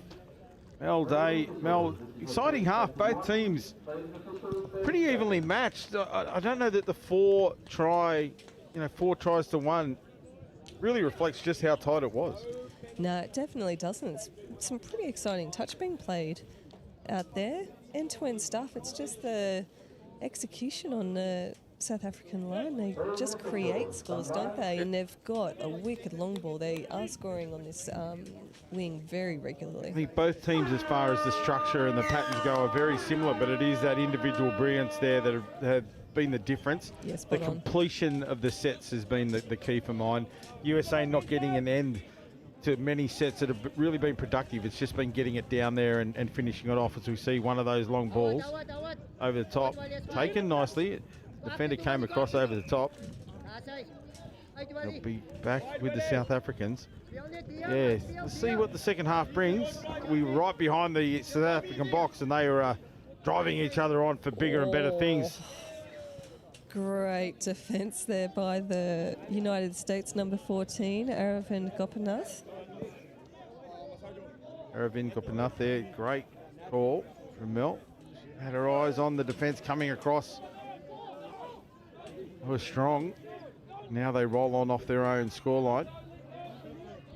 Is South Africa with a little bit to do here. They're on the back foot, just rolling back. Last touch now. Now they need to move forward here. South African, they need to cut it down. They do. So good field position here to work from for the South Africans. They are on the opposite side of the field to their sub box, but they drive forward. One of these teams that doesn't necessarily just look for the sub box straight away. No, we could see three of their players just instantly run, and they were almost subbed off before the restart happened. And then they just Super fold effective into those attacking positions. Yeah. They roll forward here. Oh. Overlap, quick hands, beautiful chain passing, and that's the basics of the game right there for everybody to see. The catch pass, it's such a simple game when it's done right. It could have been forward from the ruck, but just the hands here, we can see it. The final pass, owned by Ismail Schlamang himself, 2-try scorer.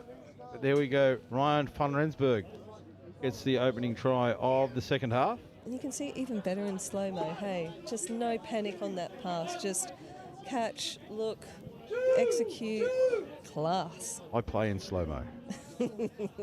So we see the wrapper come around, a double wrap here for the USA, trying to load up that left-hand edge. Defence resolute from the South Africans. As they are here, they go in short, but shut down by the touch box 35s. US, final touch coming up in this set. Always expect a cut. They play that one-touch style we talked about earlier. They go for the long ball, but this one straight in, almost into the River Trent. Forward pass was the call, so a penalty to come out of their own line. Let's see if they do what they did last time here. They take the tap, and again, that more direct, right up through the middle third. Shift it wide, but still moving forward. He got caught up in the ruck there, as did the player that came in through there. Now they make the change. Quick dump. The scoop will come from, I think that's Schlemang. No, that was Duarte.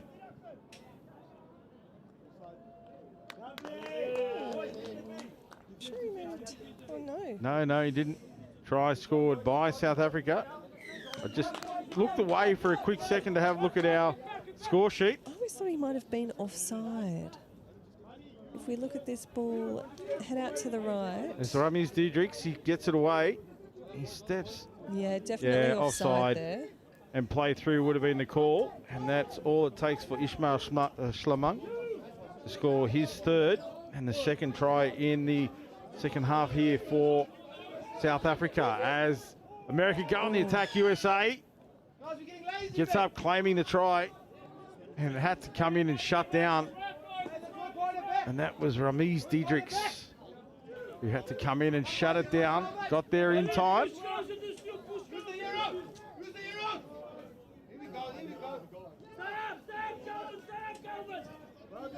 And the verbals coming out of the sub box here for South Africa, willing on their teammates on the field, urging them to stand up. They move forward, pushing up off the line. Dive low. The referee's referee's going to say that was down. Tashriq Nuldian it was on the money. The referee was right on the spot. That was a great split off the ball as well by his play. You can see him dump the ball and not only split off the ball, but split backwards off the ball. Makes it so much easier for his half to get in the ball. That was all James Casey. James Casey, beautifully done.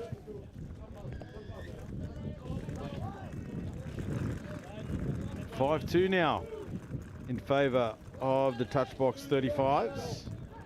Now they have the line attack option. Schlemang with a big left-hand bomb. Look at that one. From the deck from Schlemang.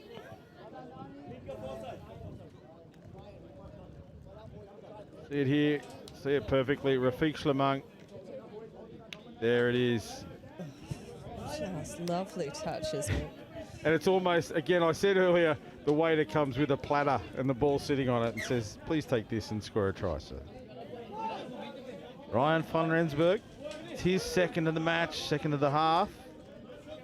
6-2 now the score.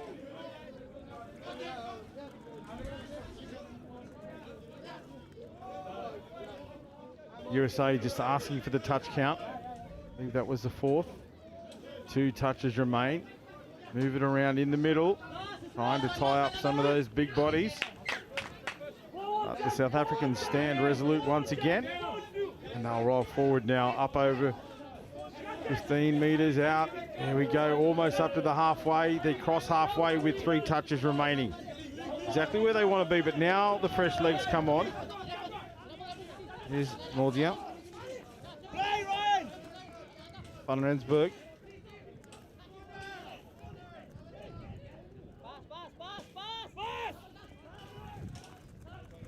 Oh, just not aware of what the touch count was there.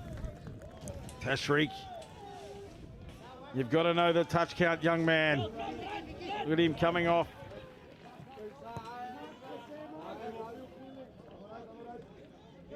A lot of fatigue starting to come in here. The weather could be having an effect.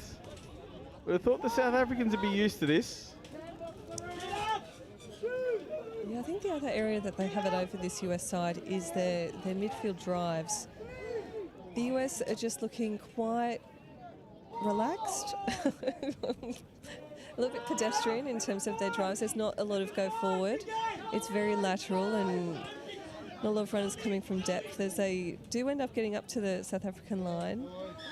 But if we compare this with this next subset, South Africa, hopefully don't prove me wrong, but they just look so much more intense in their go forward coming up off their own line. I've commentated, cursed them to bits, so this is either going to be the best subset you've ever seen or no, he or lost the ball ball. down. So Oh my God. I'll apologise to South Africa. I'll introduce you to South Africa. So sorry. After the game. We Wow. both knew it was going to happen. That's one of the best. Oh, God. Oh, we're enjoying that, but let's get back with the action. It is the USA on the attack now. So let's see what they can do. Stephen Kenny with the ball there, he puts it down.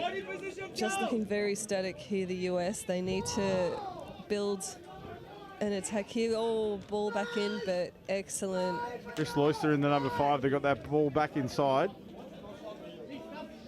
You see, they're talking to each other, saying this is what we should be doing while they're trying to do it. They just need to trust their processes. They've obviously set it up in the preparation of coming into this match. Dummy right and left from James Casey. Call is here. They've called a touch. Touch on Stephen Kenny. Yeah, James Casey, their last try scorer. on the field trying to set something up here. In with the ball now. Just the short pass that was on. Fortunately for the USA, that one just dribbles to the ground. And it'll be South Africa to bring it off their line once again. More aggressive defence here from the USA. I like what I'm seeing. Trying to hold the South Africans down here, and that defensive pressure creates that error. Yeah, that was disappointing from South Africa. There are a couple of dumps with no half in sight. A lack of support players. They'll be disappointed. That's twice coming off their line that they just haven't gotten it out of their own half, and they're giving the US plenty of opportunities to have another shot, fire another shot, reload, and fire another shot as we see Jacob List make his way. Here he is with the ball. He goes down for Peter Grant. Grant splits out to the right. They have numbers, but Grant goes himself. Shut down beautifully by Tashreeq Noordian. Delayed roll ball doesn't really do them any good here, as now they push out. It was Ramiz Diedrichs who comes across in cover, shuts it out for South Africa. The last couple of times South Africa have come forward, they've lost possession early. They want to try and maintain it here and get down the line. He's going to get a penalty here. I think there was a little bit of argy-bargy in the touch there. I was going to call it more play acting. I don't think it deserved a penalty. But No. Diedrichs certainly gets what he wanted. I've got to say, it was one of the softest hard-touch penalties I've ever seen. Thought we were playing European football there for a little minute. I've been hit harder by a gust of wind. As now South Africa on the attack up over the halfway line. What are we going to see here? They'll play it in nice and close, and then the hop out. Numbers on the long ball out to the wing again. Van Rensburg, They the love platter. that play, don't they? It's so hard to defend because you look at that pass, it's close to a 30-metre pass here, just a little hop step, and then there it is. It's very much a 30-metre pass. Yeah, and you can see the US defender defending wing. He's shutting down on that link, and he's a good 20 metres away from his opposing number. So he's got zero chance of making the chase out, but has to defend that link position as well. And not only is it a 30-metre pass, but it's delivered, as you said, like perfectly, and it's all wrist. There's not a lot of body or weight behind it. It is just technique. Yeah, absolutely. So now the USA roll on through Rivercanth Jurai. No, sorry, that's Chris Loister. And they've got the penalty here. The South African defenders not moving up off their line. So they've been told once that's one penalty on their line. If I was the States here, I'd just be very patient and just keep on demanding that the South Africans do move up, because once that is in the referee's head, they're going to be looking for it. There is movement, but it's very slow. Differently timed movement. There's no rule that says you have to do it at a certain pace, I guess. No, as long as you can demonstrate you're moving forward. It does have to be clear movement. Yeah. You see some players moving up a blade of grass at a time, but there does have to be clear, defined movement going forward. As the US... Knockdown. I don't know that he needed to do that. They were going for the cutout pass, but if you look at the numbers, the shape that they had, they certainly had it numbered up. But that's the thing. When you're put in a position, you've got a split second to make a decision. You go for it. And 6 more here for the US. This is Charles Bennett here working with Jurai. Jurai back into Bennett. They go midfield. There's nice footwork there from the US. Robert Chow. He was busy earlier. Haven't sort of really called him much in the run. There's Bennett. This is the long ball over the top. Good structure in defence there from the South Africans. Nicholas Williamson makes the touch. Here we go, Bennett.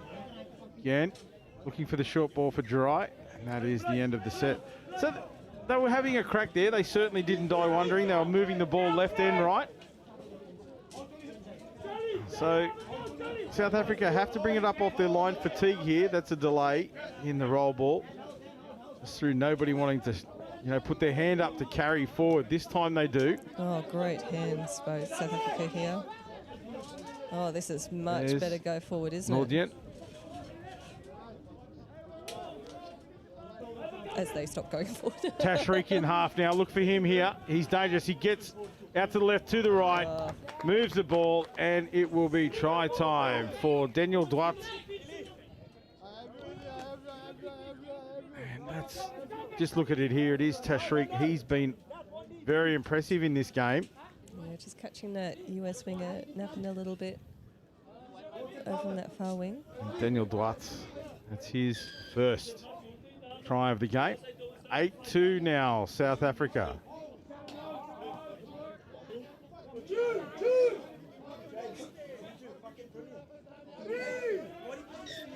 So they certainly are celebrating Mandela Day here in England. We talked about that. 67 minutes of service that they'll be doing later on in the local Nottingham community. But right now they're doing some service on the touch football field.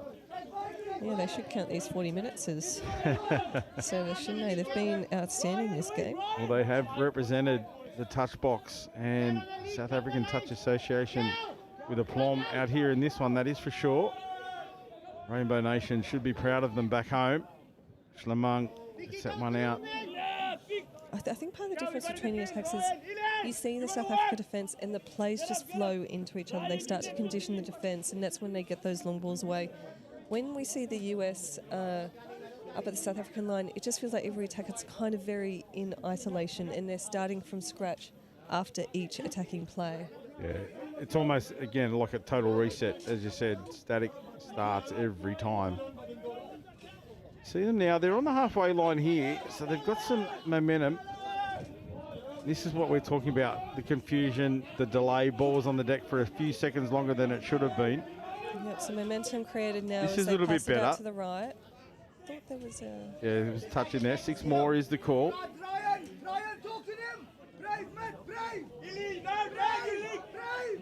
Bench. There's 4 minutes remaining in this half, but still South Africans willing each other on. They're not happy at 8-2. They want to protect the scoreline at all costs. They're demanding more of each other in attack as well. Yeah, was the call.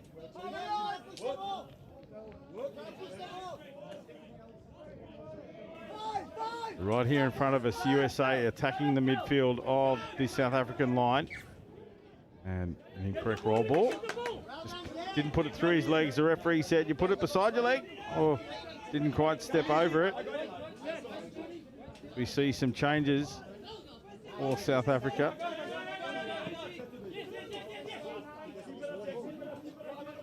Good line drive here. Daniel Duat. Lovely centering in the middle of the field.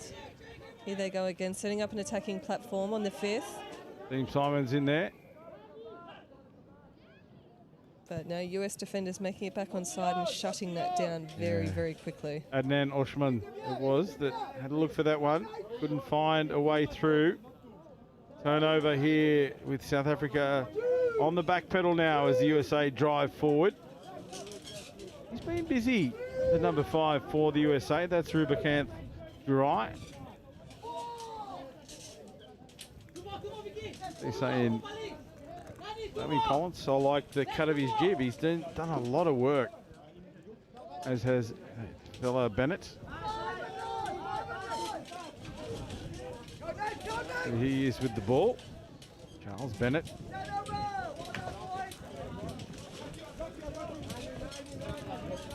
You can hear the creaking in the background. Now, shade structure we have here. The winds have certainly picked up at Riverside. Glad I'm not one of the men on the cameras standing up in the tower. Yeah, absolutely. It's going to favour the left-to-right passes from the South African team as they attack the US line, but there's a flat they can ball, go right beautiful to left done. as well. Won't need him. Lovely. And that is Zahir Rylands. Oh, hopefully he's okay. Seems to twinge something on the way through. That's just the way he runs. No, you're right. Plenty of ice baths inside for any There are. players with a bit of soreness. I visited a few different teams in there earlier today. for journalistic purposes. Oh, did you take the plunge? I personally didn't, but I did with a couple of the... Where's your dedication to the cause? the players. It's hot enough to take the plunge today in an ice bath. I think so. I think you might have heard the cheer here. What's not so much a cheer from the South Africans. They were claiming a forward pass. They've got to remember they're playing the US. And that forward pass from the ruck was certainly quarterback-like. Missed by the referees. And just simply crying out, "Sir!" You're not going to get many of those. You just get on with it. Barring any errors, I believe this will be the last set of possession potentially. Let's hope the hooter sounds when the ball's in play and we see some razzle-dazzle one-touch from the touch box 35 men's. A well-deserved seconds win remaining. here by South Africa, hasn't it been? It certainly has been. We need a quick roll ball here.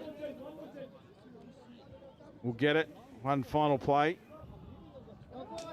And they have a There's Rafiq Slamung in the middle. Here we go. The one-touch play will be on for sure. There's Rafiq Slamung. They get to the outside. Comes in and knocks it down in the shape of number 14, Aravind Gopinath for the USA. The fun police from the USA knocking that down. Well, police, Team USA. So there we go. It is 9-2 in favour of the touch box men's 35s. A really entertaining match in the end. It was the scoreline, you know, reflects the dominance of South Africa, but I think it's that skill set they have. But a really great game to watch. Yeah, and fantastic to be sitting behind the South African box during that game. A very, very energetic box.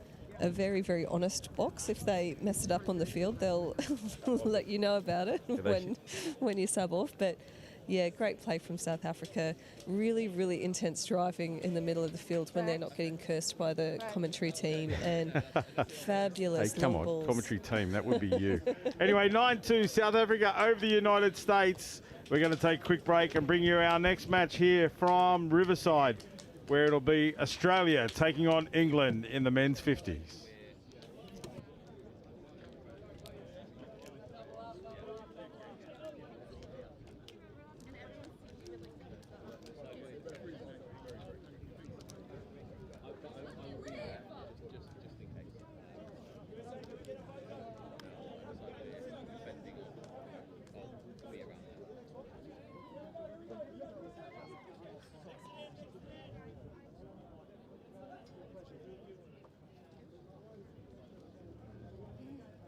Are you okay, Marley?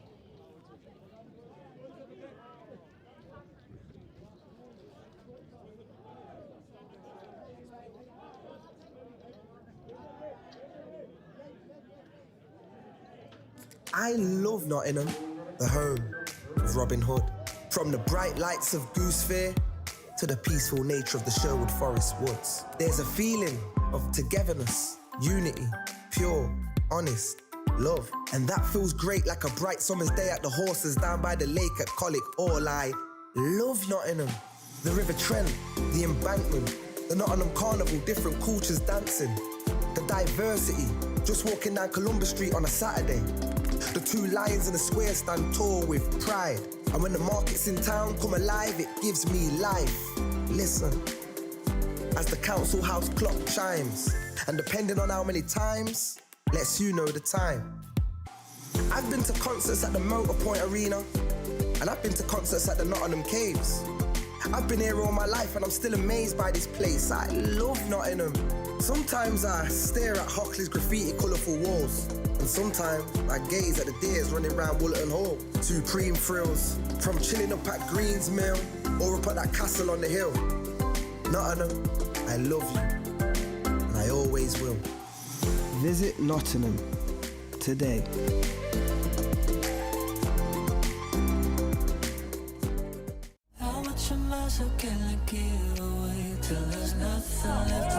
So we're here at Hillhead Sports Club, the third year of our annual Pride in Touch tournament. We have 16 teams, over 200 players. We've got about a dozen or so referees. We've had also a whole heap of volunteers. It's been brilliant to come to Glasgow after previous versions in Manchester and London, and it's ended up being our biggest tournament to date.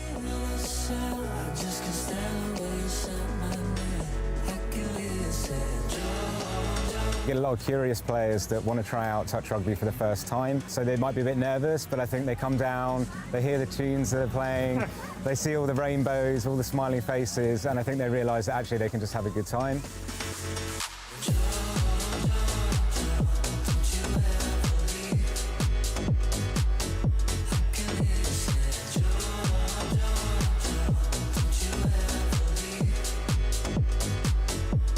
Our ambition is to make touch one of the things. We want it to be super accessible to anyone.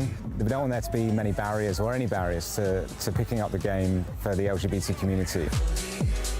What's been amazing over just the 3 or so years that we've been running Pride in Touch has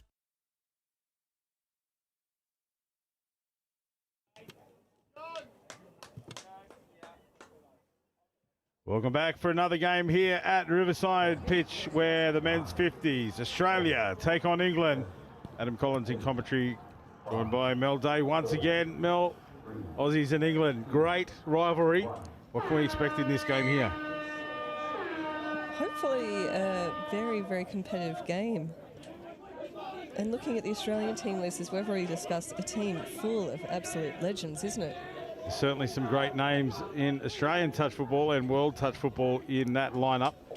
But the English men, they'll be cracking as we see. That was a very intense start here. Still not over yet for England. Yeah, very positive start by the English here. Oh. It's funny, teams, when you look at teams on paper, you don't play the game on paper. So you've got to play what's in front of you. We can admire the game on paper, though, can't we? Oh, absolutely. And there's some in the English lineup as well that have been around the game for a long time. You know, respectively, the game is still young here in England and some of these other countries compared to Australia. So the experience is relative in both of these lineups.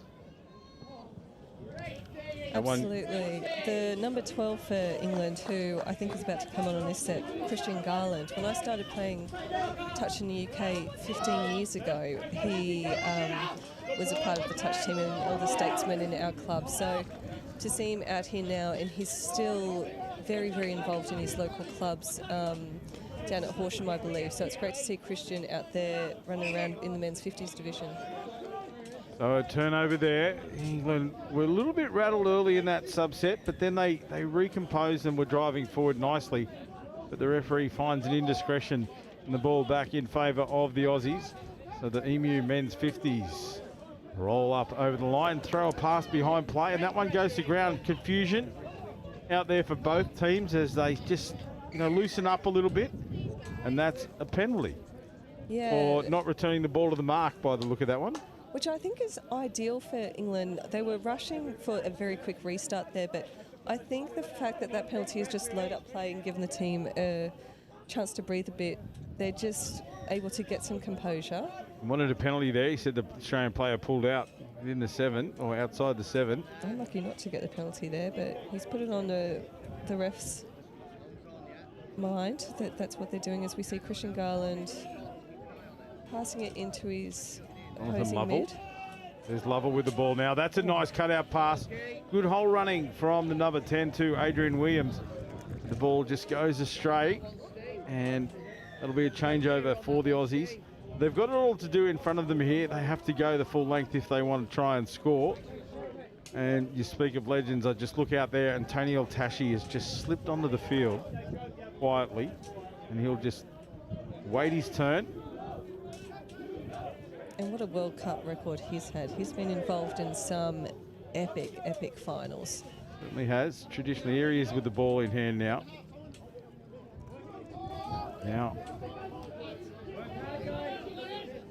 Stuart, I think that's Gary Sonder driving in for Australians. To speak of legends, recently inducted into the Australian Touch Football Hall of Fame, Gary Sonder.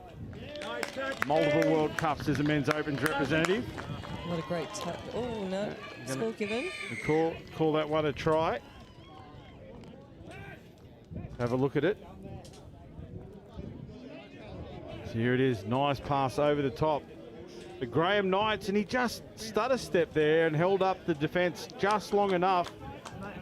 It was and Foster, I believe, that got that ball away. Nice pass over the top. And it was Graham Knights that scored the number 8 for Australia. And just something, you know, about Graham Knights. Graham is the president of the Manly Touch Association back home in Sydney. And he was telling me earlier on, they opened the junior registration portal the other day, and in 6 hours, they had 370 junior teams registered for their competition alone.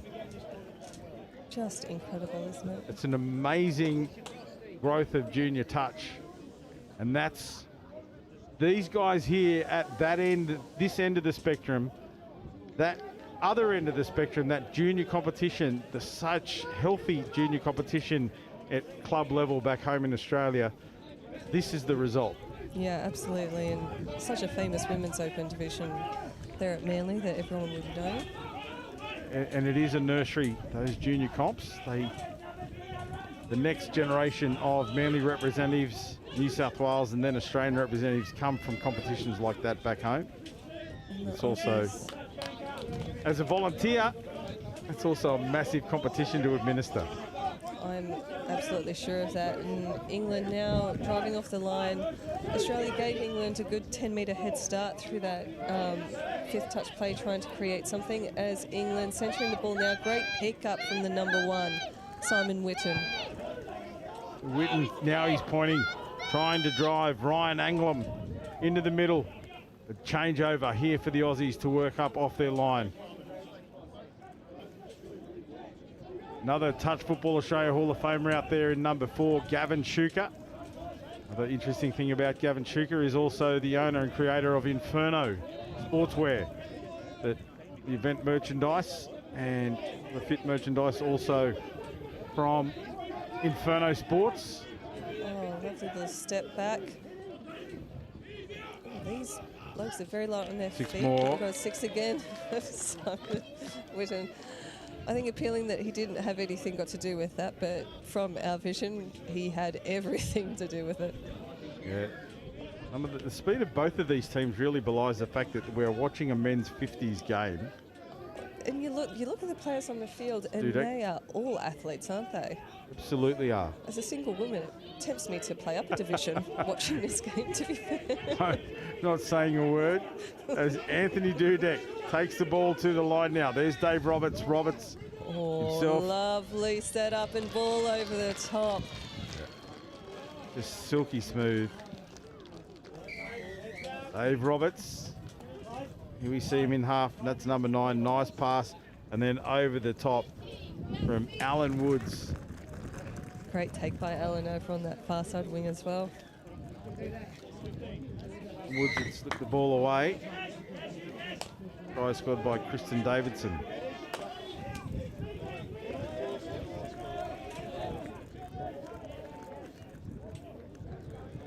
Now England back on the attack. Simon Cooper, he goes with the long ball himself. No, we're going to call that forward. The referee, I can just see him. It's always a heartbreaker when you catch a ball like that and you score it and You look up and the referee's not in the in goal. He's somewhere else out in the midfield. running away from you and Don't run, ref. Come back here, blow your whistle. And now the Emus roll up the midfield. There's Tony El Tashi. Cam Foster. Sonda. Tashi, late switch back inside for Sonda. Sonda now goes with a cut pass into a hole. That is experience, that is skill, and that is the 3rd try for the Australians. Troy Morgan. On the end of that one we see here, Gary Sonda. All down Morgan. oh, but I think they've called. They've called. dispatch here. Oh, I couldn't see anything wrong with it, I have to say. Yeah, it'll be interesting to see what the call is. Sometimes when it's a late call So like it's a this, penalty for a forward pass. Sometimes when it's a late call like that, it's usually a penalty from the half like well before that final pass. It could have been a forward pass off the ruck potentially, but England off the hook and driving now towards their halfway line. Another interesting player out here in the Australian lineup, here on this near link position to us, Stephen Beaver Menzies. NRL player and Australian Kangaroo representative. Oh, Steve Menzies is out there. Oh, fangirling much? As a rugby league tragic. I've seen his name on the score list and didn't associate it. Former Manly great. That is the Beaver. He loves his touch football, plays it back home, obviously, and he's enjoying selection here. So now a dual international. Wow, he used to run out with a nice bit of headgear, didn't he, Steve Menzies? Certainly did. Well, that's the Oh, wow. Those of us back home that watch, Fox Sports, he's become a bit of a legend. Yeah, I met a bloke from the Australian men's 40 side who's a Fox Sports presenter back home. So All happening at the World Cup here down at Riverside in Nottingham as England powering towards that line. Great little drive towards the line there. And they're going to get a try. Yeah, they're going to get a try on the back of that one. It was good. Good drive, momentum created. Let's have a look at it here in replay. Ryan Anglem, I think it was. Brett Milligan that made the initial contact, and then through he goes. You're right, it's Ryan Anglem that gets the score.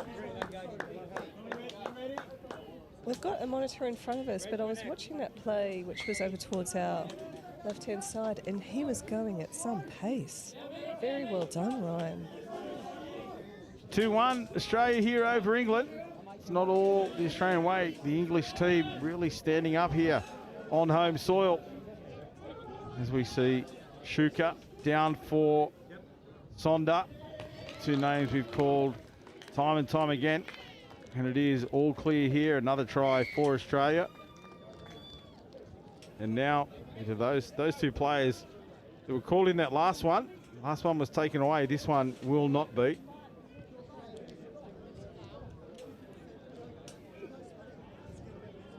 Is it Davidson again that gets that try? It's his second of the match. 3-1 is the score here. Australia over England. The English straight on the attack. They've looked good here. Mel, really representing the home nation. Yeah, I think they look really solid. The Australians have had to work hard to create these scoring opportunities, and usually with long balls out on the side is England trying to create something, but England look very dangerous down here on the line as they float the ball out. But it's a definite arm wrestle here, and it was definitely a pressure release for these Aussies to get that last try and put them two in front, because it was looking like a very close game. Still is. Still is, very close. Both teams taking at each other. There's Menzies getting the ball down. Now Australia drive forward. Over the halfway line now. We're back onto the inside. It's Morgan, Troy Morgan with the ball now. He goes, hits a hole for Menzies. Menzies puts it down. What great defence by the England team here. We could see a diving touch come in first and then just scramble deep, prevent that score.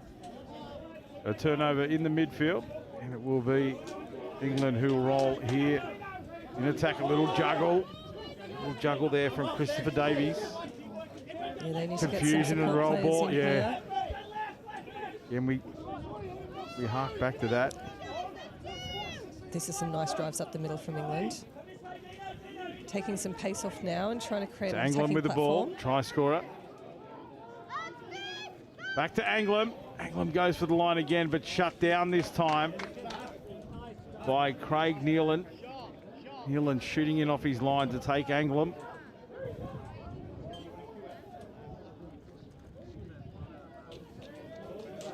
Nealon goes down the left-hand touchline, looking for the fresh subs. Here comes Tony El Tashi.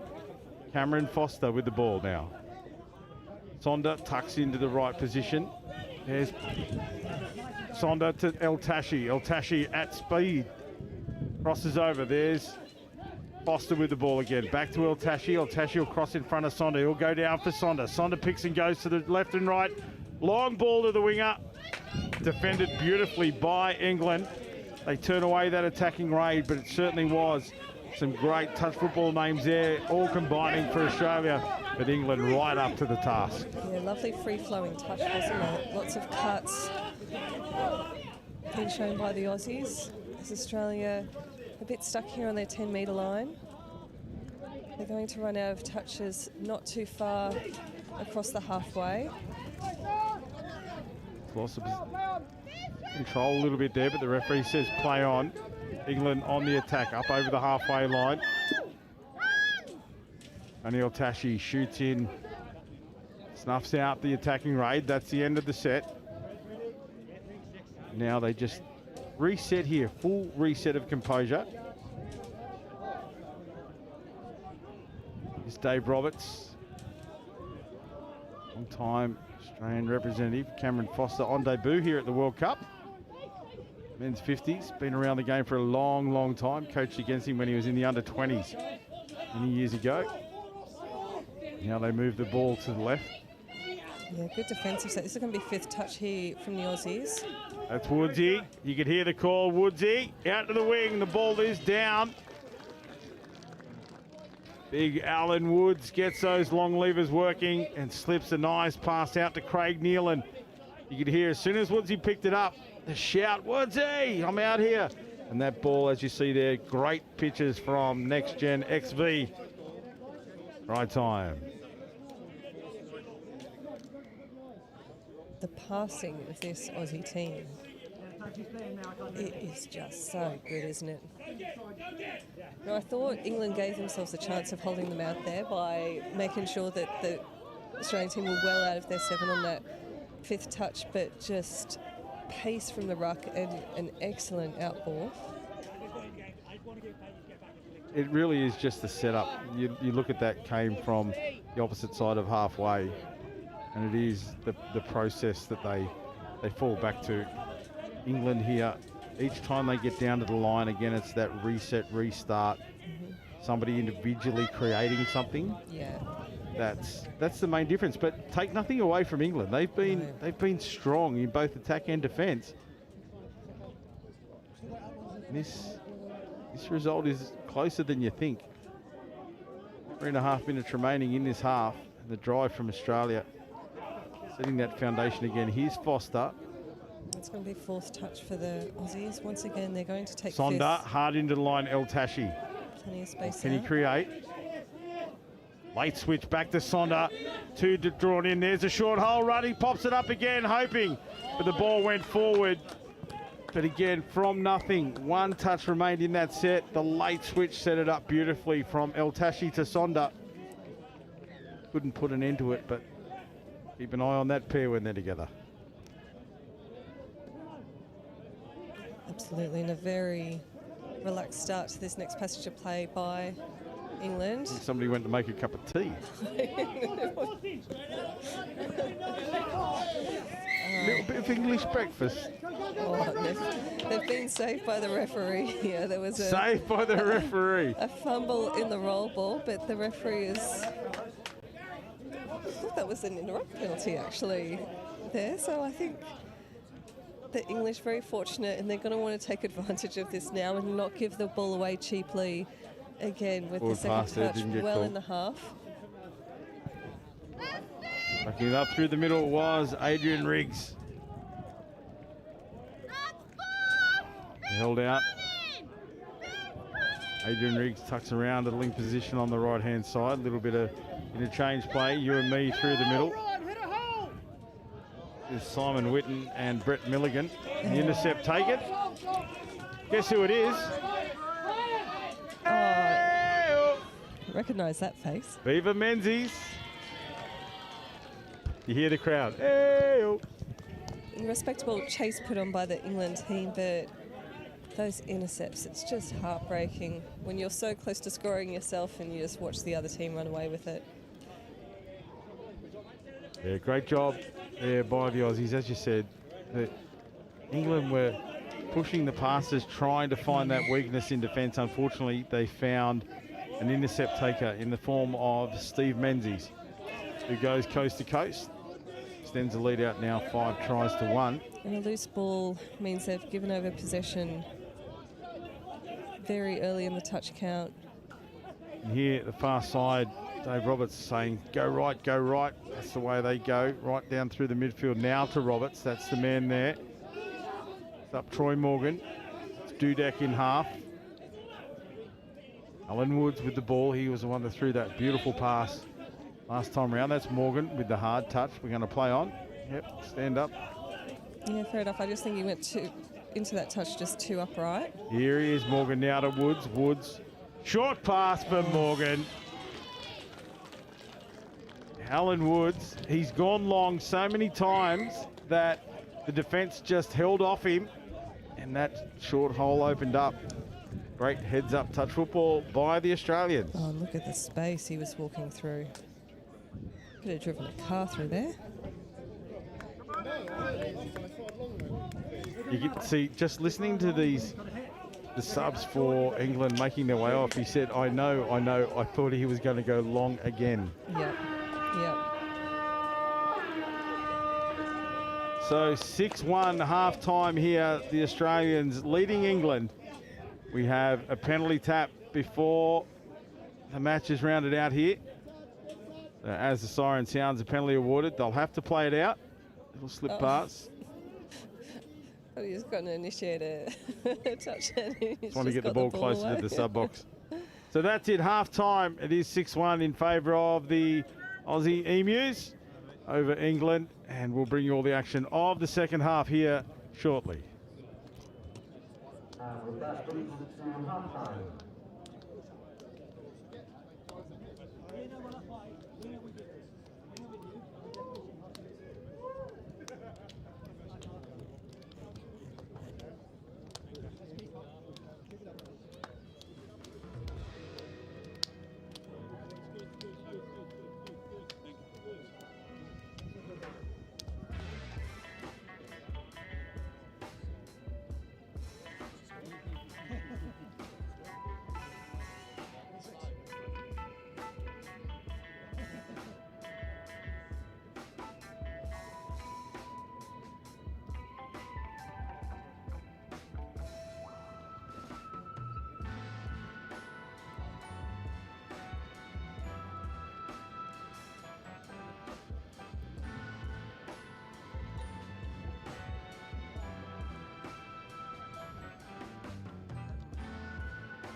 Officials 3 minutes.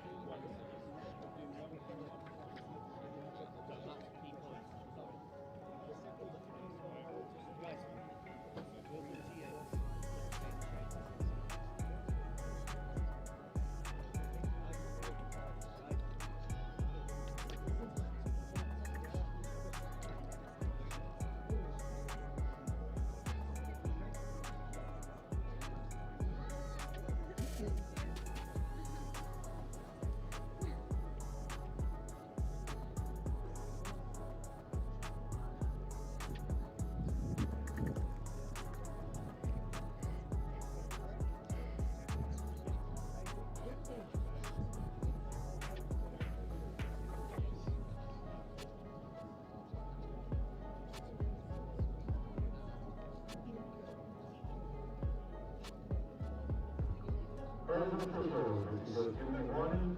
Raising officials 2 minutes.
Back with the second half action here, this men's 50s games, Australia and England here from Nottingham.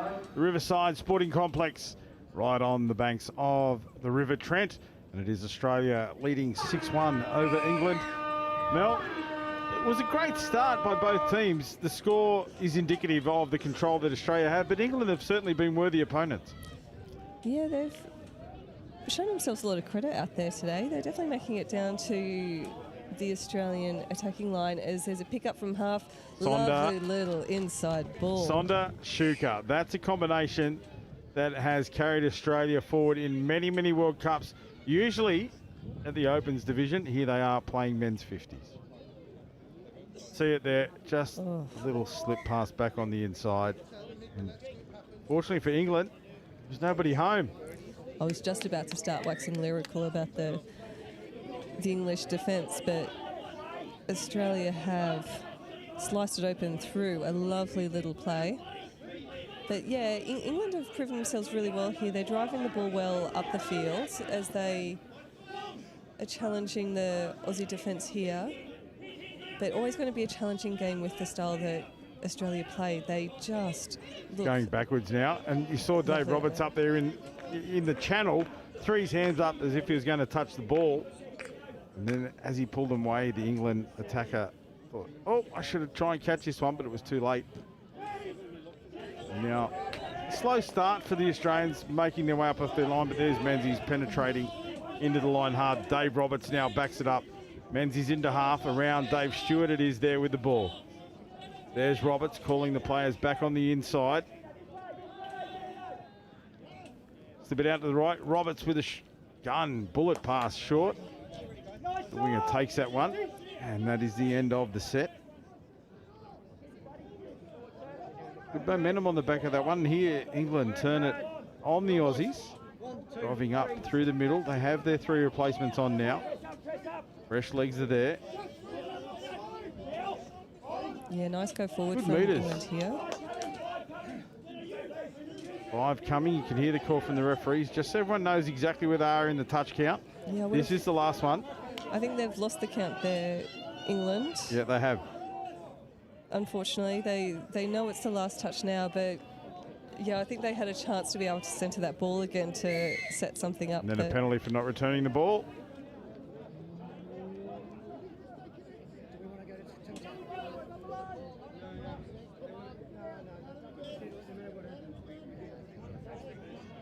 Now they move upfield here, the Australians. That's Dudek. Oh, lovely spread of the ball. Morgan gets the ball back out to Nealon. That's Woods in the middle. Dudek. Tashi into half. Oh, you look for that short pop-up. Just needed Woods to be running on the unders line, but he went overs. Breakdown in communication. That's the way Tony Tashi plays. Oh, shooting D. Anthony Dudek. Anthony Dudek. And Troy Morgan, but Morgan called for heavy collision there. Unfortunately, they've just tested the limits of that onside line a little bit too much, and England have the penalty, and they're definitely within QE of the Aussie line here.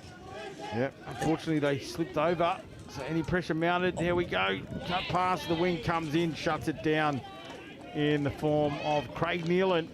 Very lucky to get away with that roll ball there, and that's where the control in the game happens. When you're doing things at pace, you just need to retain that control. Here they are on the attack once again. Simon Witten it was that went from half. Witten caught, changeover. Woods looking for an acting half. Dudek strolls into position. No real rush. Here's Dudek now to Tashi. Daniel Tashi takes it forward. On come the numbers. Eva Menzies, the first one on, comes right across in front of us here in our commentary position. Oh, they've got some pace, these Australian 50s players. They wouldn't look out of place in a men's 45 side, would they? 40s, 30s, 35s. Some of them. You see it roll on here. It's Cam Foster. Late switch. He delivered. Sonda. Wraparound play. Back on the inside. Oh. There's Menzies. Menzies off the right foot. If I was fangirling before, watch me now. Oh, Steve Menzies. Let's have a look at it in replay. Oh, my goodness. Yes, just the dummy. Little Shango props off his right foot. Right foot again. Stood two of the English defenders up. But you know what? Those men from the England 50s team, let's just say they're not the first that he's ever stood up and not going to be the last. No, absolutely not. That was a classy bit of footwork from Steve Menzies in the middle. Now England back on the attack again. That's what I like about this English team. They are straight back into the action. They don't care what's happened. They just lift and they continue. This is a nice pass out wide, but the defence folds beautifully for the Aussies. Gets across in numbers. Yeah, I'd like to see England continue that expansive play and send it out wide. Oh, nice little flick. pass. Out the back door, just the last one over the top. Couldn't quite find the mark, but it probably deserved it. And we're going to have a penalty for not moving forward. Have that one on your bingo card at home. Cross that one off.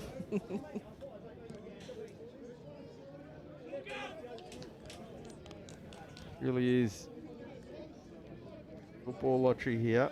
Some of these calls. Yeah, Simon Cooper restarting. Passing from half here. Trying to get through the middle, but... Looking back inside for Jonathan Lovell. Lovell in the right spot. There's Lovell now.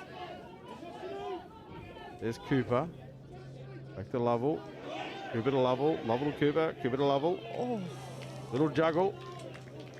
But not a Lovell juggle. I haven't had a Lovell juggle in a long time, personally. So now it is Australia rolling up off the scoreline. Oh, this is lovely to see. Look at this pace. Cam Foster. They have got There's the Tony England defence Eltashi. rolling. Morgan, Eltashi into half. Dave Stewart just tucking in here now for the next one. There's Eltashi, will go back to the right. Long ball to the link. Picked up nicely. Passed off the ground. That one goes to ground. But just the skills of the Australians on display there.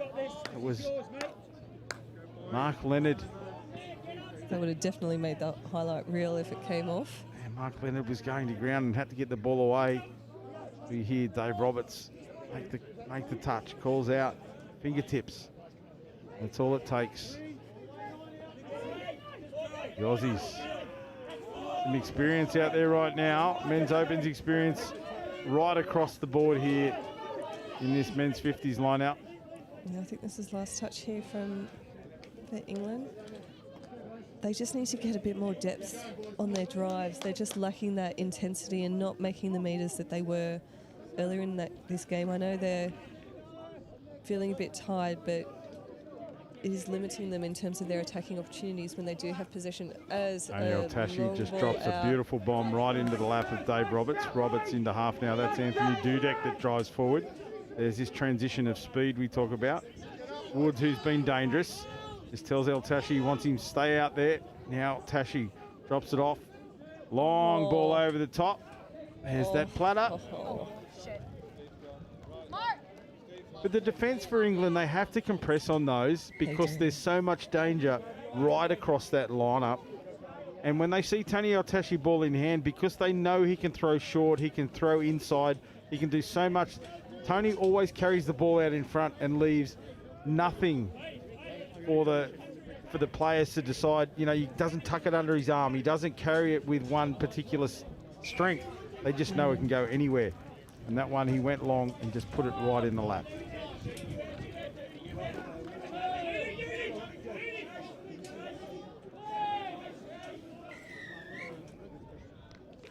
Yeah, great momentum by England going into those drives. Simon Whitten, the number one for England, has been a standout for me. I think he creates a lot of that go forward. Certainly has worked hard around the ball, that is for sure and certain. There he is in half now. They load up that left-hand side. Quick release from half, a dive over. Referee's going to tuck back into the spot and say the ball was down before the touch was made. I think it was Dudek coming across in cover for the Aussies. He thought he had a touch, but the referee says, ball down first, sir. We'll see it here in replay. That's a nice release from half. There's the little dummy. You know, I'm going to give that one myself. I agree with the referee on the spot, and that is try time. England, it's Ryan Anglem.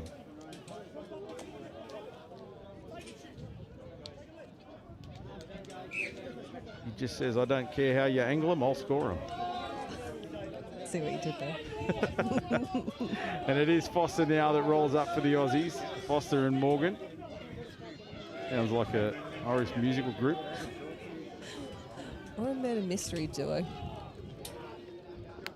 Over the top is that little sneak pass from El Tashi. And the dive in the corner for Graham Knights, but the touch is affected.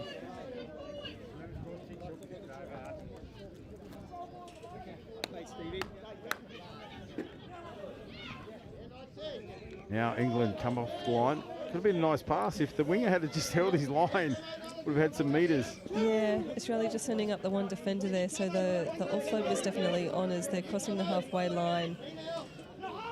Through the middle of the field, England. Some good pace on the ball here. Lovely yards from England. This is nice penetration by the English team, but up steps the Emu defence through Gary Sonder. Shut it down. And we can see the England coaches in front of us, which is a bit frustrated, wanting them to offload that ball.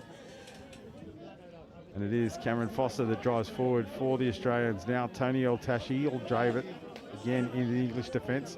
Sonder looking for the line. He takes a carry, as does Foster again, his second handle in this set. Now they move the ball out. Roberts. Steve Menzies with the offload. There's Roberts there. Menzies pops up on the left-hand side. He was there if needed. There's Roberts. Last touch coming. Late switch. Here's Beaver.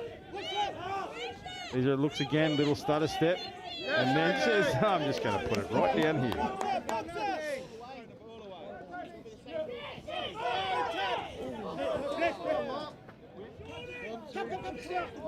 It's called the touch of a shirt. He got so close to getting away from his defender there, but having to go back to the mark as they choose to drive it up through the middle of the Aussies. Nice just roll watch ball. their marks there a little bit when they're driving at this speed. They had the roll ball, but the acting half wasn't quite in place. Yeah, and a loss of control in the ruck there from England. Just that a little bit of a messy set coming up off their own line. It's Leonard in half.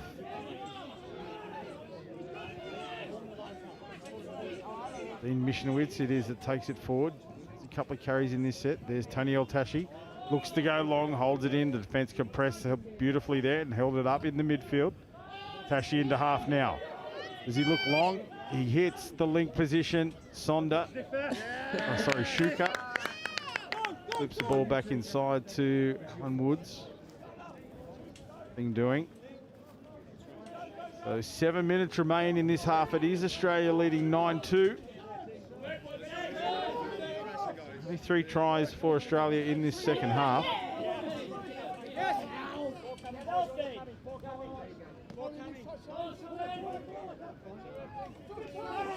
Now they're all back to the 7 metres. Unfortunately, I think that's last touch. Yeah, it is the last touch. So now quality players here on for the Emus. This is El Tashi. Take it to the sideline. Yeah, the Australian defence has been incredible this half. The number of times that they've gotten a turnover just over the halfway line through keeping the England attack pinned down in their own half. It's been extraordinary. Cam Foster in the middle, working with Morgan. Harry Sonder into half. Sonder and Foster, great mates from way back. They played under 20s together. Here they are in the Australian men's 50s. There's Foster to the line. Dummy show and go. Try time. Cam Foster. What a lovely change of pace here from the attack. If you just look at every player that handles the ball here from Australia, they carry the ball out 2 hands in front, moving the ball around constantly, just putting doubt in the minds of the defence. And that's just enough for then a split second to go for that line. And Foster, it's another one for the Aussies. As I said, great Cameron history Foster between those two. Staying on for a D set as well. Unselfish touch play, I like that. Cam has been around the game for a long time. Like I said, on debut for Australia, but he's certainly been the steward of the game in Australia at club level and representative regional level. It's great to see him rewarded for that effort with selection in the Australian team. Family dedicated to the sport.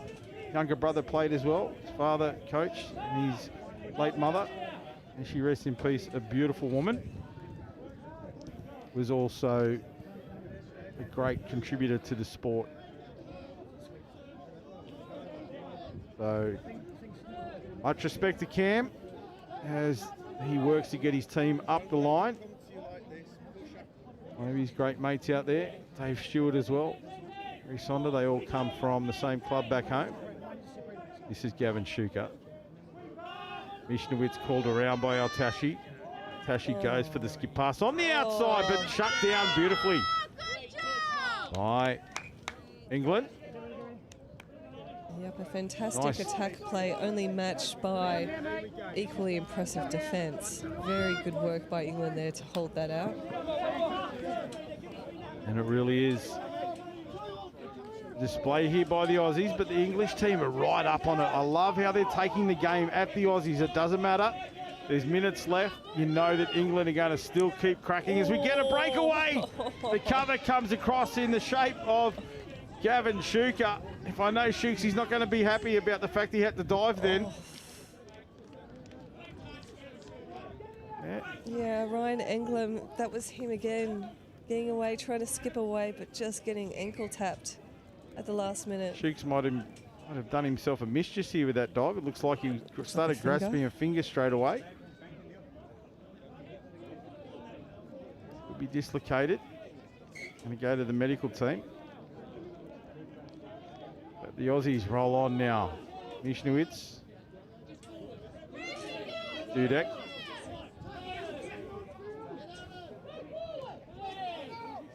Yeah.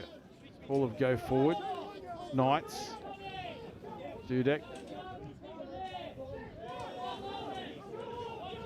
We go back to the right-hand side. Tying up the middle, calling. Wants to know what the touch count is. I think He he's lost trying to the milk touch a count. penalty Yeah, he there. was. Absolutely he was. Still claiming it. Doesn't matter, Duty. Get on with it. Yep, yep. They're not going to change it. Oh, yes, that should have been a penalty. We'll go back 3 phases. What's impressive about this Australian driving is the go forward. Even in opens teams, less experienced teams, you see them run very laterally, especially when they're under pressure. And if you watch these Australian attacking sets, even if they're running laterally, you'll always see them just change direction and just drive really forward in a really direct manner. It's super impressive to see, and it creates incredible momentum for their drives. It certainly does. But here it is. England on the attack here. They get a penalty for not moving forward. It is in the middle field. Simon Cooper. Jumps Half. up phase play here. Throwing it left. Numbered up now for the Australians. They move. That pass was sloppy, but taken by England. Kept in play. Ian Spencer. And Jonathan Lovell it was that couldn't quite get the job done. Australia need a half here. The roll ball. First touch. Good pressure from England. The Aussies not rattled. Now they get into their task. That was a little bit more lateral than forward, but now the drive begins. That's Graham Knights. He only knows one way. Tashi to the line, skips outside, extra man created if they do. They look for the second phase now. This is Sonda, back to the left, right-hand side. Looks to drop it in for Foster, doesn't do so. Now the last touch. It looks like nothing on here. It's a static play, but let's see what they can create from nothing. There's El Tashi. El Tashi changes direction again. Late switch for Cam Foster. Foster, late switch for Morgan. Morgan dishes off to Sonda. Sonda with a quick release, but that one goes away. As I said, it looked like nothing was on, but there was plenty of action in that play. Yeah, they definitely turn it on when it's last touch. And 20 seconds left in this game. England with the last opportunity up to the halfway line.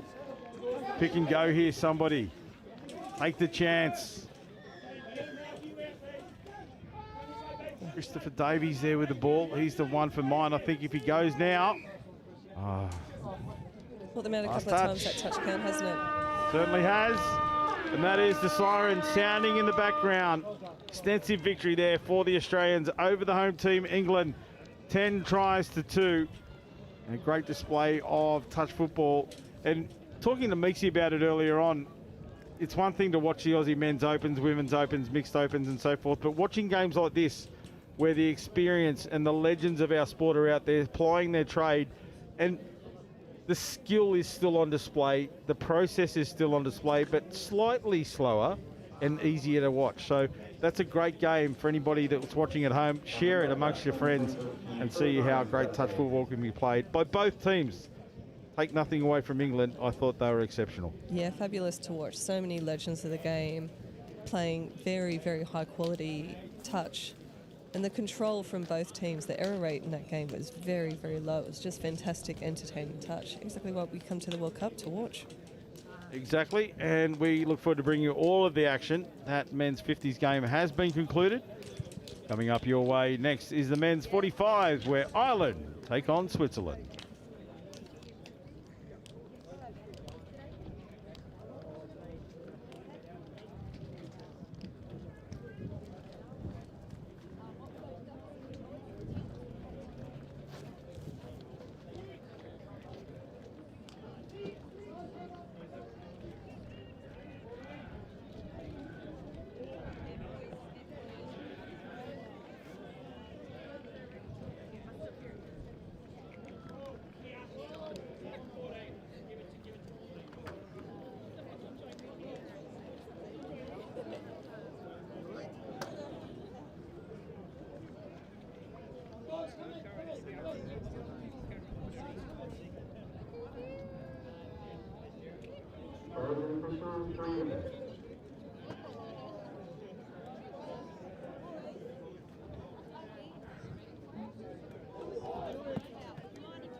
The countdown begins here for this men's 45s game. Ireland versus Switzerland. Adam Collins in commentary. Joined once again by Mel Day. Mel, the road to this match, how have these teams been going? Well, if you give me... That's all good. I thought you had it up. I thought you were researching. But we'll get on with it here. I have a keen interest in the men's 45s pool as well. Personal interest.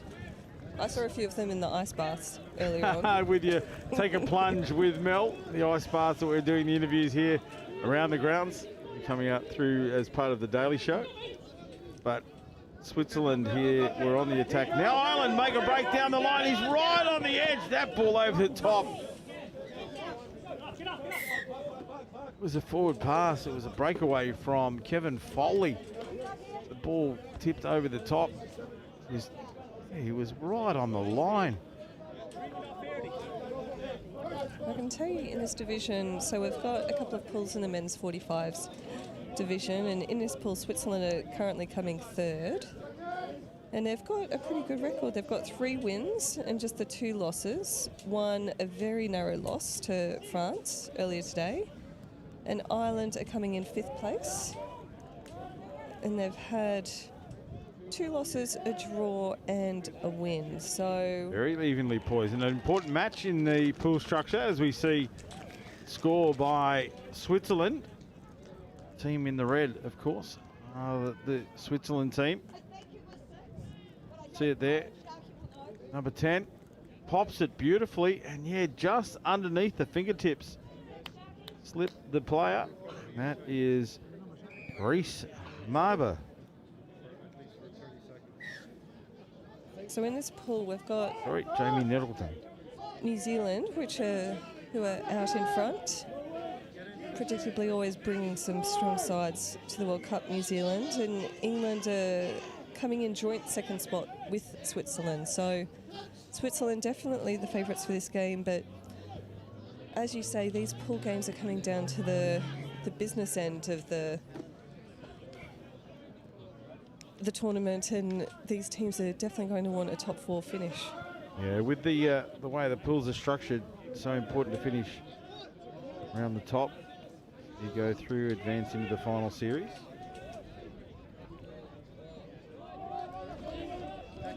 And Switzerland on the attack once again. Skipping out to the right-hand side, bodies around the roll ball. That could have gone against Ireland, but the referee calls play on. It's always great to see the sport of touch grow across Europe. I'm sure there are people who'll be watching this and not think of Switzerland as a typical touch playing country, but they host a couple of cracking tournaments every year in Switzerland. I know one in Lausanne is always a great tournament to go to. Sounds like it's fun. I've heard lots of people talk about it. Never made it there. I'll put that one on my check sheet as one to visit. It is very much the culture of touch in Europe, especially on the European mainland. Some incredible tournaments and a lot of touch clubs that put on a very good show. Here it is with Ireland attacking the line. Foley again. Ball into Switzerland defence. Now Switzerland have to ruck it up off their line. Button sure it was it got us underway. Back to the middle now. We're going to have a change over here. See the referee just tottering into position. Yeah, it looks like one of the attackers was impeding the defence, which can happen when you're driving towards a very, very busy channel towards the sub-box. Now it is Ireland on the attack once again. So this would be a big upset if Ireland managed to Rara get one Irwin. over Switzerland. Irwin takes it into the line. Not square is the call from the referee.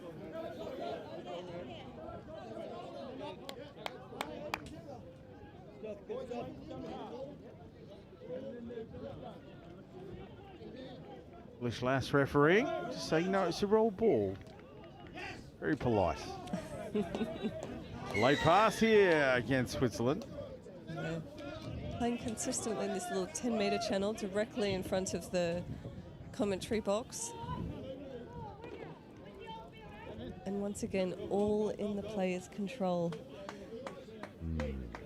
Hold it for your set of 6. Control the roll ball. So Ireland on the attack once again. They're about 15 metres out from the Switzerland line. Keep it in the middle. Need to lift here. One team can take control of this match. So far, Switzerland 1-0.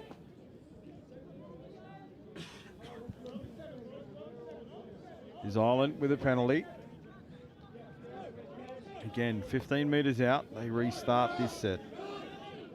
Pick up and from acting half. Went right to the line. And then ran too far. Very early in the touch count as David well, Dowling, second touch. It's okay to scoop. You've got to release a lot quicker than that. And it cost his team possession. That was the second set, repeat set close to the line. They needed to convert that into points. I'm always curious when the teams play back these games, whether they play it back with our commentary, whether they get our coaching tips. Our feedback. Feedback, I like it. Wow, hello Switzerland, hello Ireland. I am going to make a call here. This penalty has gone. So he's blown the penalty and put it out towards Switzerland. Now he's indicating to Switzerland that it was a shoulder charge, and that's what I was going to say. This contact on the Ireland player was all about Switzerland. I would love to see a replay of this. Just gave a massive shove and was hoping to get a penalty. And originally when the referee blew the whistle, he indicated that it was a penalty for Switzerland. Then probably had a thought about the mechanics of it all. And that now goes the way of Ireland, so they get the opportunity. They're on their own side of halfway. This is better. More movement of the ball early. Volley, yeah. As a That's referee good myself, drive. there are situations when you do give a penalty and you find yourself facing the wrong team and you've got to go through the process in your head exactly who you're awarding the penalty to. As Ireland setting up a lovely attack here. Oh, couldn't find Foley, but it was a nice pass from Anthony Nolan. Yeah, a bit of extra guts on that and that would have been Ireland in for the try. So Anthony Nolan, story of Nolsey. We coached against him and then coached him as he was a young man, under 20s in New South Wales, currently living in Ireland. Another family connection through our sport. All the brothers, the Nolan brothers and sister-in-laws and sisters all playing touch football back in Australia. And his brother, one of his brothers, is here representing Australia. Oh, lovely little. Oof. Nice little smooth play there. They're getting these repeat sets on the Switzerland line, but just giving the ball away so cheaply and not under a lot of pressure either. I think they'll be frustrated with that little passage of play. I think both teams will be frustrated about some aspects of their game here. And they think about this game. It's still early in the first half, but already some simple errors being made. Nice show and go. They get on the outside, slip the pass away. See what this one's going to be called. I thought that was a bit cynical from the Swiss player. I'm glad that I was a agree with that turnover. call. 100% agree with that Yeah. call. The way of Ireland here. And that's a nice charge up through the middle. Pace comes across in cover. Good speed from the Switzerland number 16, Stefan Eskridge. And now it is the Ireland team that turned defence into attack. Yeah, he had some No rockets touch on him made. through the middle of the field there. Certainly did. Oh, he's got to tighten up get a lot more square with that Data Irwin ruck, with the which ball. I think they're Yeah, going to they're get going in to ping for. it now. A little bit delayed, but you called it. Good charge.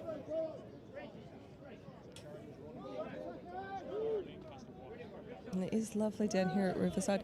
I didn't appreciate that we've got a big screen down here at Riverside which is showing the action at Highfields, and hopefully everyone up at Highfields is enjoying our coverage of the seniors and masters divisions down here at Riverside. If you have some minutes this afternoon, make your way over here. This is a fantastic venue. Beautiful outlook here across to the River Trent. And if you are settling in at Highfields for the afternoon having your lunch, I highly recommend the grilled cheese sandwiches in front of you to your left. The big melt. The one with the onion chutney, I can't recommend highly enough. First, my favourite down there at Sammy's Kitchen, loaded naan. Lovely drive from Ireland here. Getting to the middle of the field now. Very good roll balls from Ireland. They're creating a lot of momentum. Nice. They send it out right. Kevin Foley just loses control of that one.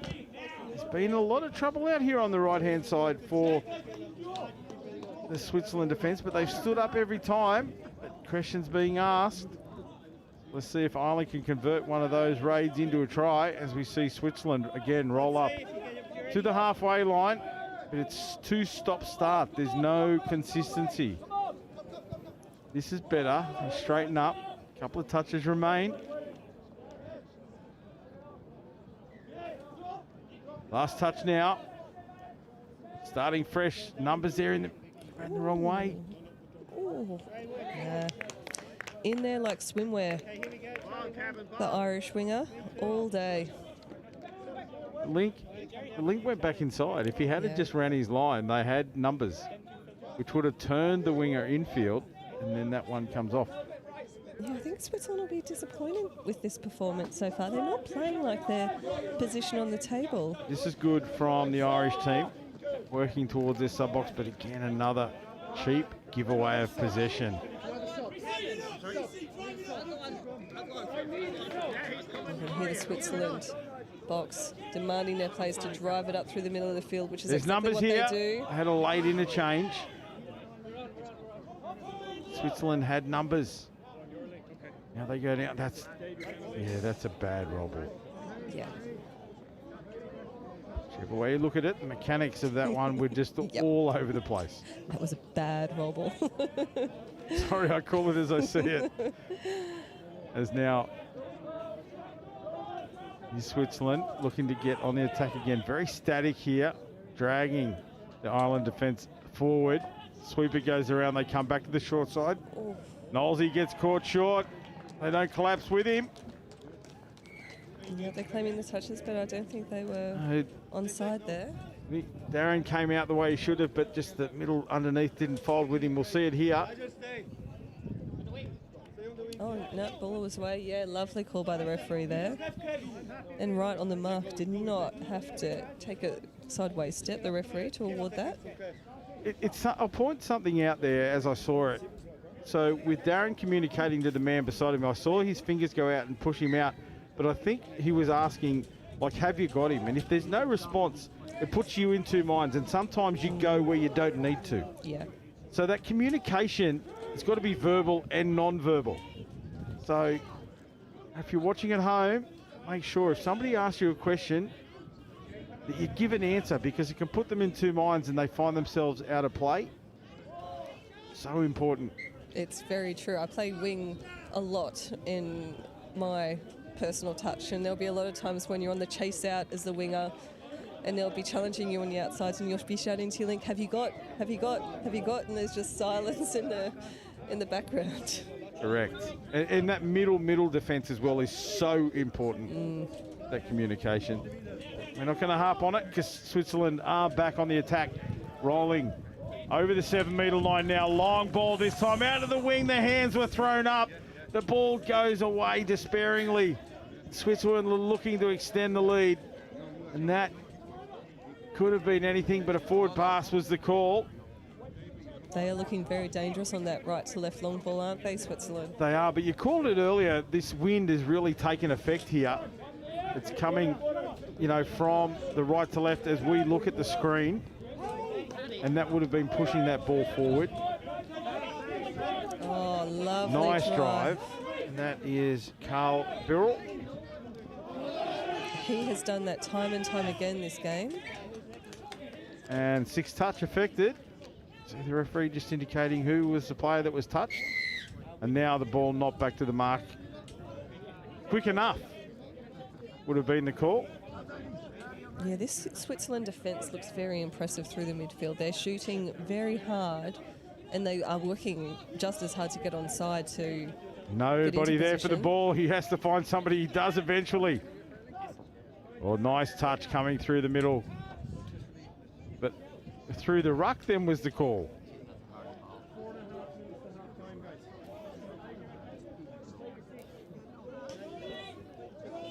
Yeah, penalty for through the ruck. And I don't know that there was a ruck there at the time. No, and we've got an Irish player down injured. play. See what the call is here. He's going to call sideline. On-field referee just wants to have a chat with the sideline referee here as we see the Irish player down injured. Nice to see if we can get a replay of this one to see exactly what happened there and what this discussion is about the referee. I think so. We've seen a try awarded. Is that what just happened? I think we've seen a try awarded whilst that player has been down in the field of play. I think that was quite unlucky from the Irish team here.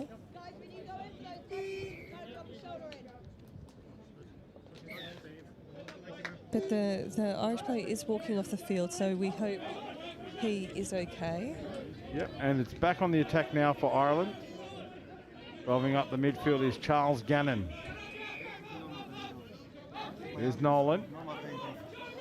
Nolan with the ball now. Sweeper came around into space. Shape of Dara Irwin. He's been busy. Irwin with the ball now. There's Nolan. Oh, shows to Connor Slack and goes. Go. There's the drop ball back inside. It's Gerard Walsh. That's one of the best Irish attacks we've seen, actually. It was enterprising. Nolan involved in that a couple of times. And now it is Switzerland back on the attack, up over the halfway line. Moving the ball to the left. Good speed there from the number 16. Stefan Eskridge.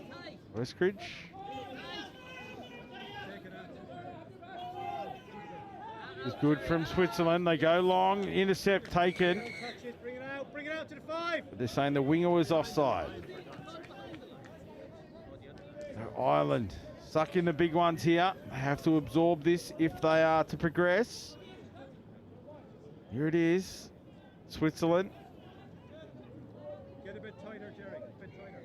In the hands of Jamie Nettleton. Sweeper. Can't quite find his man. Credence Whitford. Credence with the ball now. Slips it back for Jamie Nettleton. There's Credence Whitford. Ball goes to ground.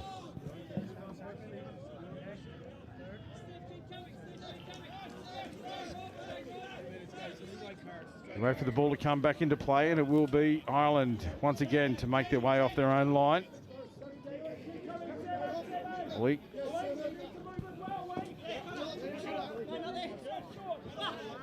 The pass to a player looking to come off the field there. don't think he wanted to actually receive that one, but there was nobody else in position. Darren Nolan puts that one down. Wasn't happy with himself. Hopefully he didn't pick that up in the effects, Mike. Quite a low scoring game, this, isn't it? It is. So it's still very even here. Not convinced either team have it totally under control. No. Even though it's 2-0 here to Switzerland, still think Ireland can change that pretty quickly. Just need to tidy up some aspects of their general play.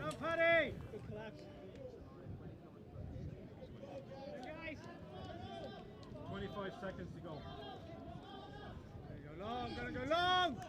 Get a score update for you at half time because I'm not convinced 2-0, but we'll wait and see.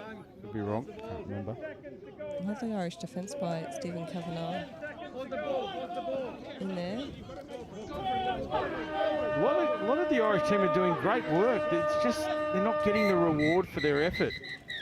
As we hear the hooter go in the half-time for the half-time break, it's currently our screens 2-1 Switzerland over Ireland. I'll see if I can get a score update just to confirm that, and we'll bring you all the action of the second half here shortly.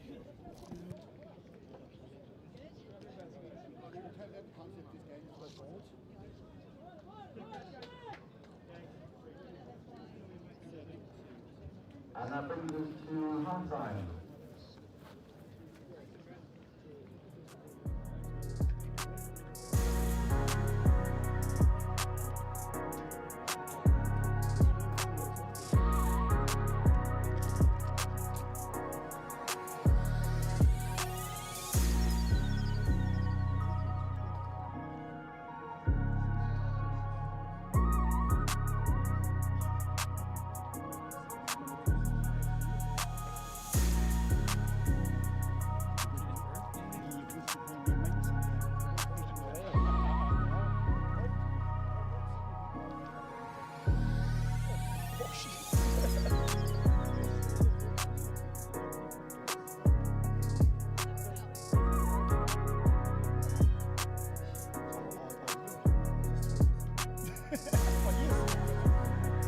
You're not allowed to, right?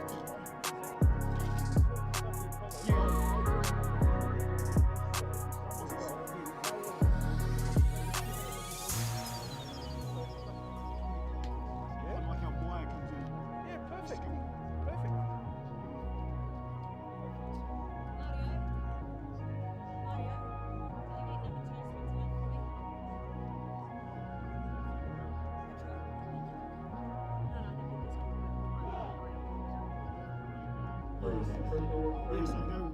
Just pushed it in the school, but I hit two. They hit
Back with the action here in the men's 45s. It is Switzerland 3 over Ireland 0. And it is Ireland with the first possession in the second half. And we were talking before the halftime break, we think Ireland have a great chance to get back in the game here. There's not a lot separating these teams at all as they go for the outside. O'Sullivan with great pace to the outside. Oh.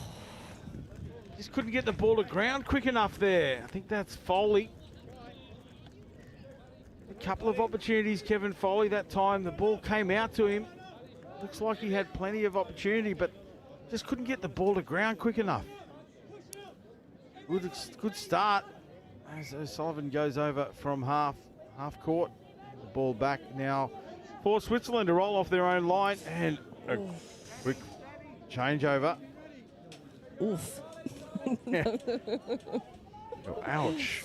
Something along those lines. And right back at you from the Irish team. Yo-yo. And we're back with Switzerland driving it off their line. Take two.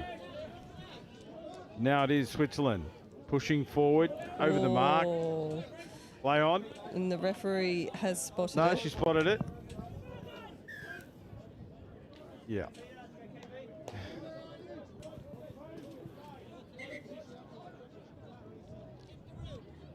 And now a penalty for not returning the ball.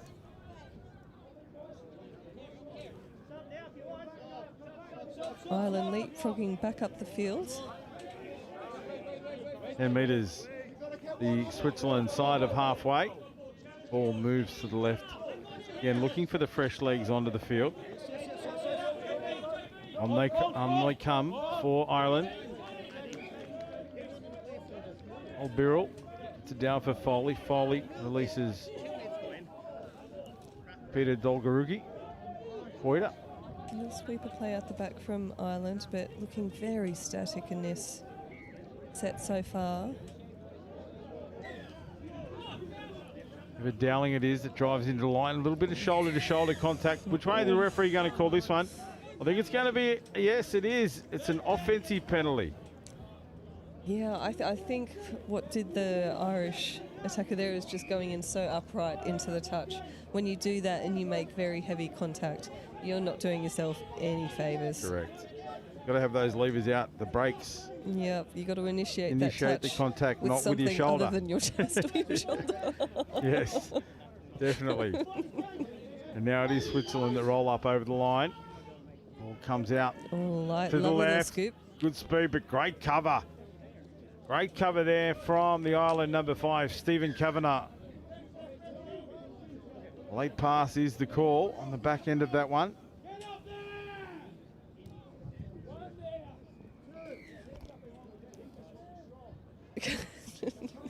Timber! Ball moves out to the left-hand side now. All right, now we've got some intensity in the play.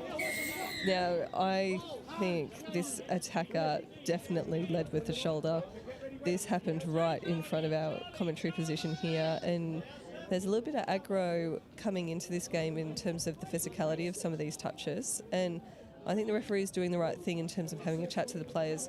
And I think it's gotten to the point where a forced sub is needed just to cut this out of the game, because that's exactly what's happening. Lovely refereeing. Lovely refereeing. And you know what? Great timing with that forced sub as well. You can see he spoke to the player and gave Switzerland at least one shot with the 5 players on the field. He's going to call that one a try. They drop back, but not to the line in time. I get the intention of that whole exchange there, but it took too long. Yeah. As we see, it was Nolan who had gotten back to the line, but actually stepped past the line. And Credence Watford, or Waitford, was able to dive right down to the line. Yeah, the game definitely has slowed up in the last 5 minutes at the start of this second half. Now Ireland back on the attack. This is the only way this fella knows. Patrick O'Sullivan is hard and fast. He takes the ball forward at speed every time. So O'Sullivan with the ball again. Moves it to the right. Looking for the strike dump here. and a penalty for not moving forward.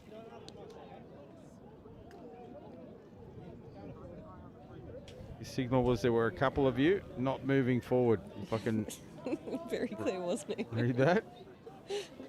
You. Forward. Now they move the ball here. Here's O'Sullivan again, pushing forward through the middle. Can't find an opening. We're going to have a penalty for a forward pass from the ruck, I would imagine. Like that one for this game in your bingo card. Now, Switzerland look to get up the field, but also towards their sub box. They centre it up. Yeah, they've gotten away from a couple of Irish defenders. They just need to initiate that second touch, and they would have been on a Ball on the ground roll for a long time. Oh, That's lovely Dara. rescue pass there. They've dug themselves out of trouble, Switzerland. Another penalty here.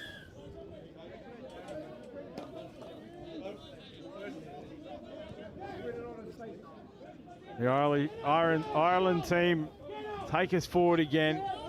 There's a couple of guys here that do the heavy lifting for Ireland that really truck it up through the middle. Yeah. Patrick O'Sullivan being one of those. I think it's... And another penalty for something. Obstruction. It's interesting with these obstruction penalties because obviously when you're subbing off, it is a very high traffic area, and I do question whether the team is actually getting an advantage from that, but they've just got to make sure that when their teammates do sub off, they just go directly off to the side and not interfere with any of the defence, which they really shouldn't if the defence are back on side. Oh, lovely little play from these two Swiss attackers. This is what we like to see. Like clockwork, I apologise to everyone listening wherever you are, but a lovely little interplay between these two mids here. And yeah, nice cheeky release. little inside ball. Nice release from Credence Waitford, who was the last try scorer. And Daniel Kilmister. That's his third.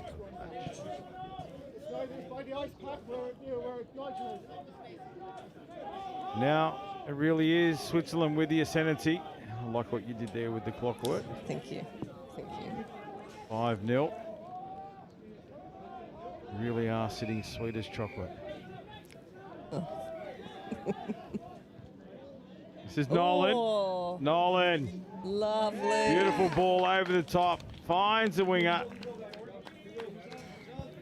Gives his support player a nice round of applause there. You can see it individually out of half. Just heads up, holds it out in front, and then that ball delivered over the top perfectly. Served on that platter we talked about earlier, and that is try time for the Ireland team. He deserves that, Anthony Nolan, as well. He's done some great work out there for Ireland, and he could have shot through that little gap, but spotted his winger free as a bird out on the wing and popped that ball over. Lovely work by Anthony Nolan. James McCall it is that gets the point against his name, but it was a well-worked try. From a team perspective. And now it is Switzerland again in the middle. Credence Waitford, he's busy, and he'll just stroll over.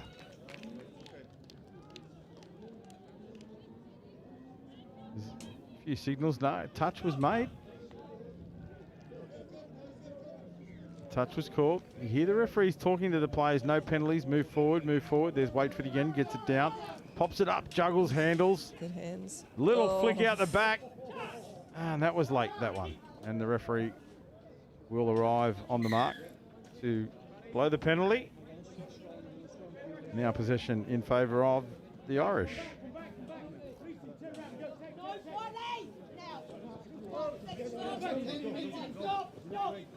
Here we go, France driving. Well, they've got to watch this sideline here, Ireland. They're getting very, very close, and I think the referees have spotted it here. Oh, they've spotted a touch pass. I think there was a foot into touch as well, so fortunately you can't get two penalties or two turnovers and touch at the same time.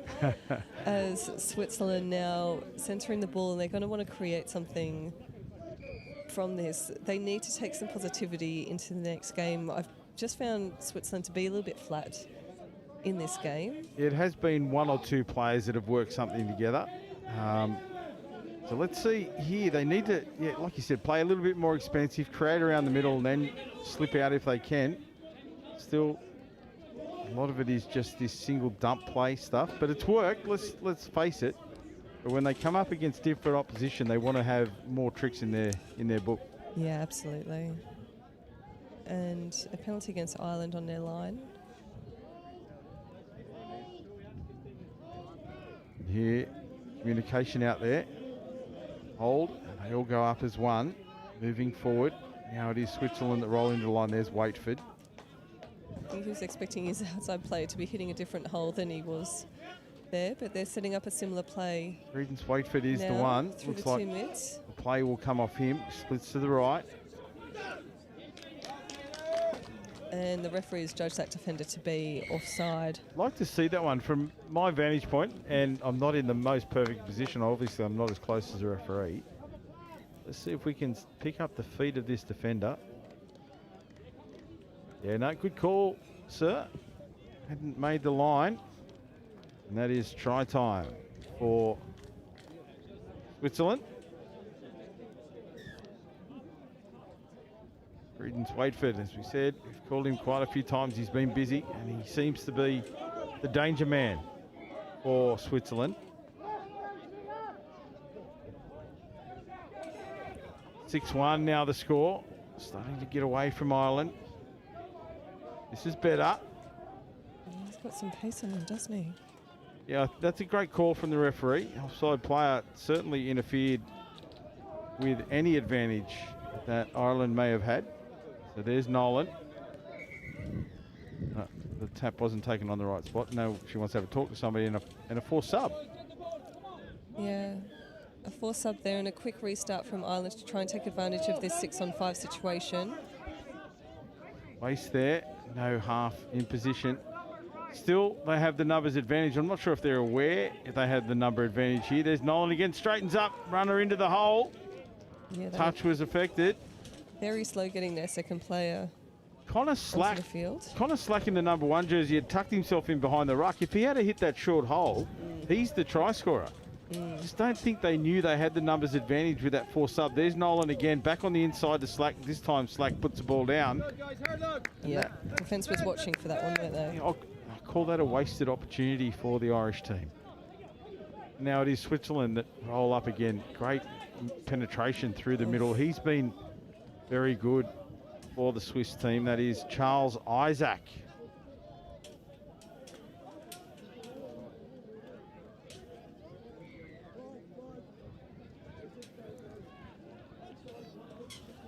Now they push through the middle once again. Waitford is the man with the ball in hand. He's the hot hand for Switzerland at the moment. There he is. Nice little pop pass. He engaged them with his eyes then. He focused forward. They thought he was going for the line. There was a no-look release. And all clear given. And wow. Let's see it again. That's what I'm talking about. He's pointing in and then straightened up. You see that little look towards the ground.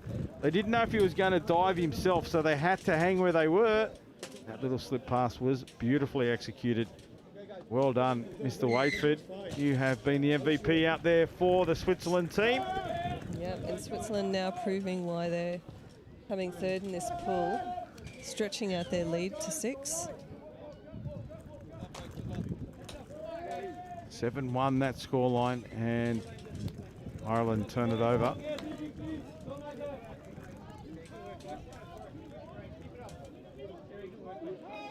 Now another changeover. Ball comes back the way of Ireland. 10 metres into Switzerland territory.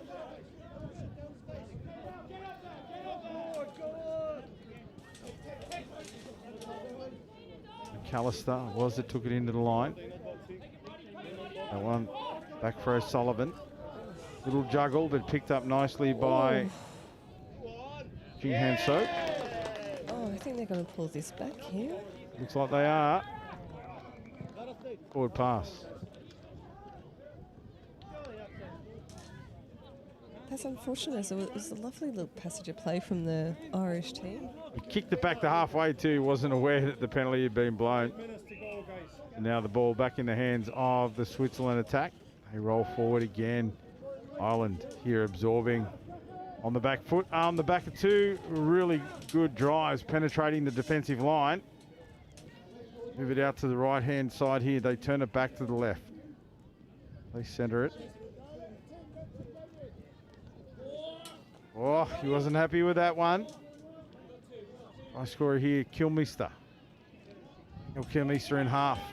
Good pace, looks up to the right, slips out. Brilliant, Dara, brilliant. Dara Irwin makes a touch. We're going to go back for the late pass. Here's Irwin.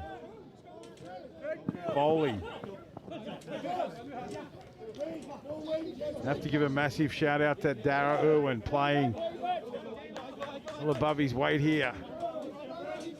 Doing lots of the heavy lifting for the Irish team as they drive up now over the halfway line nicely. This has been their most impressive attacking opportunity in some time. But unfortunately, that ball, the final pass, just goes to ground.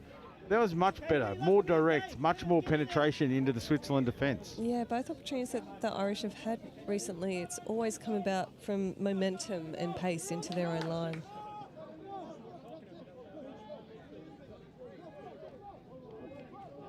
Another penalty coming up here. We just see the referee rolling into position. They've spotted a forward pass here. And it will be for Ireland. Advantage to Ireland here. They're slowing up the game, these penalties, significantly as well. We've seen pretty much the whole Irish side be able to sub in the space of that penalty. I think it was an offense and defense situation there. Nolan. They just turned each other around here in the middle as well. Yep. 360-degree touch football. Sweep play. Back into the middle. Oh, good little bit of footwork. Release out wide. And a penalty for offside. On a slack. Izzy in the midfield. Number 1 for Ireland. It's him with the ball in hand now. Nolan to his right. That's who has it now. Lucky into half. Nolan off the right foot back to the inside. Touch was called.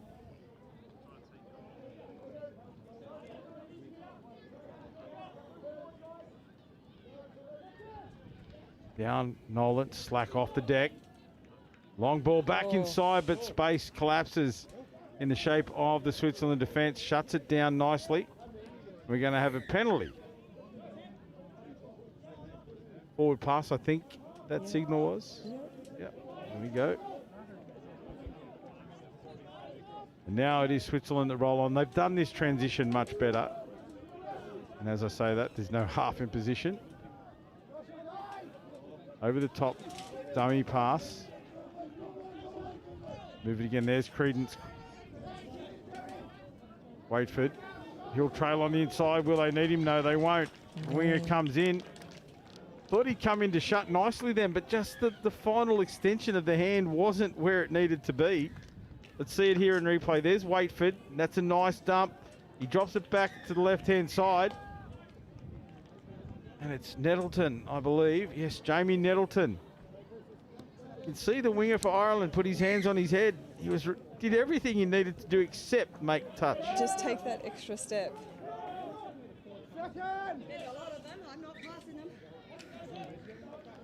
Just ask the question then. Dave, one more guy. Thanks for the answer. So yeah. Last minute of play. In the shadows of the siren, it is Switzerland on the attack. There was a little juggle. Yeah, the referee on it. Referee was right on it.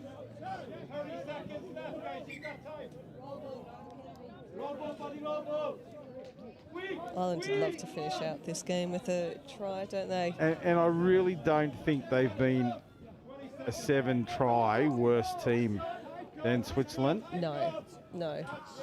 They've certainly worked hard for their rewards, and you know, I'd love to see them score another one, I have to say, if I'm completely honest.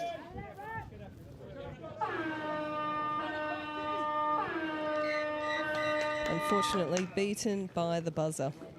So the hooter goes in the background, and that is the end of the men's 45s fixture here. Switzerland defeating Ireland 8-1. Once again, the action doesn't stop here. Wait around, stick around. We're going to take a quick break, and it'll be the women's 35s, Singapore and South Africa.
Ladies and gentlemen, this is your 32nd warning. Ladies and gentlemen, 37.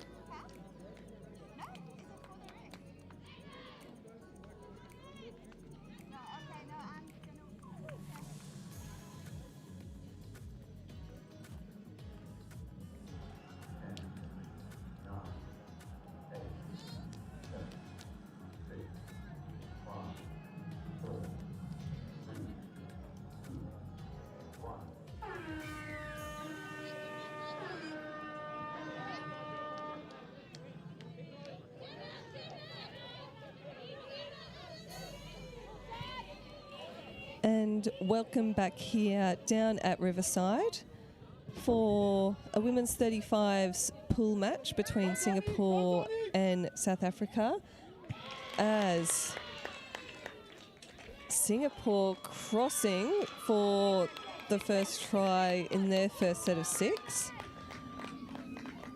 That's right, Georgina Patterson, the try scorer here for Singapore. Acting half going over. Geez, there was nothing in that one. I think the defence came across in time, but the referee disagrees. Georgina Patterson opens the scoring. And they'll be very happy to open up the scoring. Singapore. South Africa coming 4th in this pool of women's 35s players. So one single pool of women's 35. So they're playing a round robin between each of the teams, and South Africa currently in 4th place and Singapore in 6th place. So everything to play for in the lead up to the finals and getting a favourable finals draw. Division is very evenly poised as we see Singapore up over the line. Plenty of experience out here too in this South African lineup, as I spoke about earlier. Some involvement with South Africa, and we have plenty of experience, World Cup experience out there. Terry Callis, the number 1, the 6th World Cup. 3 bronze medals in different divisions. Mama 3. He's out there. Currently her team trail. Singapore. A real nation on the rise, the Singapore Touch Association. Yeah, they've got a great touch structure out in Singapore. As an Australian living in London, we get a lot of players come over who have grown up and through the Singapore schools touch system, and they create some great, great touch players.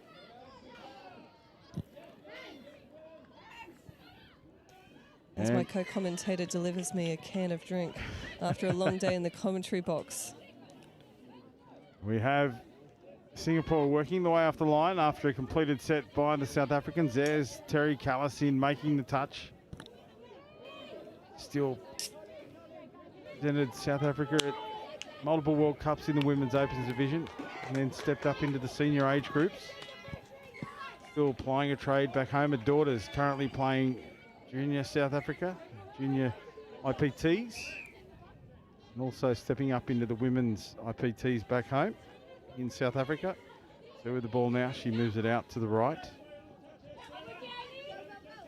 And it's great to see the expansion of this women's 35s division here at the current World Cup. So we've got 8 teams who are fighting it out in the women's 35s. From memory, in Malaysia in 2019, I think it was only 4 teams who competed in the division, including a Eurostars team, a combined Europe team, to ensure that the division took place. So to see the women's 35s grow and double in the space of 4 years, I think it speaks very highly of women players who are staying in the sport, and not just staying in the sport, but competing at it at such a high level.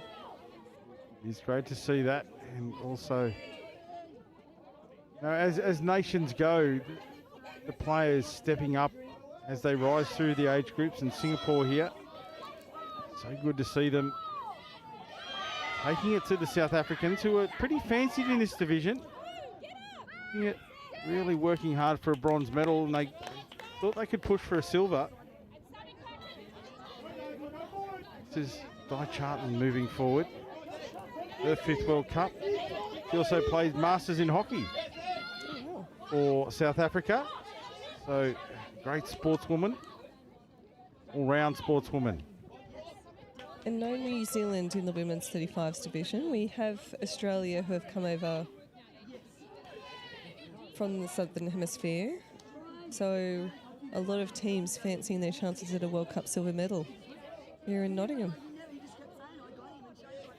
You know what, we talk about the growth of the age divisions, and obviously we see players who are staying in, but I think what's driving the growth in the age divisions is the youth players coming through, because traditionally what you might have had is very classy players still playing in Opens level when they were 28, when they were 32. Absolutely. And what's happening is we're getting these young players come through and actually pushing age grade players into the 27s-35s. So the growth in youth touch is really leading to the expansion in the seniors and masters categories. And I talk about Terry being a mum of three with her daughters coming through the ranks themselves now. That's also keeping Terry around or in the game. She's playing with her daughters.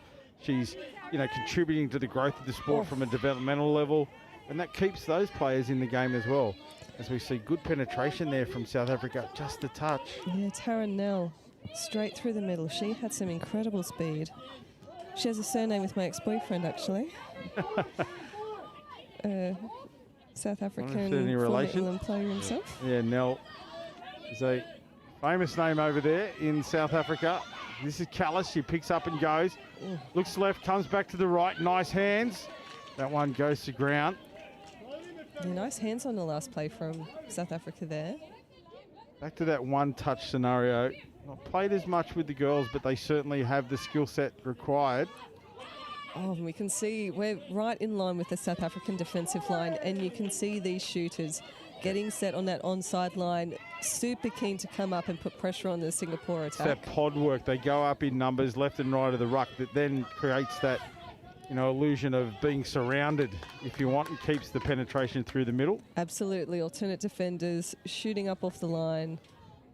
That was brilliant to see. The energy in that South African defensive line was something else.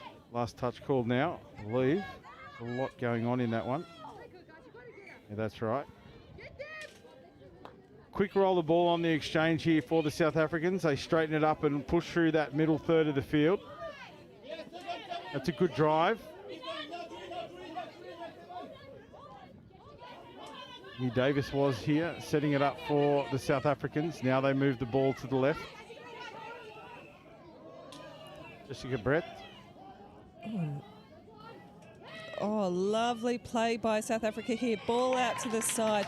What a play. We had South Africa bringing on fresh legs. There were two attackers out there facing the entire Singapore team themselves. These two ladies here creating chances. And a little runaround by the number 12 from South Africa. That's Jean Barrett-Theron. And you might know that name if there's any rugby aficionados at home or watching or around the Federation. Jean is the wife of a famous rugby referee who also played at the last World Cup for South Africa.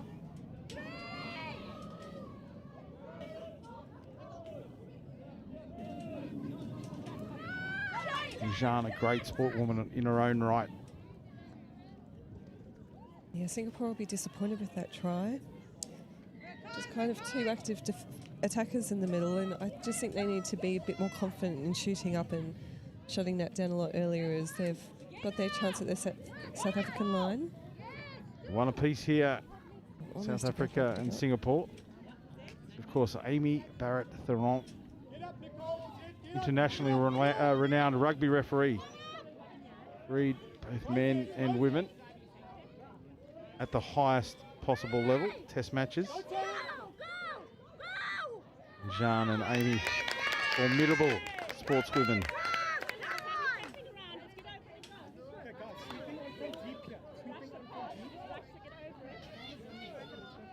Now, here on Nelson Mandela Day, we see the South Africans rolling forward. A little dummy. Probably needed to pull that one in. Yeah, I would have loved to have seen the initiation of a touch there because she had the entire team rolling back. And Nicole with the ball, just pointing for the acting half roll here. She actually lives on a yacht full time. Heaven. So, lives on a yacht and just has a beautiful life. Third World Cup as we see a breakaway release there. The Bibs, fortunately, forward. Brian Frankish is Bibs. She is with the ball now, playing it back for Callis. You see Callis talking to her, talking about the play that they're going to try and construct here. Callis following the drive down. Quick release to the 6. He steps back on the inside. Davis it was looking for the line, but the referee was right there, calls the touch. This is Callis again pulling out. She'll try and set something up. Kim Schmidt. Schmidt with the ball. Frankish into half, long ball over the top. Oh, she needed to dive to score that one then. She slowed down to put the ball down. She had to put her body on the line and dive. She did, and I think their winger was subbing on at the same time. I think she might have been looking out for that wing, but just needs to commit to that line. Corin Denny had to put her body on the line. Fortunately for the touch box, it's 35. She couldn't get there. And it is Singapore now rolling forward, doing beautifully.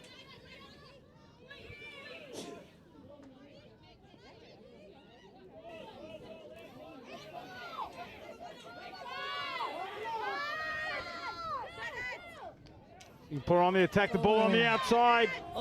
Numbers here if they can get there. And it was beautiful, the ball over the top, just put her on the outside of the defender. And there was nothing that they could do about that. The speed of the Singaporean attack. Let's have a look at it. It was Angela Zhang. She skipped out. Then that ball over the top was beautiful. And it is Louise Sanderson that scores for Singapore. But a beautiful setup. And that ball over the top that just slipped to the outside player. And then it was a numbers and pace game. That was a classy assist. Sometimes you can get caught out in a touch pass with that, just waiting that little bit too long, but the timing on that was absolute perfection. Committed the defender, still got the ball over the top. Lovely work from Singapore. Oh, you could hear that clearly, couldn't you? It was so loud from the referee. No, you're offside, you're offside. And then try time for the South Africans. They main touch here with the scoreline. Here it is. It is Nicole Temblett, a lady who lives on the yacht, scores that one for South Africa, and that's 2 apiece now.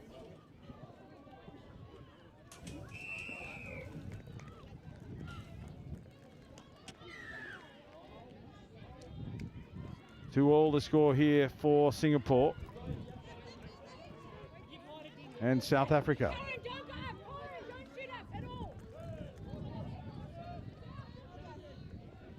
Singapore roll up again over the halfway line. Full set of 6 here. It's down now. Skip pass back to the inside. Switch. Aaron Hart it is there with the ball. Nice release again to the outside. Gary Callis gets the touch. Ends the set.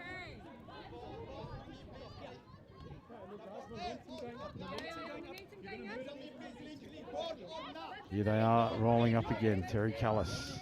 Singapore resolute in defence. Coming up off the line, in behind the ruck. That's a nice settle. Davis, I believe. Now, Christy Hall sets it up beautifully for the scoop from half. Up to the line they go. Nice release to the outside. And that's South African try. Quick hands, beautiful work on the back of great drive. Set up by Christy Hall. Then it was Zondra Barrett-Theron who gets it out to the wing. And another excellent South African team try. Singapore did everything they could to stop that one, but just couldn't get there.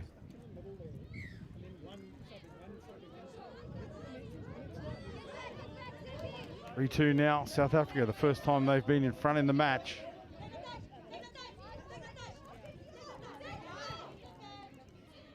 Is Singapore on the attack now.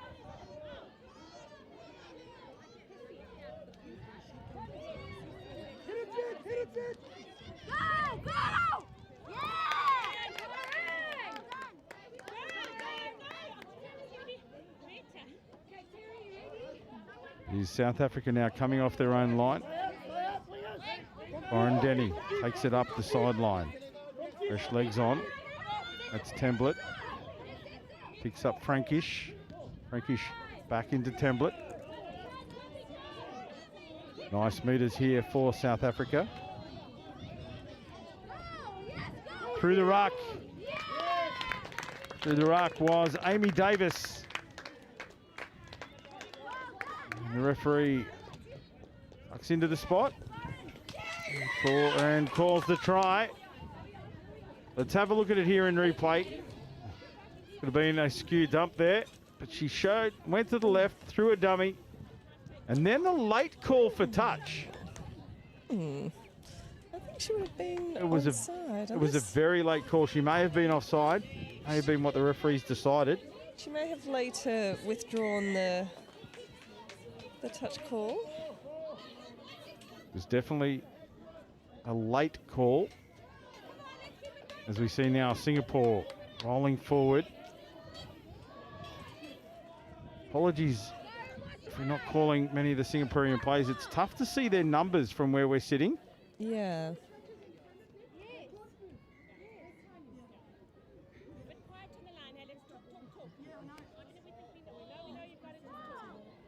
Sherlyn Go in half. I can see that one out now for Kohui Neo.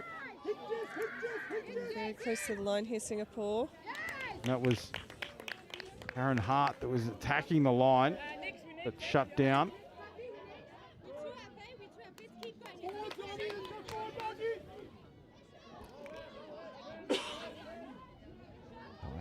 Charlton just here getting pushed over. They roll on. This is Hall. Denny into half. Template. Oh, they look great coming in from their sub-box, don't they, South Africa? The women's 27s were very, very similar. Coming in really at speed in those waves when they come in from their sub-box. A late pass there. Yes, the referee calls that one.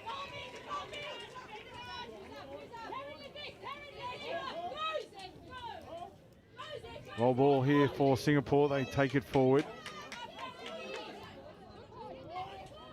Kohui Neo. And unfortunately that ball goes to ground for Singapore as they come out of their own end. So it is South Africa now, 10 metres into Singapore territory. Alice back into the middle, takes some control.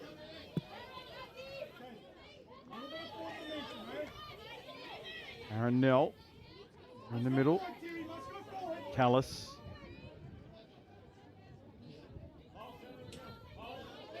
Nundy Gibbons. Gibbons with the ball. Untouched is the call. Singapore defence comes across in cover.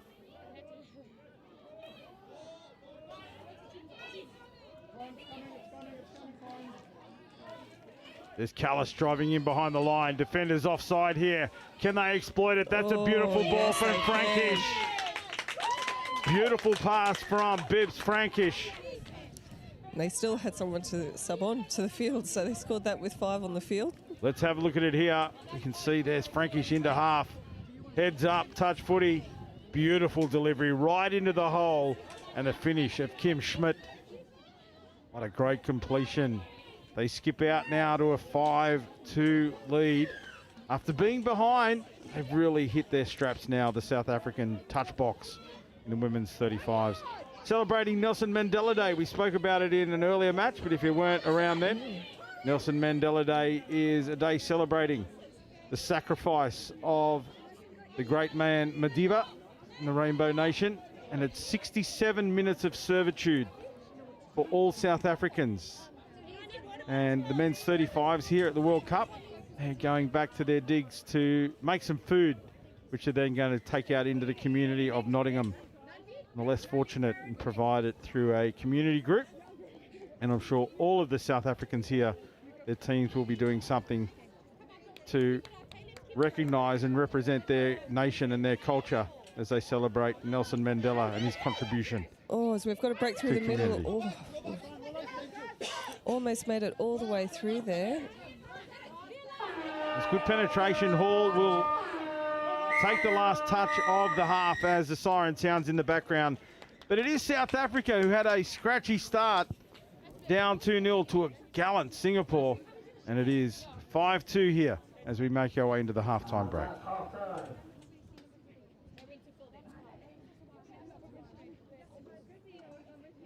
Okay, grab some water.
Welcome back to all the action here. The women's 35s fixture between South Africa and Singapore.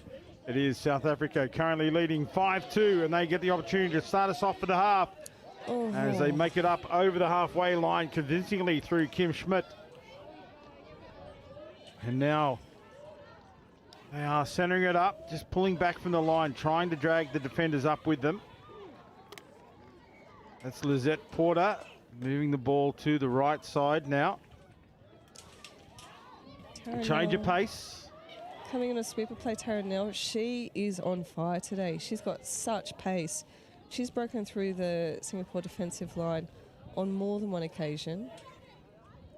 She's with the ball now, sitting up in... 2 touches remain here. This is the final play of the set. A little bit confused around the ruck area there. They just got in each other's way. You can see that confusion on the face of Nundy Gibbons. Yeah, they had numbers on the right as well, South Africa. But here goes Singapore driving towards their box.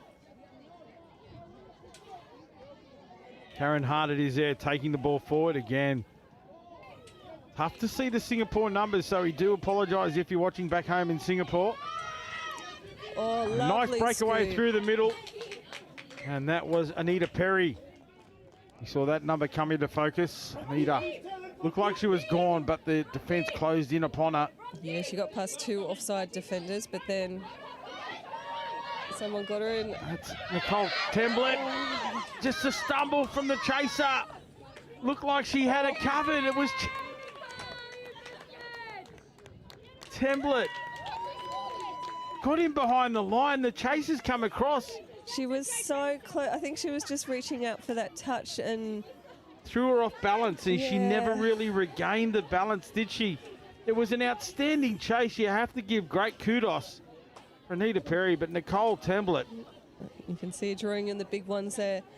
Just unfortunate. I think we've all been there if you play touch when you're chasing someone down and they are literally fingertips away and you reach out and you just can't quite get it. And I don't mean it. I don't mean it disrespectfully, but it's like you're running in flippers. It really, really is. It throws your balance out so much, and she chased her little heart out. I think it was Anita Perry. Yeah. And much kudos to her for sticking with the chase as long as she did. Absolutely. Sometimes that chase is enough to create doubt in the ball carrier's mind as well. So yeah, huge shout out. As I said, running in flippers, but not in a way of disrespect.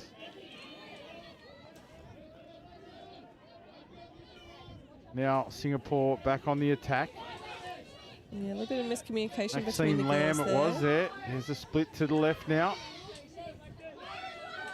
That's Kathleen Crawford. And that was Mui Loon Chu. And the turnover. Now it goes the way of South Africa coming off their own line. Here's Frankish into Terry Callis. Callis puts the ball down. It's Nundy Gibbons. Sorry, that's Amy Davis. Davis again with the ball. These ladies are rapid through the middle of the field. Kim Schmidt in half.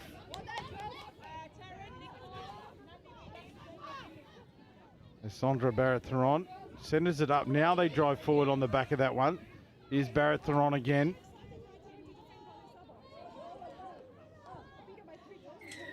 And now a late call for forward pass, I believe it is. Must have come from the sideline referee.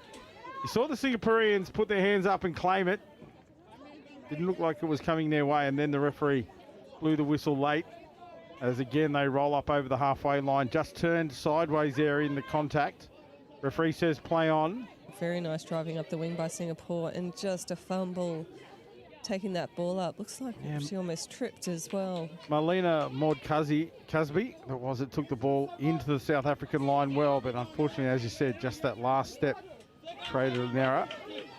That was Di Charlton. Now, an incorrect roll ball.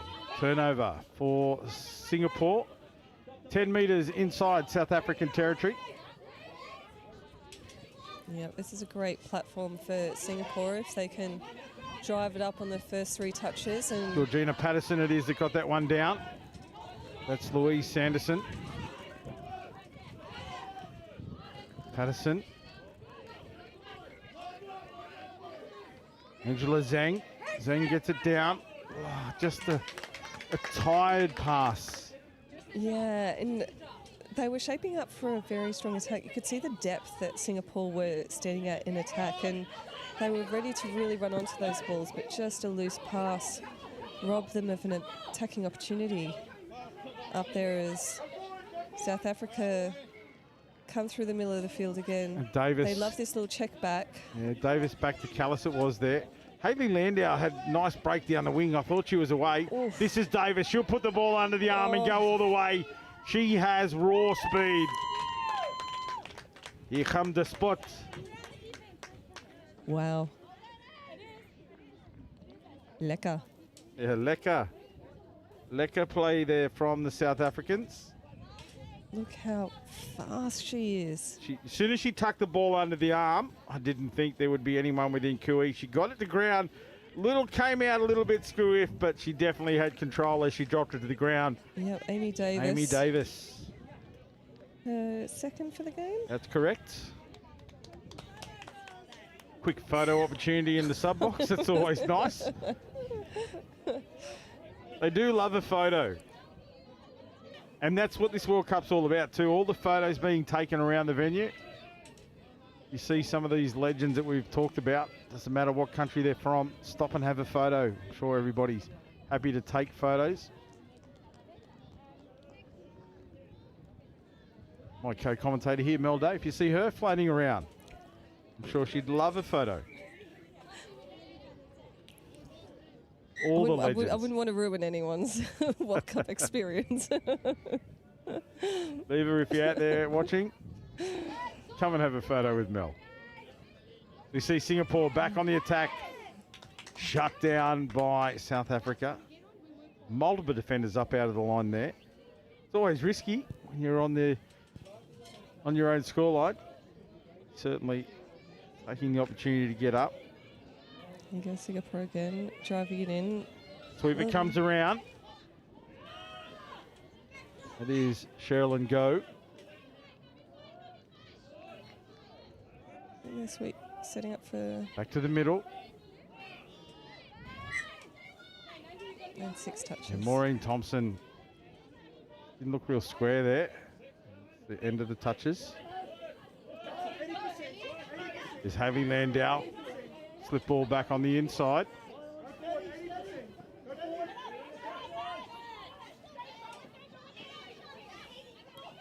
Nice run from Nundy Gibbons. This is where South Africa are winning the game. That little passage of play that we just saw. Lizette Porter there. A little wraparound play was on. And you can see the acknowledgement from Templett. She knew if she had have gotten that pass away, there was an opportunity on the left-hand edge. They get a penalty, so it's Templett there showing the ball. Lizette. That's a nice pass, but didn't find a mark. Bit of a speculator from, I think it was Bibbs. Brion Frankish.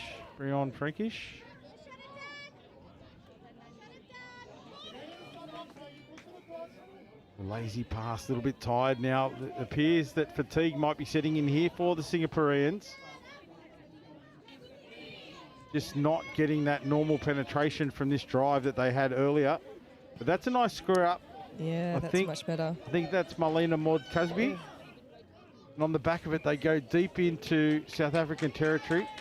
Yeah, I quite like that play by Singapore, just taking the scoop, taking the extra meters.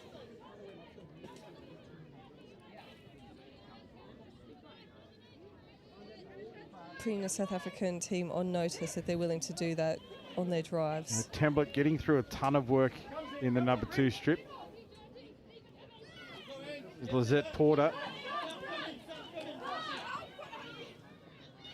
Little show and go there by Taryn Nell, as you called her earlier. Been dangerous and busy. Davis and Callis. Watch them work together. There's Davis back inside to Callis. Callis gets it down quickly. Now they have numbers if they can move this ball quickly. Frankish do. They get the long pass out. It was outside. They had a link and a winger almost unmarked. But unfortunately, the ball fell between them. And the execution is all that mattered there. the wind certainly wasn't helping them, unfortunately. We've seen a few of those right to lefts down out in the field just fall a bit short now. But now they still aggressively get up off the line, try to cut this Singaporean attack down. They've done well. I think that's a fourth. They're just at the halfway line now. That's a good drive from Singapore. Bends the back of the South African defence.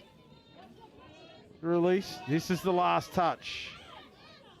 I thought it was 7. But play on. No mistakes, no mistakes. Hear the no mistakes call from the coaching box of South Africa. Numbers are up. Oh, nice ball over the top. They defended that one nicely. Could almost be a late pass. The referees here, I think, will just decide to make it a changeover. Into the middle for Callis. Back to Davis, but touched in flight.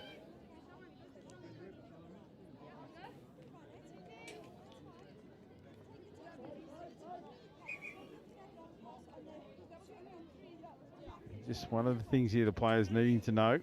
A changeover, it's a roll ball, not a tap. Lucky they didn't lose possession there. Oh. Yeah, interference in the ruck.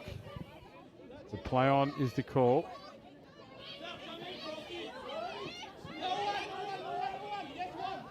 Nice work from Hayley Landau again. She's been doing great drives. This is another one. Oh, from half Jessica right Brett. on the mark as well. Just picking up really quickly from Look at half. that pass, gun pass, touched in flight. She has been impressive. Sondra Barrett-Thuron.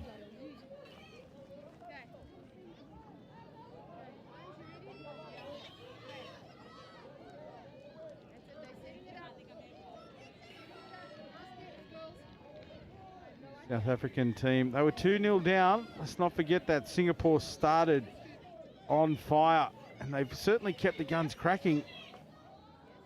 And there's a nice release for a try to South Africa. Scored by number 5, Christy Hall. Yeah, they look very good, South Africa here.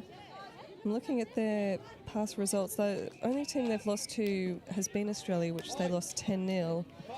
And their key competitor for this potential silver medal in this category is going to be England. And I heard about that game. That was a very, very, very close game. I think England were leading during most of it, and South Africa rolled them at the end 4-3. Yeah, I heard about that one as well. I heard there was a little bit of disappointment in the England camp. There was They weren't happy. They weren't happy apparently, but looking at this team against Singapore, they look very, very strong. So it doesn't surprise me that they rolled the English, but 7 minutes remain here. So a chance for Singapore to get more points on the board. Georgina Patterson. She's with the ball again, diving for the line. Working with Maureen Thompson in the middle. and for those people looking at their viewing schedules going forward, one game I would watch is the women's 35 semi-final. If, as expected, it's between South Africa and England, it would be one hell of a game to watch. Bit of a firecracker in the women's 35s. There's Thompson. Patterson again. Thompson and Patterson in the middle, but nobody in that hole. You can see Thompson saying, I wanted you here. And you weren't.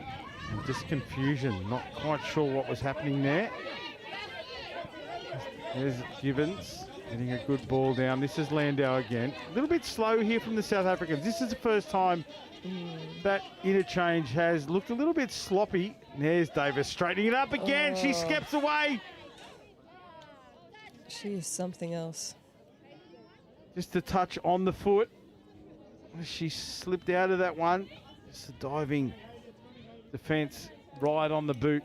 As you said earlier, tough to feel that one as you're making your breakaway.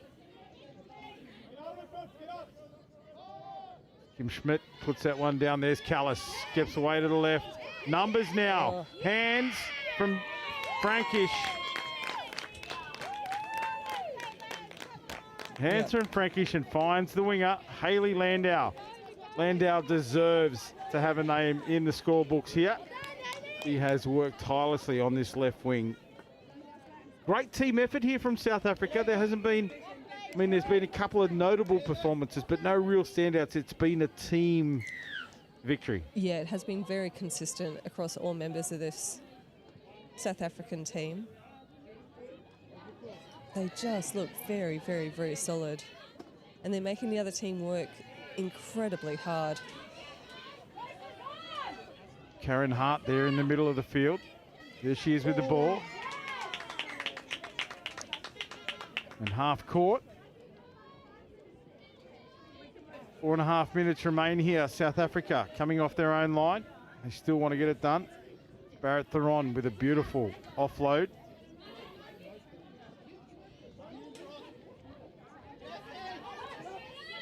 There's Hall again. She trucks it forward, puts the ball under the arm.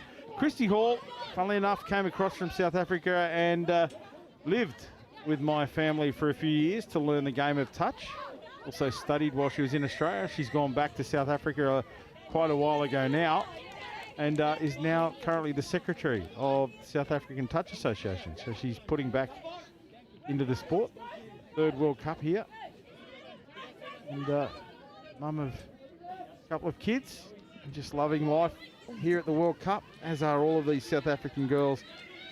If you do see them around the traps, if you're watching from the venue or you're here, go and say good day to the South African women's 35s. They're a great bunch of girls. And they love a chat. They love a jaw. A jaw. And you'll have a lekker time.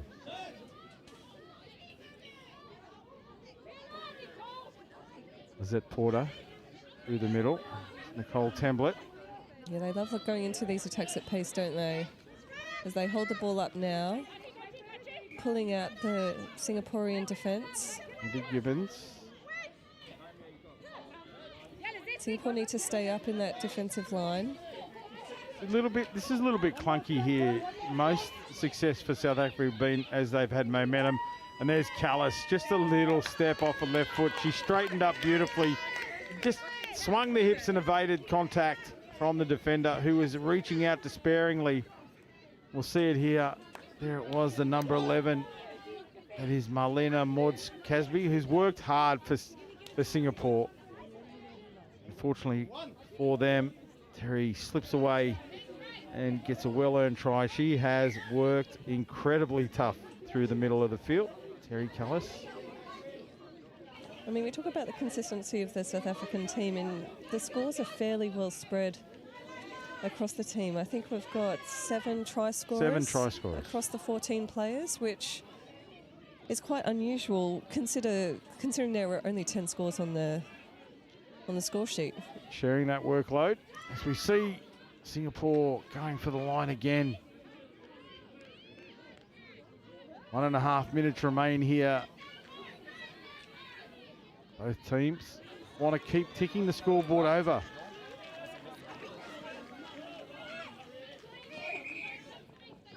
Barrett Theron, a nice little pass to Hayley Landau, who knew she was right on the sideline, but they've called it forward, or late. Late it was. It was right in front of us. I didn't think it was late. Yeah, I think it must have been.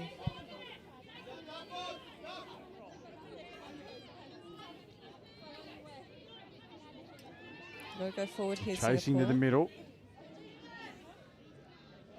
It's in those circumstances when you're telling the defence to move forward and the attacker actually running sideways. It's hard to.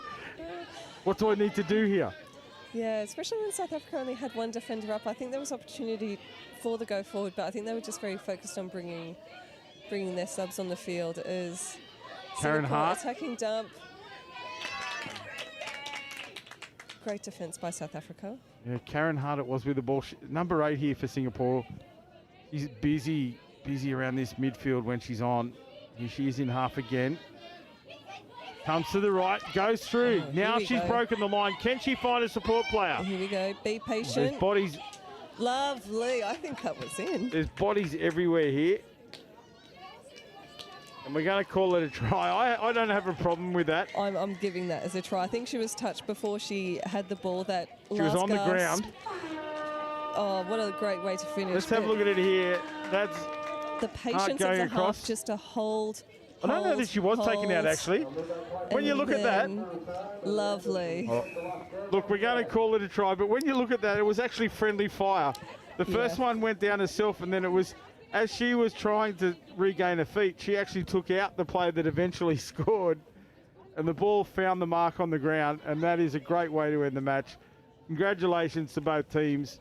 South Africa taking that one out, 10 tries to 3, and that's a good run into finals here for the South Africans, or good preparation and setup for the final series. And that completes that match. We'll bring the next round of games to you shortly, and we're going to take a break.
It's our turn now.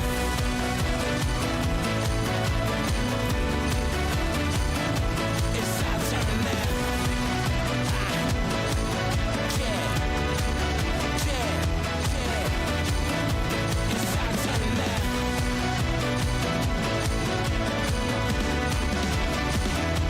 It's our turn now.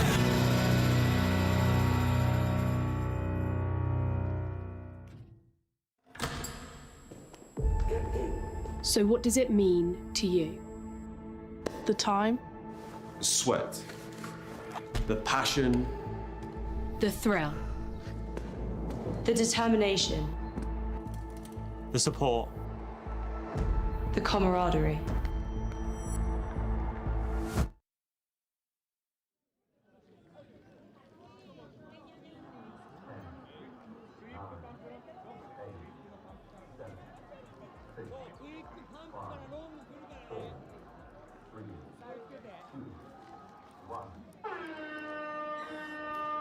Here we are, this start of this match, the men's 50s. Japan taking on Wales, and it is Wales that get us underway. Adam Collins here. I'll be joined by Mel Day shortly. She's just taking a well-earned break. Putting in the big yards is the young lady. But it's always good to have her calming voice here in commentary. As we see Wales on the attack in Japan. Putting the pressure on, forcing the error. Now it's Japan who work their way off their own scoreline. And the ball goes to ground. Not the start the Japanese would have wanted.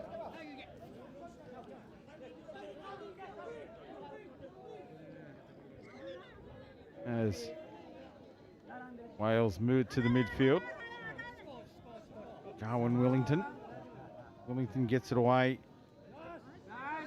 Carroll it was that threw that pass.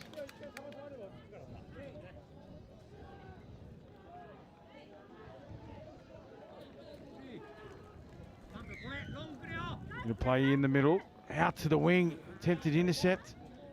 Yeah, we're going to call that one 6 more. Certainly the winger, as he made his way out in the defensive position, he put his hands up, tried to take that one out of the air. And a penalty here, or a changeover? No penalty. But we had forward pass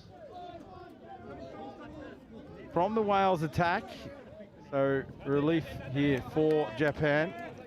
They need to move forward. A little bit of confusion around the roll ball. This is better. So shift it wide, close to their sub box. This is a nice drive. Japan roll up over the line.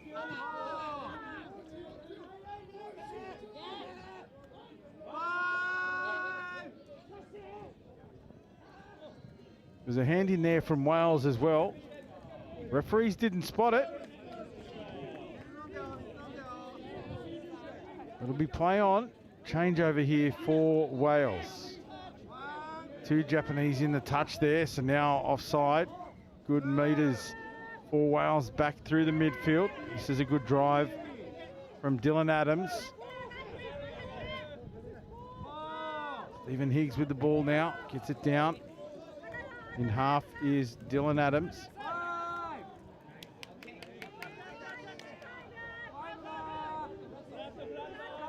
Adams with the ball again, just trying to pull him out. Not aware if it's a last touch or not. And that's it, final touch. Ball away. And that should be a penalty. And it will be. Adams claiming that he threw the ball to the player. He just didn't try to catch it, but it was well over the top. Referee was right on the spot. Made a great call. There's one touch. Nobody in position for half.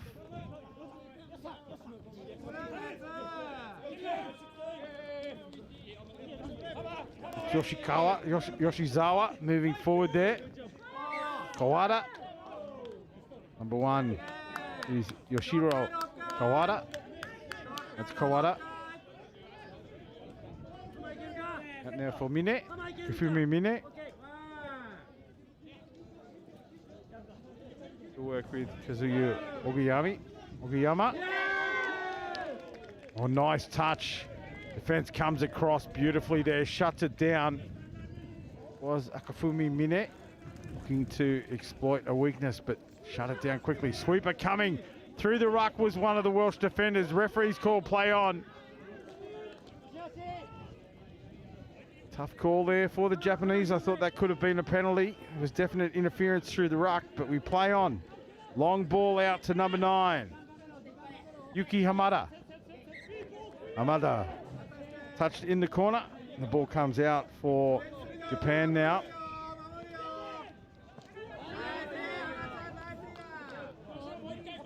One touch.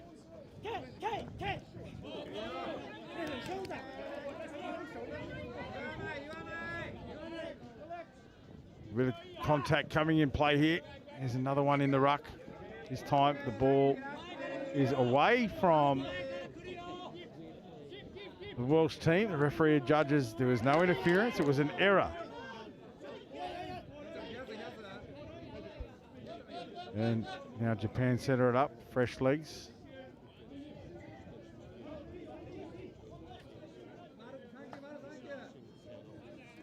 Zumu Ogiyami, Yama. Takao Tsuji.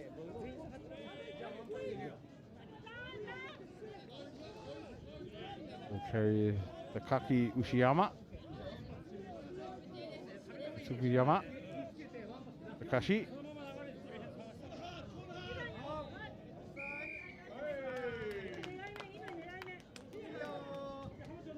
Takao Tsuji.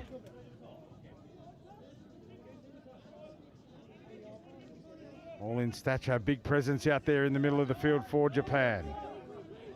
See what he can do here. That's Tsuji again. Dictating play here. Need a half, Japan. This is part of their game they really need to pick up on. Speed of that roll ball, just confusing whose role is who. Here comes Tsuji. Around he goes. Long ball out to the wing. Straightens up. Touch is affected. Let's see that number there. Tsuji again.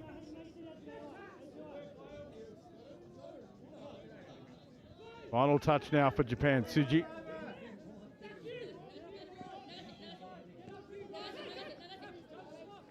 Wraparound play picked up Kaki Ushiyama. Unfortunately, the final pass was a tired pass straight to the ground. And Wales just walk it forward as substitutes are being made. Not looking for any penetration here. 2 touches burnt. Into the middle they drive through Nick Carroll. Carroll gives off to David Clark. Now Brendan Healy, he takes it forward into the line. Paul North is the final touch. We'll be back for Tsuji to get us underway.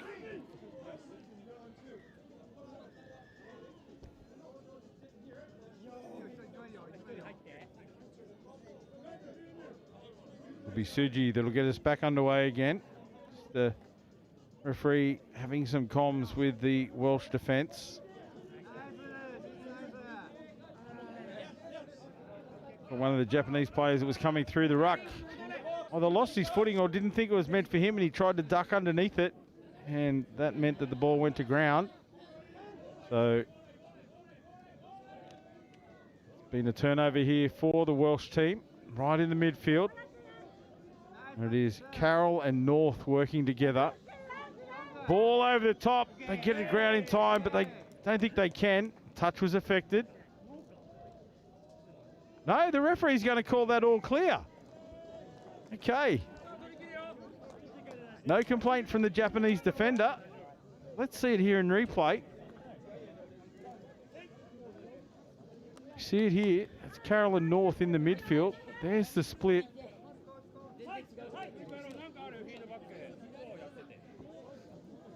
Wow. Anyway, score is on the board. That is 1-0 to Wales. Back underway now. Japan attacking the Welsh line.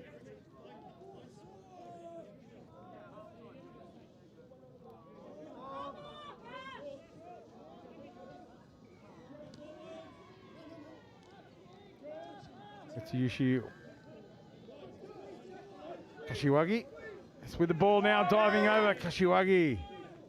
He gets the ball down, and that is well defended by the Welsh team. Now straight drive right up the middle of the Japan defence. Taking it forward is Carwyn Willington.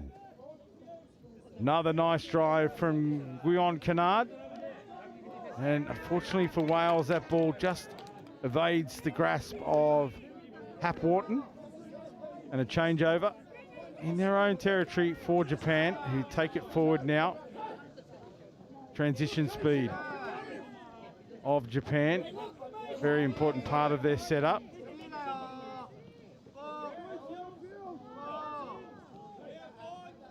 Up over halfway they go, 10 metres inside the Welsh territory. Ball back inside to the middle for Mine, Akafuma Mine. Busy, that's, ball goes to ground. And now Wales return. Fire here off their own line. It's a big push right through the middle. Could have been off the mark there. He was well touched. Back of the mark. Play on. The big levers of Chris Carroll. No, Aled Phillips it is. Carroll, my apologies. Ball over the top.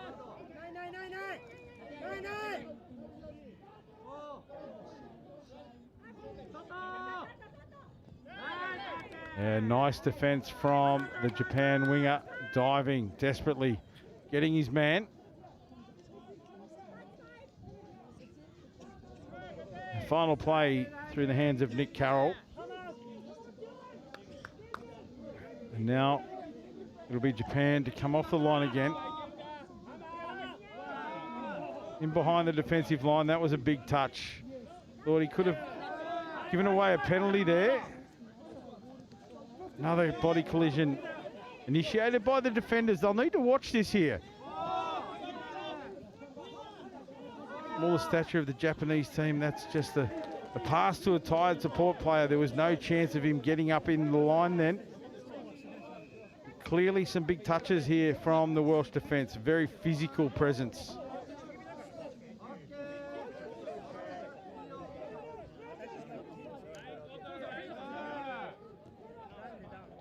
Roll on right through the middle, but delayed roll ball. That'll affect any opportunity they may have. Out to the right side they go. Wales on the attack. The wraparound play. Big shift left. Forward pass will be the call here. Pass from Alex Carroll. Not coming off for the Welsh outfit. And it's back in the middle.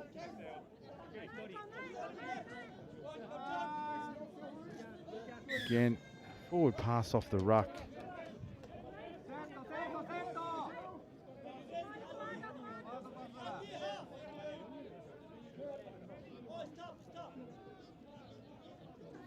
He forward passes off the ruck.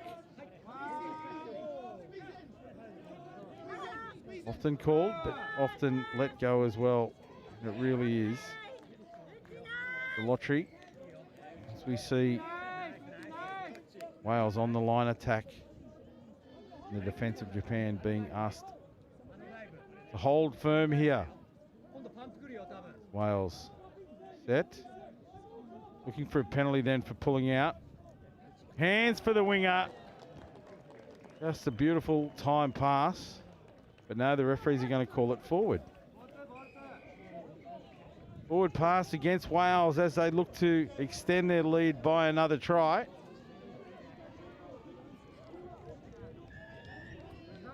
Japan now working off their line. Wales getting up in numbers, really putting pressure on.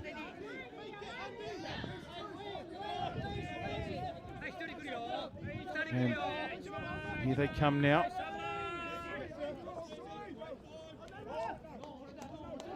There's a lot of foot movement from Japan, but not in the forward direction here. Just need to regain some of their composure and roll forward. Yoshizawa ordered back to the spot by the referee. There's Yoshizawa. Nothing doing on the end of that set for Murayama. Georgie Uriyama. And it's Wales again in the midfield. Dylan Adams is busy through that part of the field, as is that man Paul North. Dylan Adams, North again. Andy Davies in the number 12.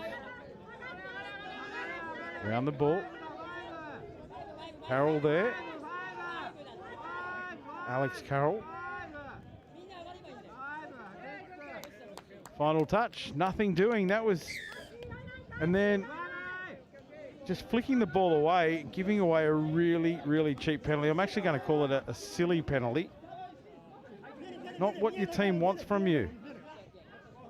Think about the impact that your actions have on the team. As Japan take it forward down their own touchline. Ball back into the middle.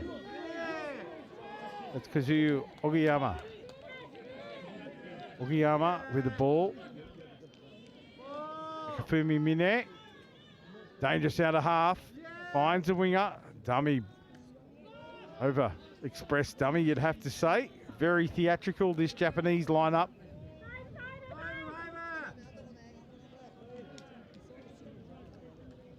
Yoshiro Kawada takes the final touch for Japan, and it really is now just another repeat set here. Wales coming up off their line. We've seen this already countless times in this game as we have 4 minutes remaining in this half with Wales leading 1-0. Wraparound play, Japan seem to have numbered up here. You can hear the call from the sub box letting them know where they are in the touch count. Final touch coming up. And there we see the final touch called. If Japan move the ball here early, they've got numbers. Now, winger offside, they need to keep working this way. Sweepers have to be in position here. If they get straight out in the middle, they can drag some put across. Too many hop steps and skips. They just need to go down the field. This is Tsuji. Nice out the back pass, but it got away from his support player. It was well delivered. And unfortunately, Hideji Tanaka couldn't take that one. And now, Wales on the attack. Fresh bodies on the field. Nice touch taken. Nick Carroll in the middle. The number 10, keep an eye on him.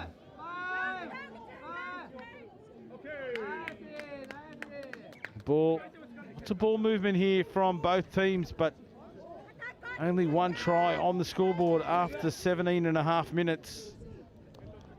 Been end to end, but really hasn't reached any great heights. Neither team making the most of their advantages. Simple errors being made. As I say that, another skew roll ball. There really is no need for that. Running at that pace, it's just about.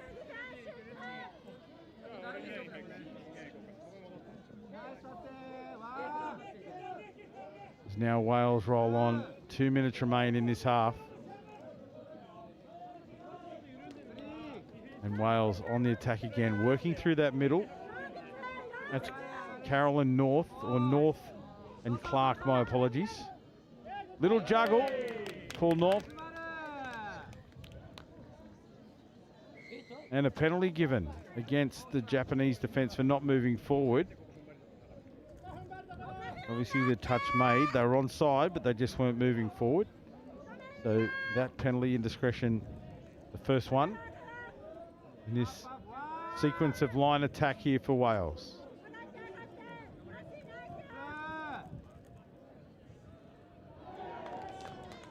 Good Clark it is. Referee saying the ball was down. Touch was affected, but the ball was down first.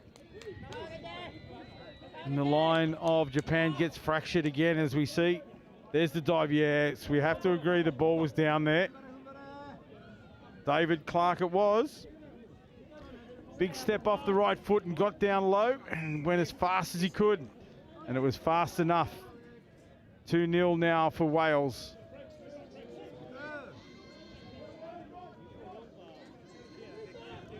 Hear the calls from the crowd. Go Japan. 30 seconds remain here. They move the ball out to the right-hand side. Wales shut it down. This is Yoshiro Kawada. They move the ball back into the middle. Kazuya Ogiyama. Caught with the ball for the final touch, and that's a turnover. The siren should be sounding any second, and there it goes. Half time here in the men's 50s match. Wales 2, lead Japan 0. I'm going to take a short break and be back with you for all of the second half action here from Riverside.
Men's 50s here from Riverside. Wales 2, Japan 0, and we are underway, second half. Through the middle is Japan. Kazuyo Ogiyama and Akifumi Mine. That's Akifumi Mine with the ball now. Quite a low scoring affair in this game. 2 tries in the first half. He is, as Murayama, my apologies. Skips away, and that was Noya Shimeoka. Having a crack in the corner, and the Welsh defence stands strong and turns that one away. Yeah, 2-0 really was Wales. Japan wasted a few opportunities, but Wales a much more physical presence out there in that first half. Let's see if Japan will stand up a little bit here. Need to turn their backs. Back on side here. That's a better set of 6 in defence from Japan. They were really tight around that ruck area then and closed down any opportunity that Wales may have had.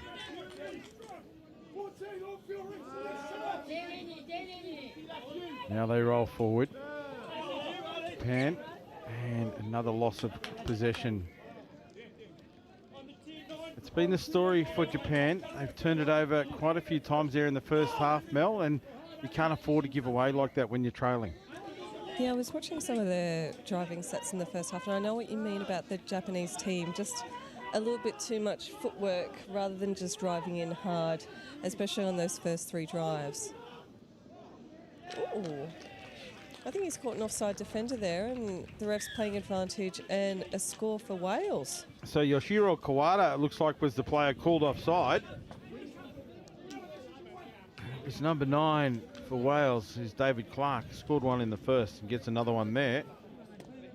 So 3-0 now. I think Japan needed to be the first team to score in this half.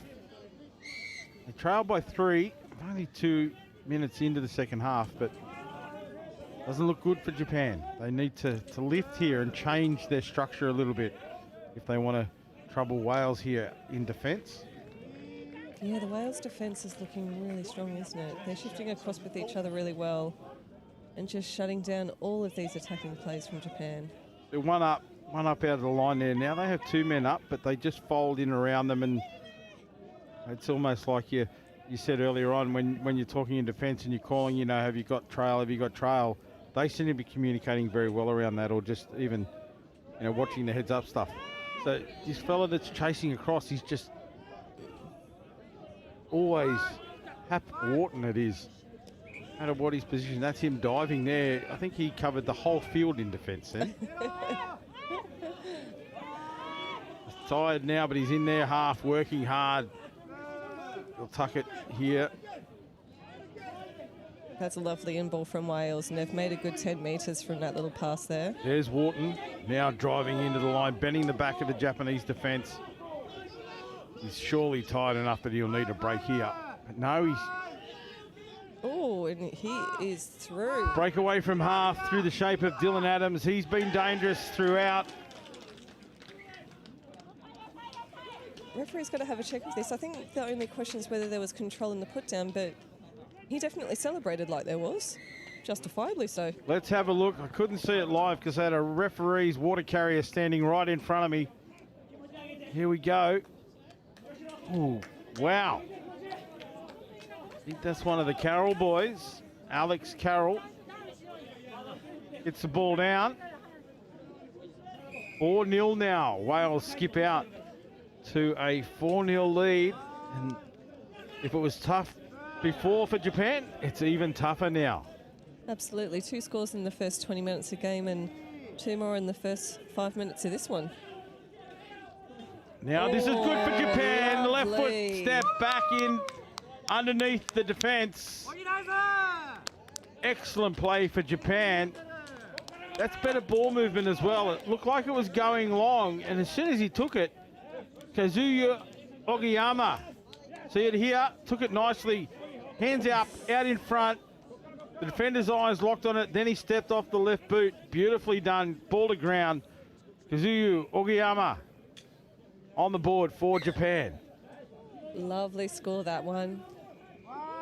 Bang in line with it from the view here from the commentary box, and it looked glorious live. So here we are now, Wales back on the attack, pushing into the Japan defence, but a changeover.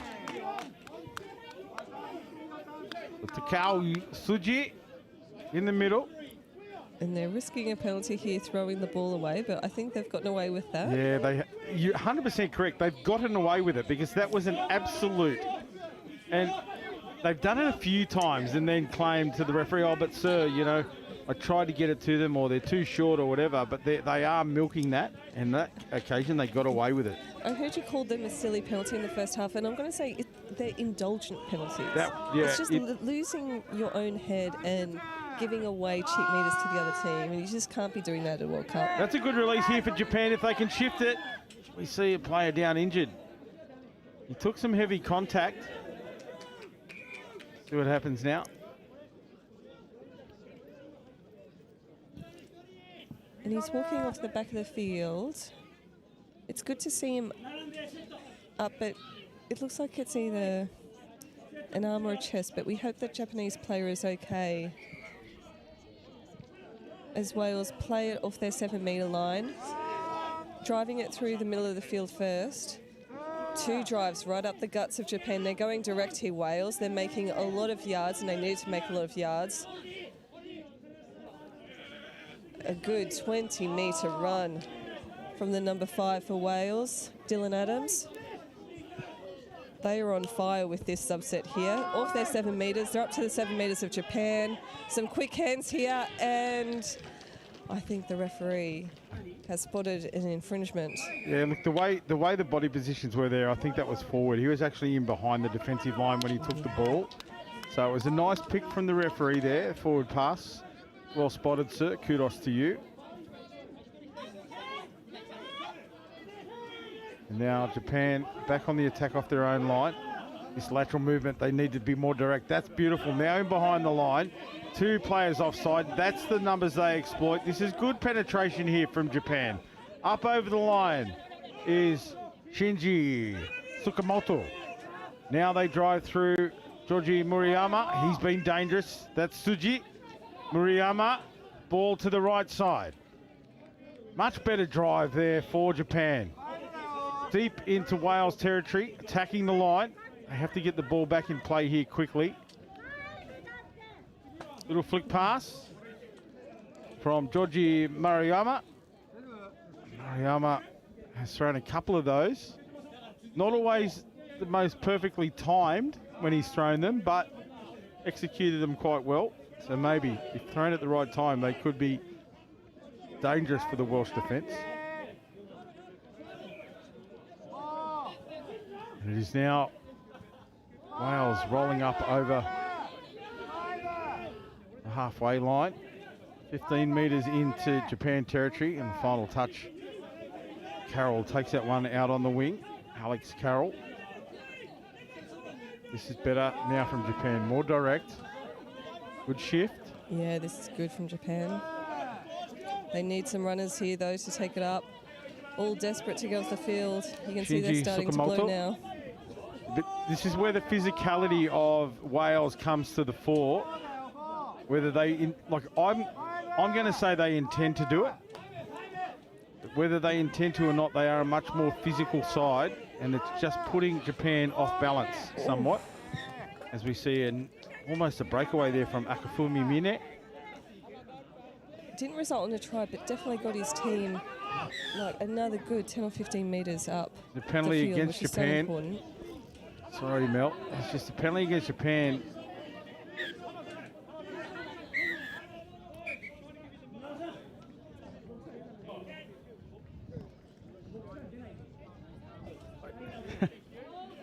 When the penalties are given here, it's really hard to work out. I don't know whether the referees aren't very loud out there or they're not aware that the whistle's been blown, but there's been several times where the confusion has reigned supreme. Yeah, it sometimes appears a very delayed penalty process. You're trying to figure out exactly what that penalty is for. So it's tough for us here in the commentary position. Just imagine what it's like out there for the players. as we see Japan now rolling on once again. A little hot pass, nicely delivered. Kaki Ushiyama taking the ball forward. Yeah, I see what you mean about the physicality in some of these rucks from the Wales team. There's another one, and I haven't seen any penalties given. Like, I really think that's something that they've gotten away with. You used the term earlier, they've gotten away with it. That's definitely something that they have gotten away with here. I'd love to be in the minds of the referee coaches. Like the players out here, the referees are a team.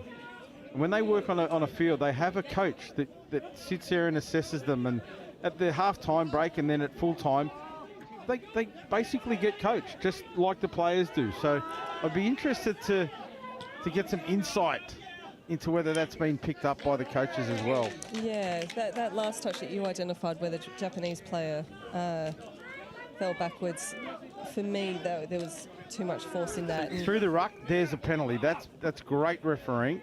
Excellent. But yeah, the physicality is just getting a little bit too much, and I think it's worth blowing a penalty, having a quick chat, and just stamping that out of the game now. Even though we are in the second half, it's something that's been occurring right through the match. It's probably a bit late for that to happen now, but definitely something that should have occurred. We see now, again, two bodies upright coming together.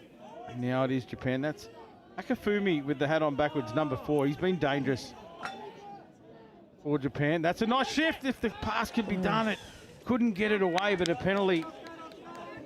That was Kazuya Ogiyama there that could have got that one away. Would have been try time in the corner.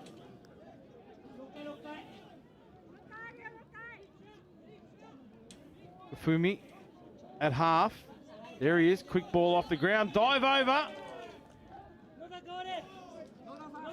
Looked like for mine that Hap Wharton may have been caught short, but the referee said it was all good.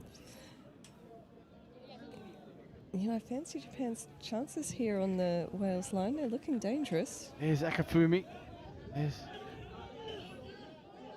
They seem to be working together here, the 4 and the 5. Akafumi, Mine and Ogiyama. Another penalty, that's 2 on the line. You see the referee showing that's 2.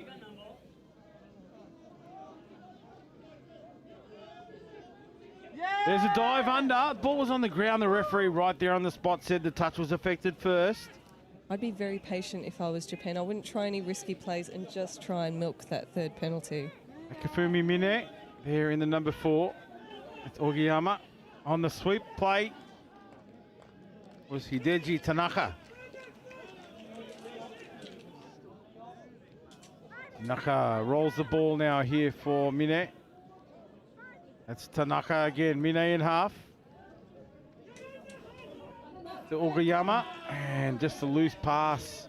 And that pressure, though, mounting is just released in that one single delivery.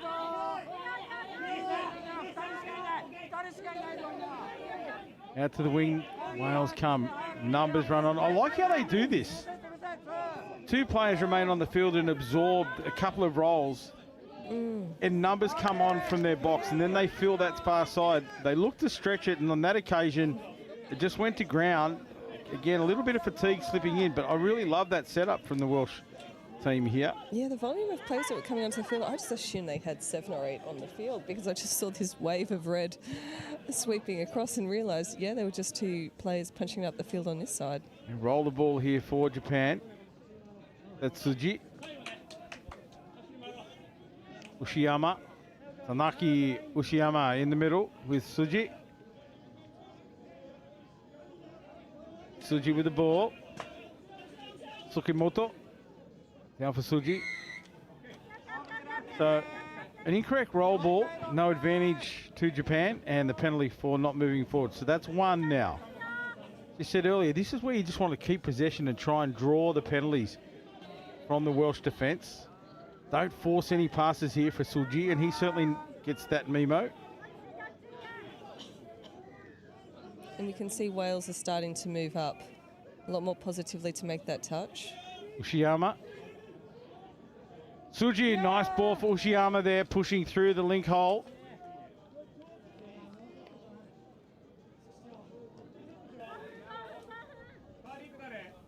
Here's Tsuji on the ball now. Muriyama. This one out for Tsukimoto. Tsuji for Tsukimoto. Play on is the call, and it's try time, Japan. Shinji Tsukamoto. There's no better referee action than that play on call. See it here. Yeah, he came off the line. He was never onside. Correct call from the referee. Beautifully positioned. Expressive signals. Nailed it. Great call by the referee. And 4-2, they've cut this lead in half.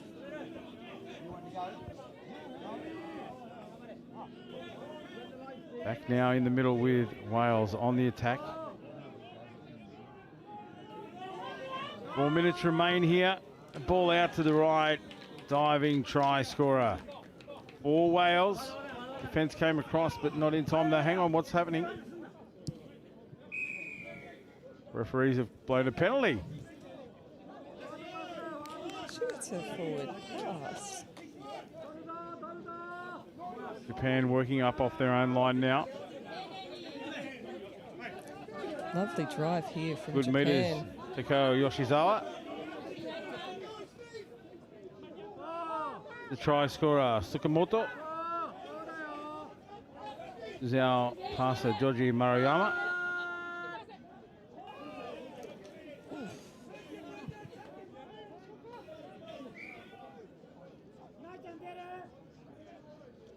I thought they caught those defenders offside there. But the referee is on the spot. Japan trail here by 2. They certainly have just kept the whip cracking. They've been driving hard. A few little mistakes have come their way. Collision of bodies again, nothing done about it. Surely something that hard had to be an indiscretion one way or the other. And we saw defensive pressure from Joji Maruyama up in the line and really putting pressure on the Welsh attack. They put the ball on the ground, so now it is Japan moving forward. A penalty for offside from a static start. That's a strange penalty. And now they move forward once again, Japan. That is Akifumi Mine.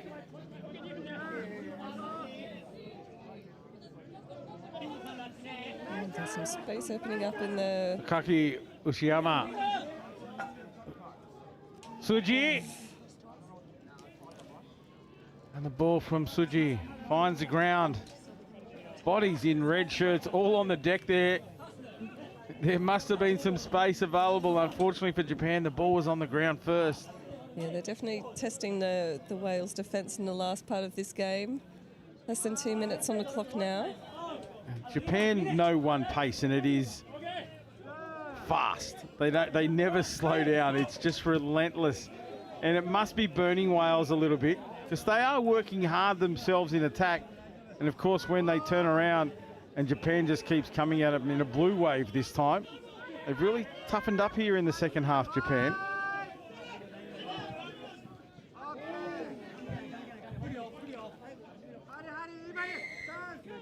The Welsh tackle.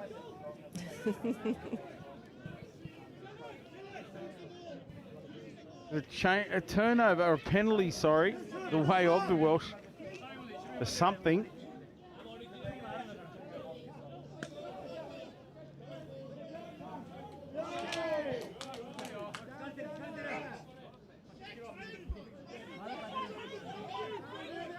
For 2, 30 seconds remain.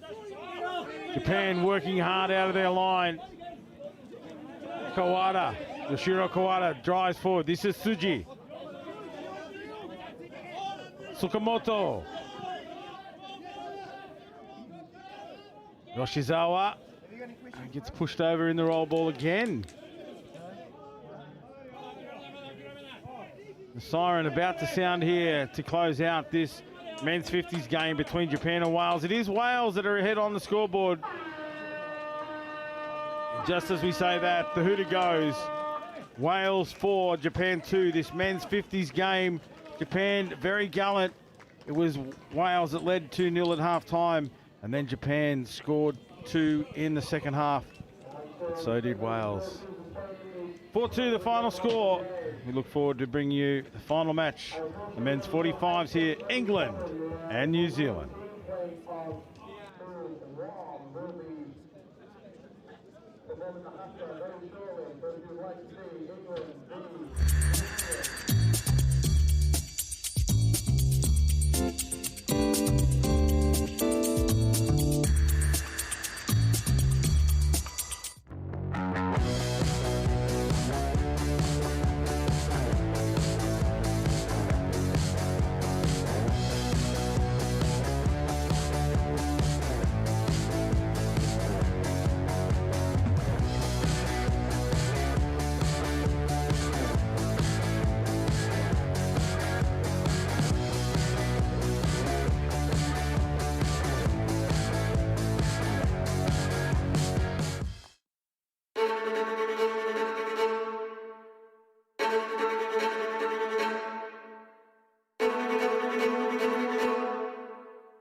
Welcome to this coverage of the men's 45s division. New Zealand taking on England, and here we have the New Zealand men's 45s showing the challenge, the haka, showing respect to their opponents in England.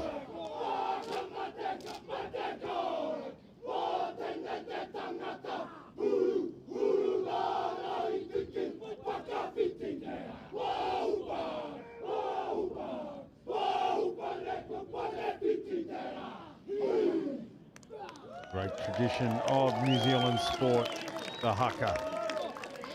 As I said, challenge to England, but also respect to the men of the home country here in his final fixture of the day, men's 45s.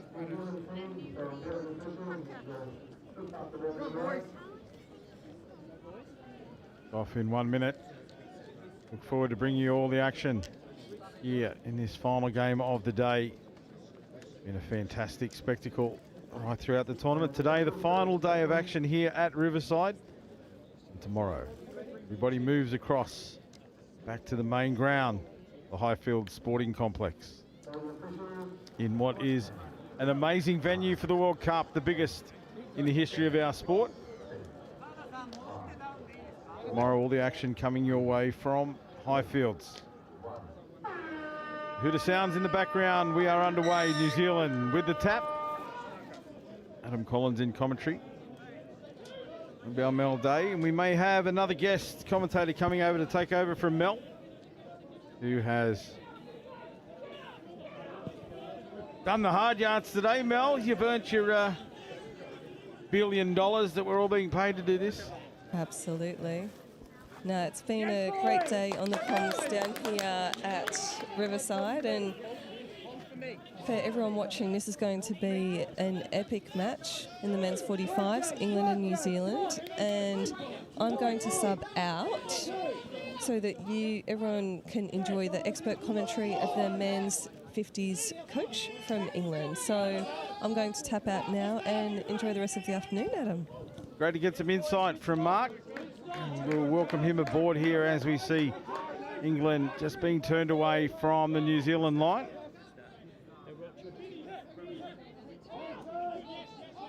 Now New Zealand on the attack, moving up through the middle, getting the ball out to their sub box.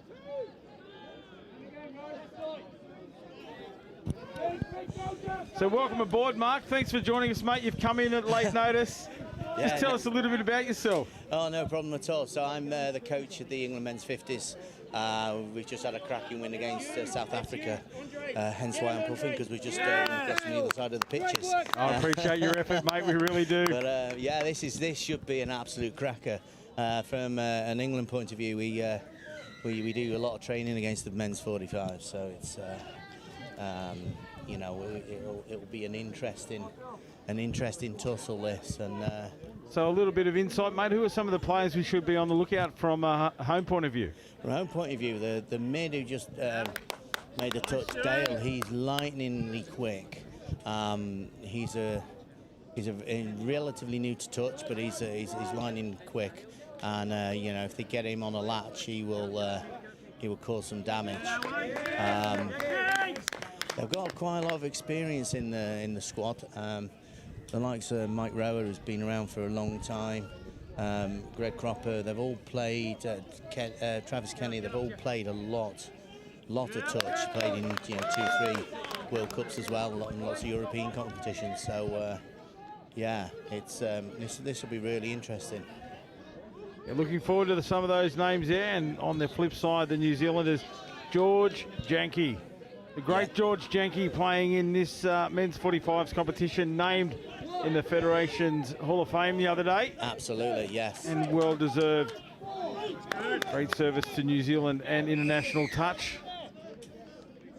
Yeah, no, this is, I mean, this is what the Northern Hemisphere teams, you know, we want to play the South Africans, New Zealanders and Aussies.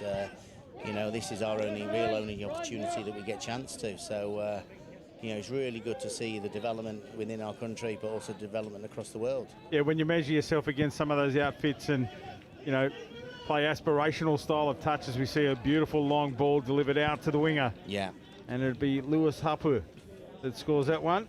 See it here in replay, and it really was just beautiful ball movement. That was a nice ball. I actually forgot we got a TV screen here, because I was trying to look through the England players in the box then, and couldn't quite work out what happened. Oh, good. We'll see a replay coming up our way now.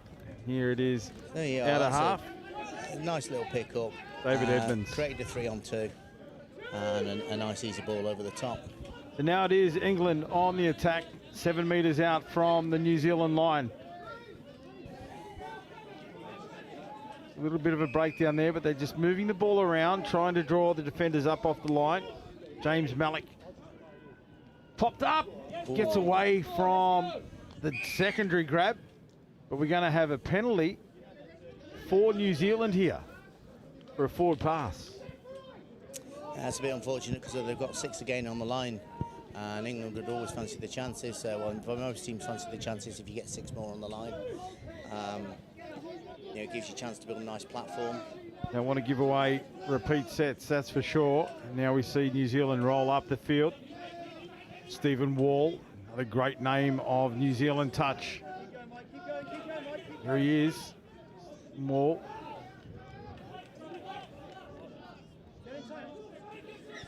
Which you'll see back in the 5. Getting the ball, moving it around. Grant Robertson is pushing through. Change over here for England.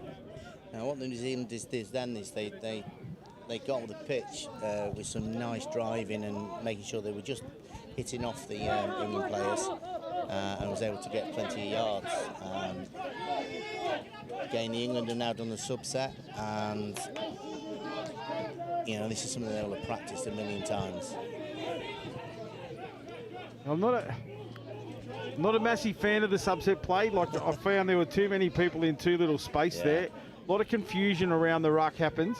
I like the way Wales did it in the previous game. They left 2 men on that took up 2 or 3 up this one line, and everyone else charged as the sub box came on.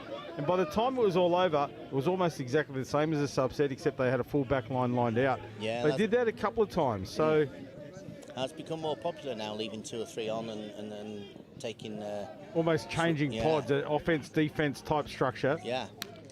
Well, they demonstrated it beautifully in that last one. But here, it is the action. Live, England taking on New Zealand. England working off their line again.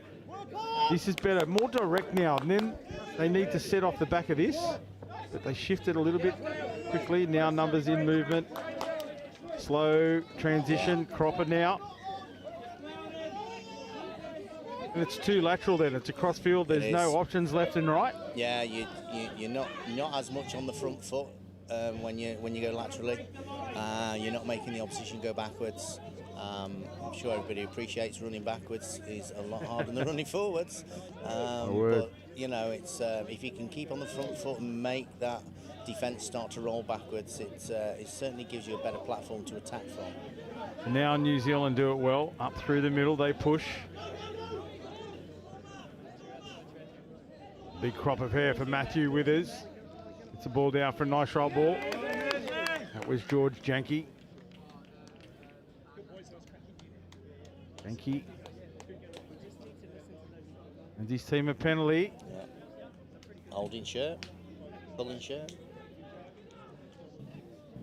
Here we go now. Reset. Kiwis, they live for this stuff, this set piece.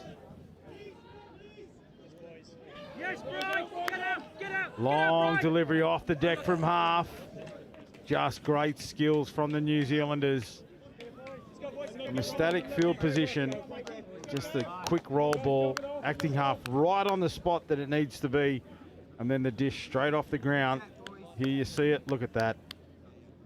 Perfectly done. Literally a metre and a half out, ball down. You know, when you're first learning to play the game, you've been told to take it back to the 7. And but now, you know, we quite often see this happening where the phase play where it quick goes down and bump, and you know, it'll be interesting to see if England fall for that again or whether they'll learn from it.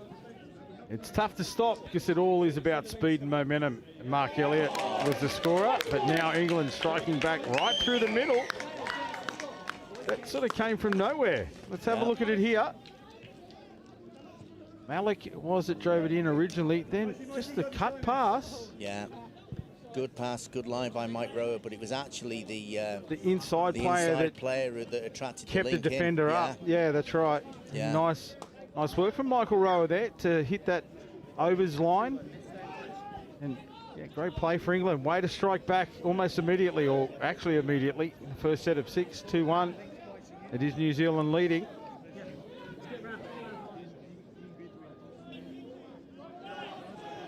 New Zealand looking to move it out to the right-hand side. Big long ball again to the wing. Referees are going to call this one forward. Yeah.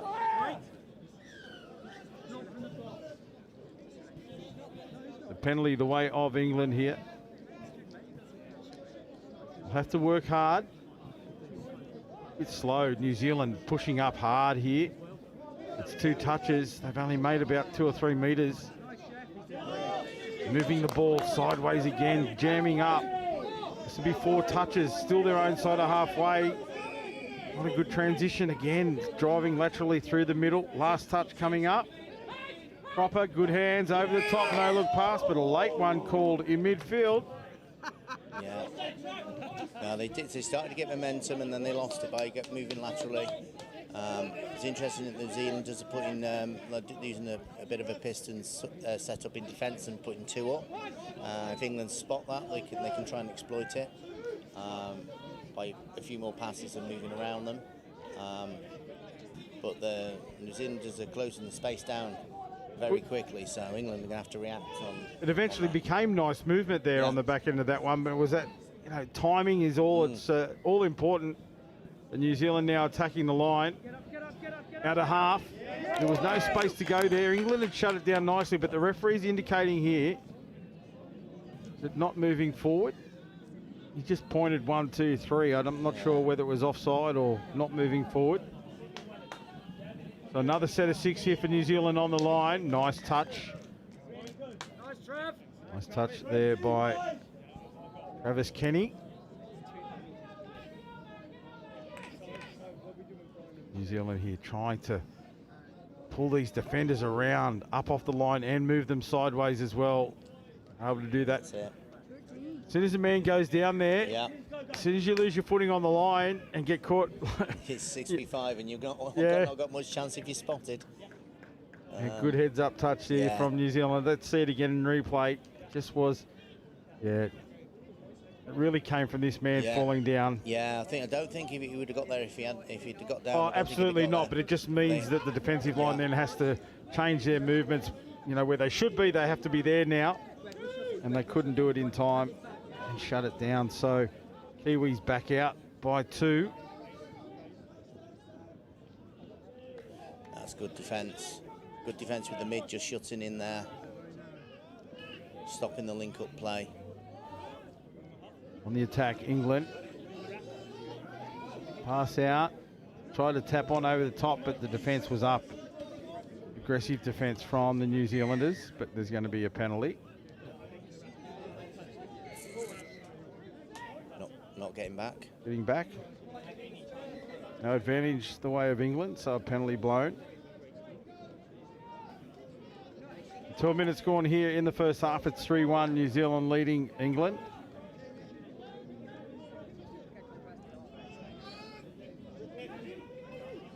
Shift again. Ball's kept alive here, but there was an opportunity there. There was a nice underline run. They go back now to the left-hand side, but the New Zealand number up nicely. Play through the middle. James Malik. Long ball. Nice lines he was running there.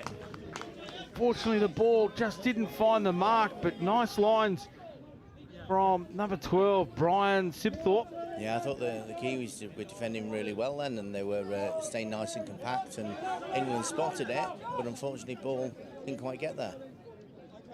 Fortunate there for England, but if you're supporting New Zealand, you're going to be cheering that one. And it's New Zealand now pushing up over the halfway line. Ball away. Nice strong touch from the England player. Just pushing the Kiwi off a little bit. As the Kiwis do exactly the same thing. There's a lot of physicality in this one now. Just trying to assert some authority here. Good meters. Just isolated from the roll ball. Now they go long. Can he get it down in time? Referee gets taken out.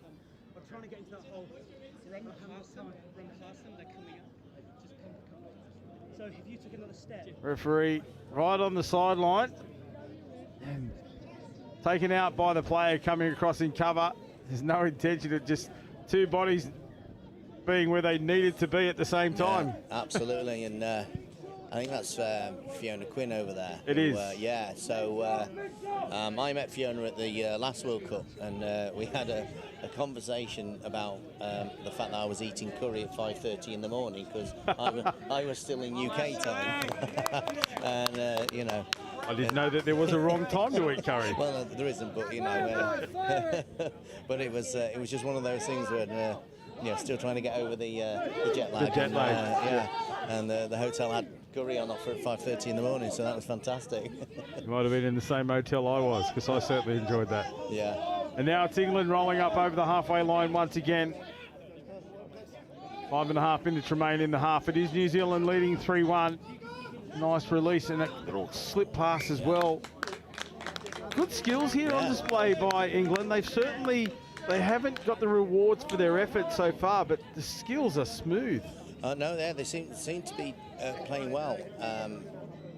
I just get the feeling they just need to get momentum a little bit earlier in the six that will get them a bit closer to the line. I couldn't agree more. But then, that's not down to England not doing what they should be doing. That's down to great pressing defence from ball goes to ground there. From the Kiwis, on the England 7. You talk about compressive defence there. That was defensive pressure that forced the error, but unfortunately, referees have found an indiscretion there. Is Fiona that blew that one? You might have to have a chat with her later on. Chat with her at breakfast. And now it is a little hop out, skip out pass. Look at that. That's skill and knowledge. That's touch IQ. That is 100%. That's that, and that's the perfect just natural. way. That's brilliant. And it comes with experience. It comes with repetition of this style of touch football. And absolutely. I've spoken to some of the co-commentators and people as we move around the venue that. The thing that set New Zealand and Australia apart is that consistency of competition. 100%. And you hone skill, you hone touch IQ, the speed is there, almost becomes muscle memory at times. Yeah, absolutely. It is interesting that, touch obviously particularly in England has become more and more popular, and we can certainly see where our growth is and where we need to aim at. And I think some of the results so far in this World Cup have shown that, as England, we've come a long way. We've still got a long way to be challenging every gold medal, but that's got to be the ultimate goal. We're all looking forward to taking in such a great event here on home soil. And it's just good to see that we've also now got a men's 55s playing and a women's 40s playing, which is fantastic for us. You see New Zealand on the attack here, and the referees are going to call that one down as well, so New Zealand will extend the lead. So what the Kiwis had just done is they'd manipulated the defence so that they could just get through into the touch zone, and then it's about a man-on-man trying to make sure they can't get the pass to an open player. And obviously Kiwi became free and scored. Yep. Once he loosened up, he was there, and Seamus Hunter was the man on the end of that one. The other thing with the development of touch and things like the product that we're putting out there now, everyone watches it at home. One thing I would say, and again, I've come from a coaching background myself, and the one thing I've said to the countries that I've helped out is it's great to watch Australia and New Zealand and look at the skills and some of that touch IQ stuff about how they respond to situations. But don't try to be Australia. Don't try to be New Zealand, because if you keep taking their game back to them, they're going to win every time. Yeah, absolutely. Develop your game. Yeah, and I think we are starting to get our own identity over certain age grades. The unfortunate thing is we don't get as much international competition at the level we need to get it. Hence why the Opens teams are all travelling. Coming over to the NTL and the State Cups. And that's brilliant. Fantastic. It is brilliant. And the more times your teams can afford to do that, the better they're going to become. And then they come back here and they deliver that product here on a regular basis. And again, it's all about coaches and how we're getting better. And again, our touch IQ and bringing lots of ideas and different ways and to play a little bit more out the box, and looking at overall how we can work. But it is a big project in the fact that we're working with obviously the under 15s, and they've got a long way to go before they're over 55. So it's a long old project, but it's something that we're making waves on, which is really good. Yeah, absolutely. And these men out here are certainly doing their bit. New Zealand had just too big, too strong, too fast. And but I love the way that England are still cracking. That's another nice ball from Cropper. Just couldn't find found the man, but just the gaps are closing too quickly. And it is that ability to read the defensive output needed. Kiwis are right up. But again, they're doing that same sort of box drive. Yeah. And it's how they come out of it here. They're not going to get an opportunity. That whistle. Okay, they're going to play this one out. So 6-1 here at half-time in the men's 45s. It is currently New Zealand leading England. And we'll bring all the action of the second half your way. Stick around. We'll take a short break and be back with you shortly.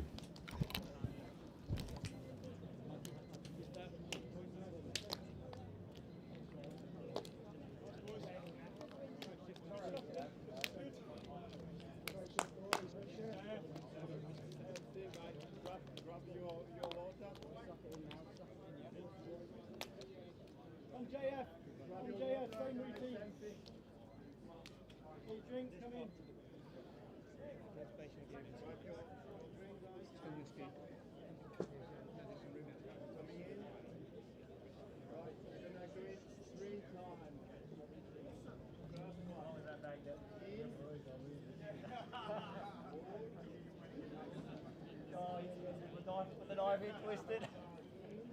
All right. John, I made it 8:30. What happened? 8:30 tonight. Oh, it's 8:30, is it? Yep, The meeting tonight. Oh, that's excellent. Yeah. Yeah. Oh, there's your beauty sleep. I fixed it. So I'm gonna let Michael Jenrich know. I don't know who the New Zealand is.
One, two, three. England!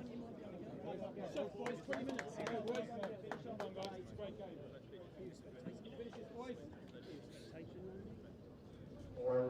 Plays officials with the warm and boys in the second half. Plays officials, draw a minute. Right, pass down the sin.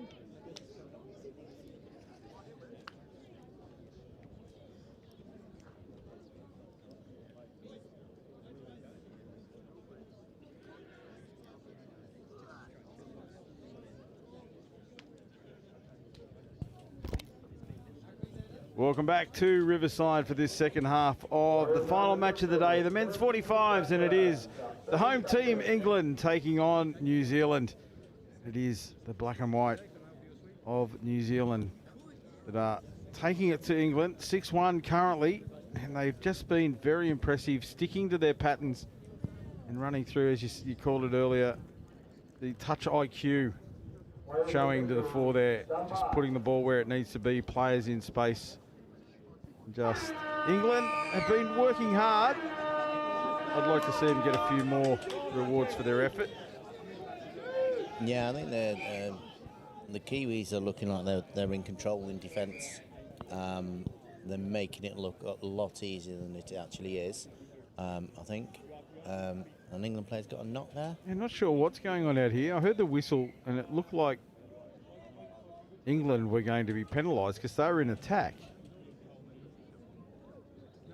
And I think that's what's happening. So the penalty goes the way of New Zealand. I think the referee signalled ball to ground. No, ball to ground, so it's a changeover. It is New Zealand rolling forward now. Up over the halfway line. Move the ball here across to the right-hand side. Switch under.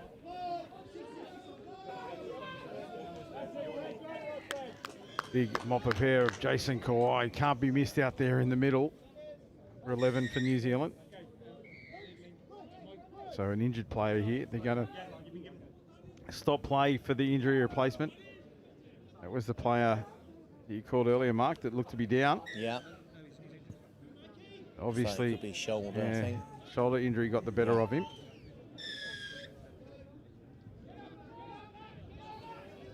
Squares up. Here's a nice release from the half, but great defence from England. They turn away the attack of the Kiwis.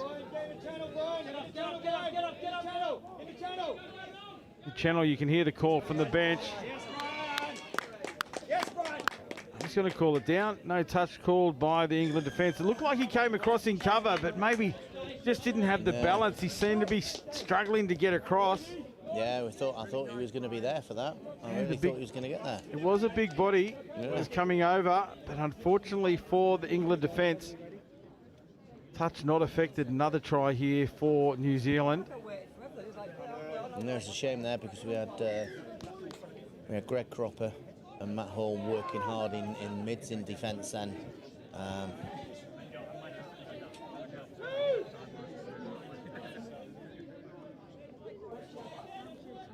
There is always that the fluid style that the Kiwis and Aussies seem to play, which again is down to this natural muscle memory because you've been playing the game a lot longer than us.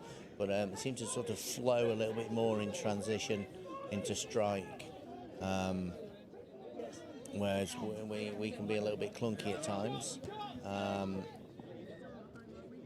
think it all stems back to that same thing, but the fact that that's just how we play the game at every level that we play it. And we have a lot more levels of competition than you do. And it's more consistent right throughout the summer and the winter, which is a key for us as well. And I know here you play it pretty much all year round, I'm told, but it's pitch, having pitches available. It is, and the weather conditions dictate. Well, yeah, we play a lot in the mud as well. But no, it is something we're trying to improve, playing more, having winter leagues and things like that. And it is improving. And with that, I think you'll find that some of this more fluidity and everything comes with it. We see England on the attack here again. It's a nice little pass. And then that confusion around the ruck, there's just not that second phase. I mean, New Zealand drive forward once again. Jason Kawhi. Now they move up the middle. Release here. I think this is Wall with the ball now.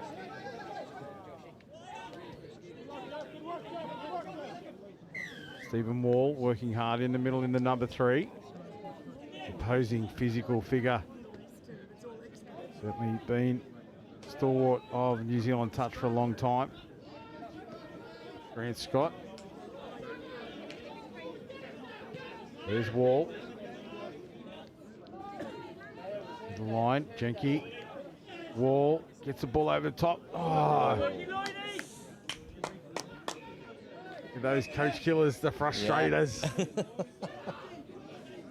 Kudos to him for having a go at that one. It just trickled out of his fingers at the last minute. Got a bit heavy. As we see that man, Stephen Wall, go over for New Zealand. See it here in replay.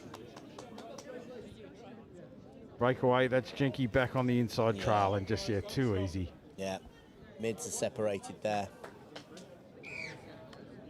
The England mids separated and just left that little hole. And that's all it takes. Yeah. And you have that touch IQ experience, all those things we talked about.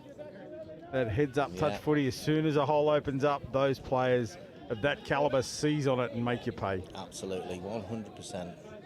Be interesting here. England have got a 6 again. Oh, they've dropped it.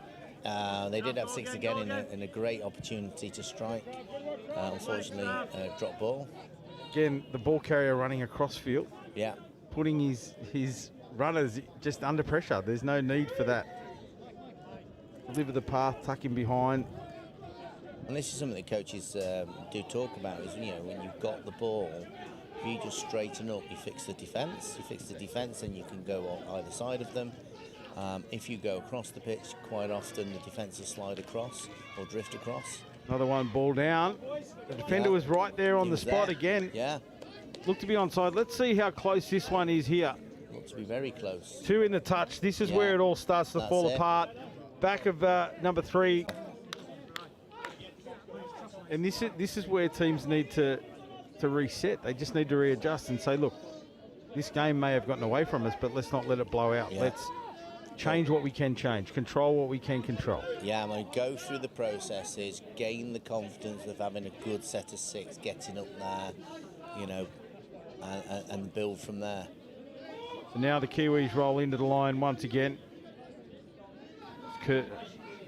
Grant Robertson, it was in the middle. Here's another nice hole run, but a good shutdown defence. Coming across in cover. Another penalty. Yeah, but I don't mind that. Come in, shut that one down. I think it was Hood from England that shut it down. Give the penalty away, but hey, you've stopped the try. Yes. I think it was one of his mids that gave the penalty away. Correct, exactly right. He had to come and fix their error. Oh, that's better. That's nice. Yeah, well done. Sure, the England head coach there now was had his heart in his mouth again. We got the job done on that occasion. Now they just need to make the most of it. Get outside their half is important first. And skipping sideways before they go forward. Frustrating when I put my old coach's hat on. Actually. I think that one might have been forward. Was it? No, they're going to call it play on. Yes. Excellent score. We were just thinking that they'd drifted across a little bit and... Jeez, I think they got away with one there. No comment. No comment, I like it. Oh, very well done, mate. We'll take them. Oh, you'll take them all day, every day. Lloyd Hook it was. Well done, Lloyd, for holding your depth. Lloyd Hook gets one for the England team. Yeah. But that's what we talk about. They just need to keep rolling forward, look for those passes, maybe take risks that they may not have taken previously, just to see if they can break this. Yeah. I mean, New Zealand defence. Absolutely. We, you know, and I'm not too sure what their, what their goal was on this for this match. I know when we played the Aussies earlier on today, we were talking about making sure that we were playing the right game and we would go through our processes correctly, and seeing where we stood against the number 1 in the world for us at 50s level. And we had some very, very positive outcomes, because it wasn't so much result related because we're in a pool stage. Yep. I mean, England aren't playing bad touch here. No, not at all. They're playing some really nice stuff. And that's been the message throughout quite a lot of these games that have blown out a little bit against Australia and New Zealand. It's not that the other team are playing badly. They're actually playing quite well within their own structures and their own, within themselves. It's just that next level touch that is being played by the opposition. And when those teams come up against each other, they're cracking matches. Oh, yes. I mean, our competition finishes on Saturday, so it means that on Sunday, we can go down to Highfields and watch all the finals, and while we're there, increasing our touch IQ, as well as supporting the home teams, obviously. Yeah, great to hear the support coming from the bench here. We're right behind the England bench. They had a penalty. They got up in support of their teammates on the field, and it's great to see this energy still here. We've got 10 minutes remaining.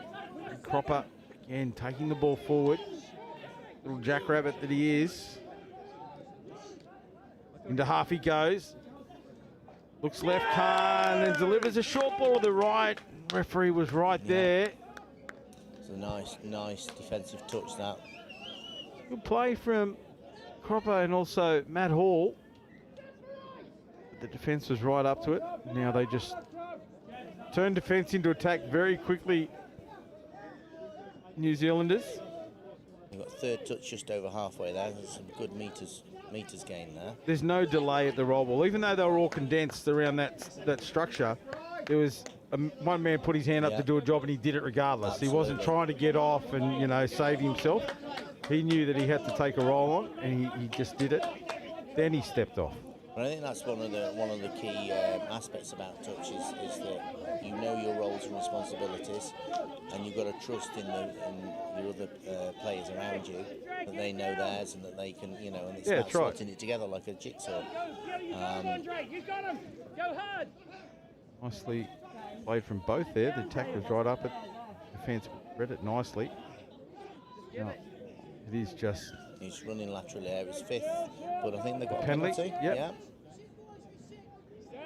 We were talking it earlier with Mel. It's a tough call there where you're the defending team and your opponents are running across the field. Like, you've got to push up, but do you push up diagonally or are you still meant to move straight? And when they do start running away from you, why do I have to move up when the play's all the way over there? But the referees are going, no, you're not moving forward. Yeah, it's... a little tap-on play. Lucky. He cops one in the back for his efforts. It just didn't quite find the mark. But again, they're those little passes I don't mind now with the scoreboard the way it is and so deep in the match. Well, this is it. I think you know, England have been very competitive in this match. I think it's just you know, the Kiwis have been very good at manipulating the defence and picking the right holes. Not had that many errors. Not at all. Seamus Hunter around the half there. The penalty against England. New Zealand. They've reset here. Stephen Waller just seen him giving instructions to Matthew Withers. It's Withers into half now. Sweeper goes around in Janke. George Janke. They hang off him, waiting to see what he's going to do. There he is, Janke. Pass over the top. That looked forward for mine, and referees agree. But penalty against England for not moving forward. As Janke was stepping around, they weren't moving up at all. They were just sitting back, waiting to see what is the magician going to produce.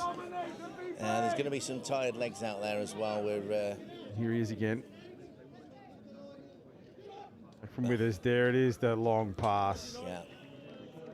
They had to collapse in on him the way they did, but he's too good. George Janke, the legend, delivers a beautiful pass right to left. Here we see it. Just, well, it's almost no look. He just knows his man's going to be there. And as soon as he saw that defensive player turn in, gotcha.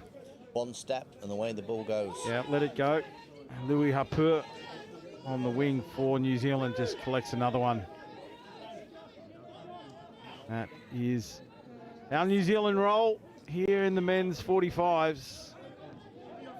5.5 minutes remain in this fixture as England see if they can get another one. It's an offside called again. Yeah. I think there's some weary legs out there now, and we're in day 4 of our competition. It's day 3 actually for these. It's got another couple of days to go, so we're starting to get into the business end at the end of these pool stages. You know, you'd hope. Individual. Looks like it was there for me. Yeah, try time, England. Well done. Let's have a look at it in replay. Joshua Bingley there. Nice split. Good step. Yeah, it looked like the touch was made, but wasn't onside. Will be the call from the referee. It's Josh Bingley, as you said. Well, reward for effort. He's been tireless for England. But if we were rewarding effort, there'd be 14 tries out there for England because they've all put their shoulder to the grindstone. We see Janke again, touch from behind. He hasn't got eyes in the back of his head. As good as he is. We've just found his weak spot. Attack him from behind. Yeah, let him get past. At what risk is that? As we see the ball floated over is the that top, another one? but in behind the pass, I'm going to call that forward. That's definitely forward. Yeah. It was pretty to watch. It was a good skill to deliver a pass to the right to the point of contact required, but put him behind the line for a forward pass, and now England roll out. There's Cropper again. Another one that would have a try if we were rewarding effort. That's good as well. Good wide shift early, I like it. Now they just need to straighten up here. That's where I'd like to see the player coming on a little bit faster, maybe a little bit more direct. Before they go to the open side. This will be a late pass order here. No, they're going to tuck him behind. No, the ref's moved. So yeah, I think he was anticipating the final touch. I thought he was going to blow a late pass. Yeah. But he was anticipating the final touch, and in the end, they ran out here close to their sub box, and the ball is back in the hands of New Zealand. I'll take it forward. Here's Stephen Wall in half. There's Jenky, pops it up for Stephen Wall, but Wall hadn't quite run the line that George wanted him to. Might not thank him for that, because none of them actually did any subbing there, although the one player has now exchanged. Thinking that'll be Stephen, because he was heading that direction. Yeah, he was. He ran straight off.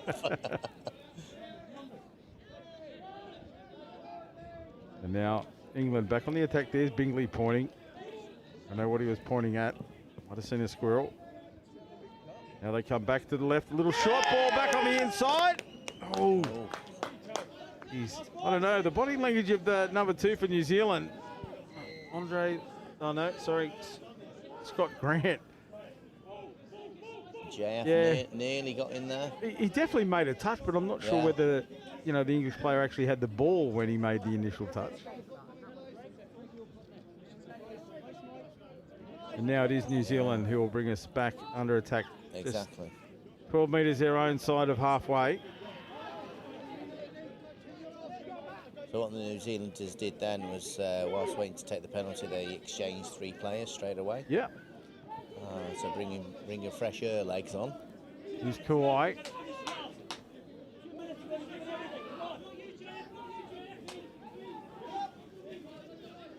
Amos Hunter with Kauai. Kauai off the deck. No, but the referee says not square in the roll ball. And that's the risk with those quickie plays, the you and me plays. Yeah. The execution has to be right on the money.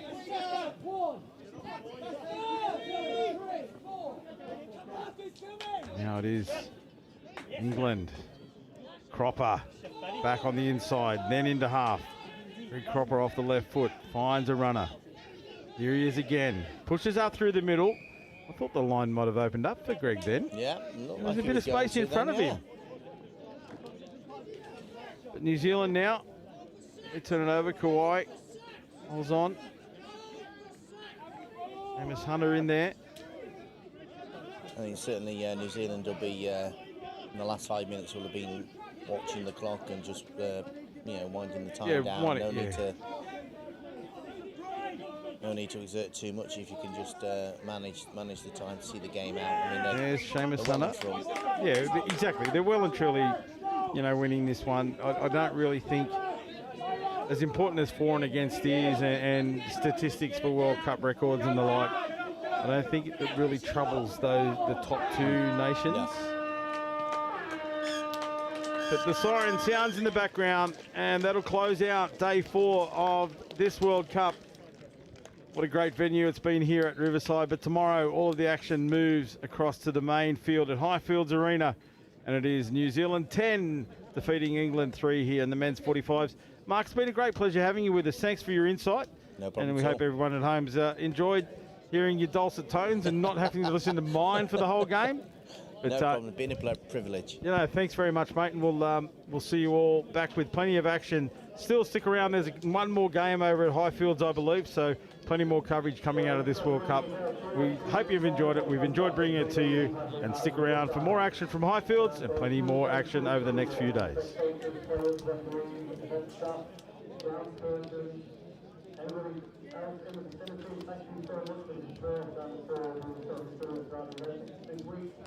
So now you can walk on